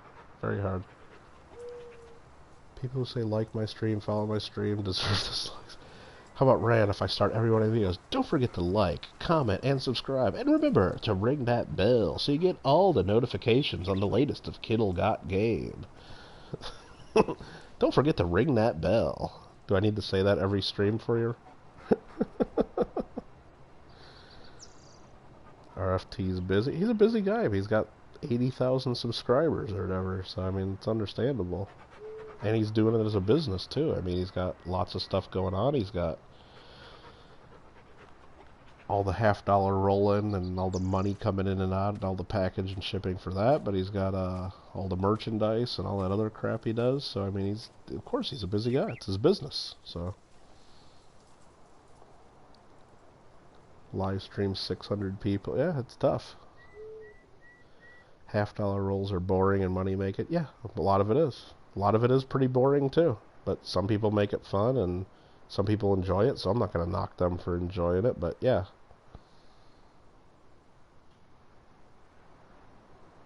Oh, there's so many people doing it. I could probably, if you gave me a few minutes, I could go on my computer, I could probably name 50 different people that do half-dollar roll hunting streams for money. It's pretty out of hand. It's crazy.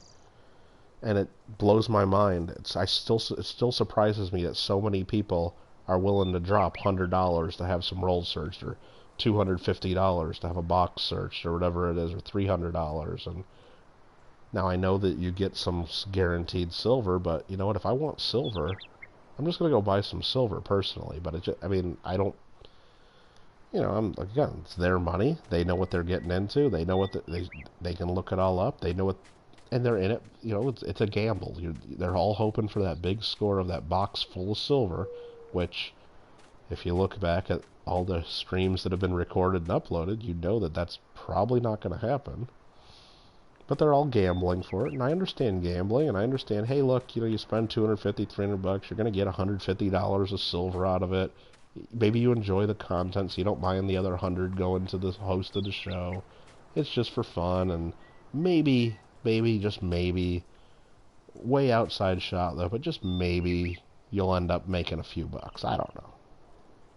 If I'm going to gamble, I'm going to go to Vegas. If I want silver, I'm just going to go buy silver. That's why I've never paid for any half-dollar rolls, so personally, but I don't hate on people that do it.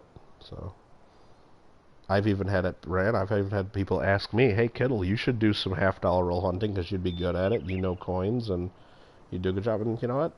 I just don't know if that's for me. I know I can get half-dollars. I know I could probably put together a pretty good show, and I would do it differently because I have different opinions of how that could be done, and I think people that maybe don't like the way it's done now would probably like the way I do it. Basically what I would do is like, hey look, give me $250 and I'm going to get you $250 worth of silver, basically, because I know $250 of retail value silver, I have connections, I'm a part-time dealer, I can basically buy that for like $200, so I can get it wholesale price. So there's the $50 I'm making for the whole deal. And then, just for fun, I'm going to tell you right up front, we're not going to find shit in these rolls. If we find one silver $half, thank goodness, it's yours, but we're not going to find anything. But just for fun, let's search through some $half.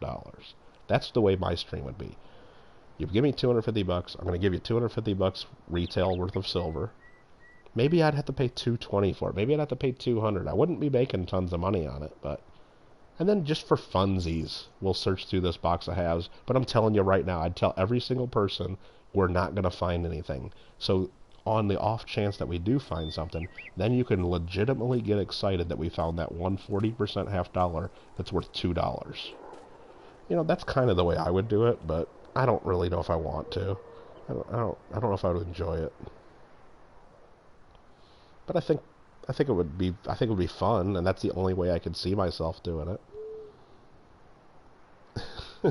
Let's get the 7 likes for a giveaway. That's funny. You can challenge yourself. I'm gonna get caught up on chat here. You guys my chat's flying by like an RFT stream. You guys, come on.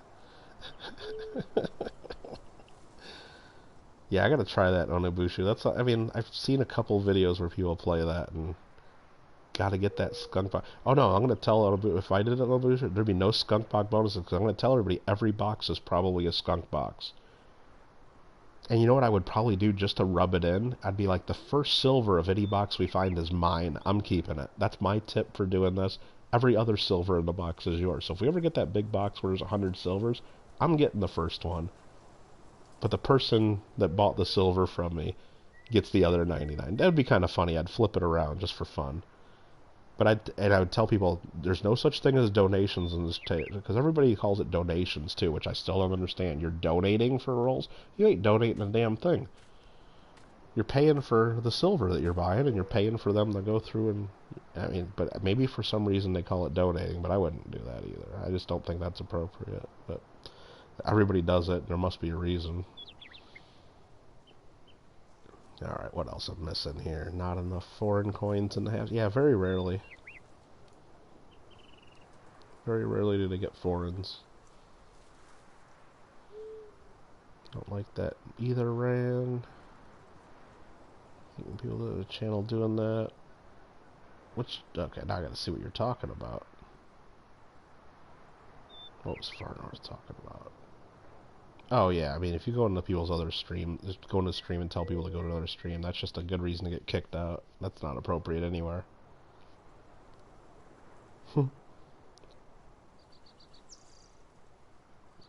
Kittle. The kid? What are you talking about? Oh. Chat is flying by without the tuner. What is NIFC? I put in JW's thing. Like, he was asking for... I even forgot to go back and, like, look to see how that was doing. I think I put numismatics as effing cool. That's what NIFC means. Numismatics is effing cool. And then I went back and changed it to freaking cool or something because he said it has to be appropriate. That's right, Alfred. I still haven't gotten a for real. I might make it my mission once tax time's over tomorrow. I gotta get a for real this week sometime. Not intended for checks. Check you later. I hate when they see the silver and they're like, oh, it's just a jug. Well, yeah, I mean, or when they get so excited that they find an NIFC, and that would be on my channel, Lady Nichols, is nobody's allowed to even say NIFC on my channel, because who gives a shit? Nobody wants these coins. Nobody collects them. If you really do collect Kennedys and you want to have them in your album, sure, you need the one, I guess. But nobody cares. I mean, I don't. I guess maybe some people care, but I know the half-dollar roll hunters keep track of them just because they know they're not finding any silver or anything else, so you got to keep track of something. It's just something to keep track of. Which is fine, but none of them are worth anything. People flip out about the 1987s. The 1987s are more common than some of the other dates. But I don't care about them. I won't even keep track of them. And no, you're not getting any of the NIFCs if you buy from me. That's the way it would be. I guess we're on a Kittle rant here, aren't we, Alfred? Sorry. You love NIFCs? You collect them? Well, you know what? I'll be collecting them right back from the rolls and putting them right back in the bank if I ever do that stuff, because one day there'll be nothing. Because you know what? Look at them. All of it that you get, all those NIFCs, like every 2008 Kennedy that you get, or 2007, or 2011, they're all really nice. Because they all came out of mint sets. They went right to the bank and no one ever used them. The real rarity is a really nice, like, 1980. Or a really nice 1982. If you can find a nice uncirculated one of those are the coins I'll pull out and save and give to people. Like, you know what? This is really rare to find a mint state 65 example of this. You know, all those NIFCs, you can get those anywhere. Who cares about those? But a really nice, like, 1977, if we find one of those, ooh, we'll save that. So, anyway. Alright, I think we're going to end this. I got to feed my dog one more time here. I'm getting tired. I'm just ranting. I'm not doing any more work here. Come on, feed. There you go. Where's the dog? I guess it was hiding behind the house. Many Americans have albums for dates. Yeah.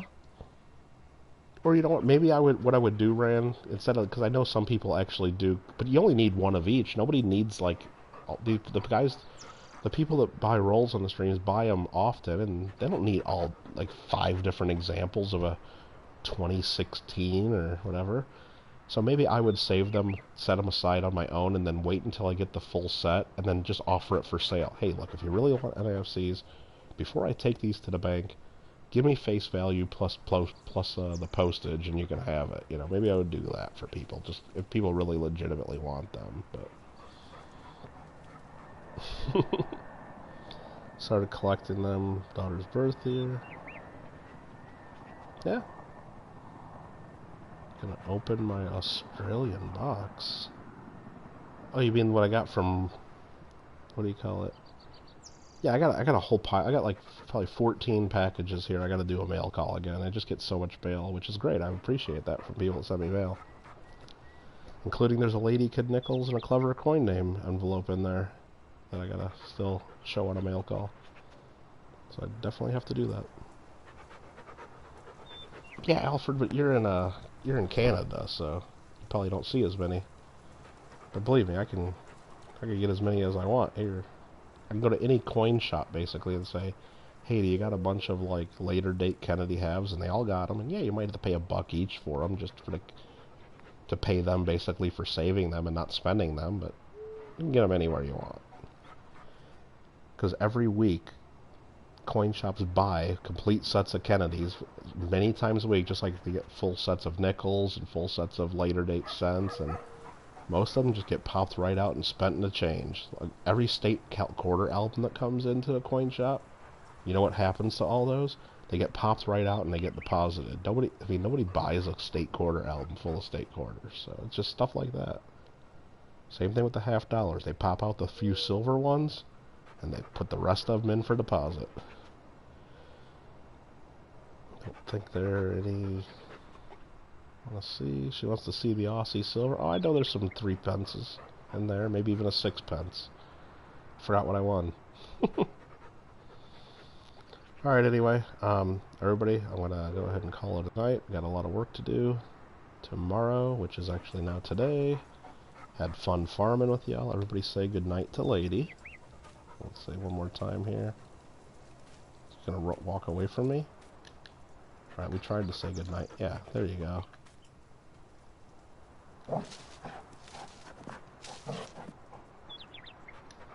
Thanks for watching the Intercollegiate Flying Club. Well, yeah.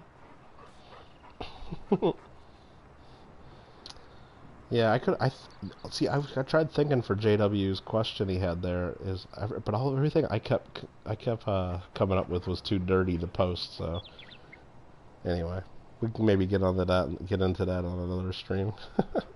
All right, guys, thanks for hanging out. I'm glad we could hang out and do some farming, get some stuff done, and thanks, Alfred. Appreciate that. And I guess we'll see you the next time. Take care, and I don't know what we'll play next time. I guess just maybe farming again, or maybe something new. We'll see. But anyway, have a good one. Peace.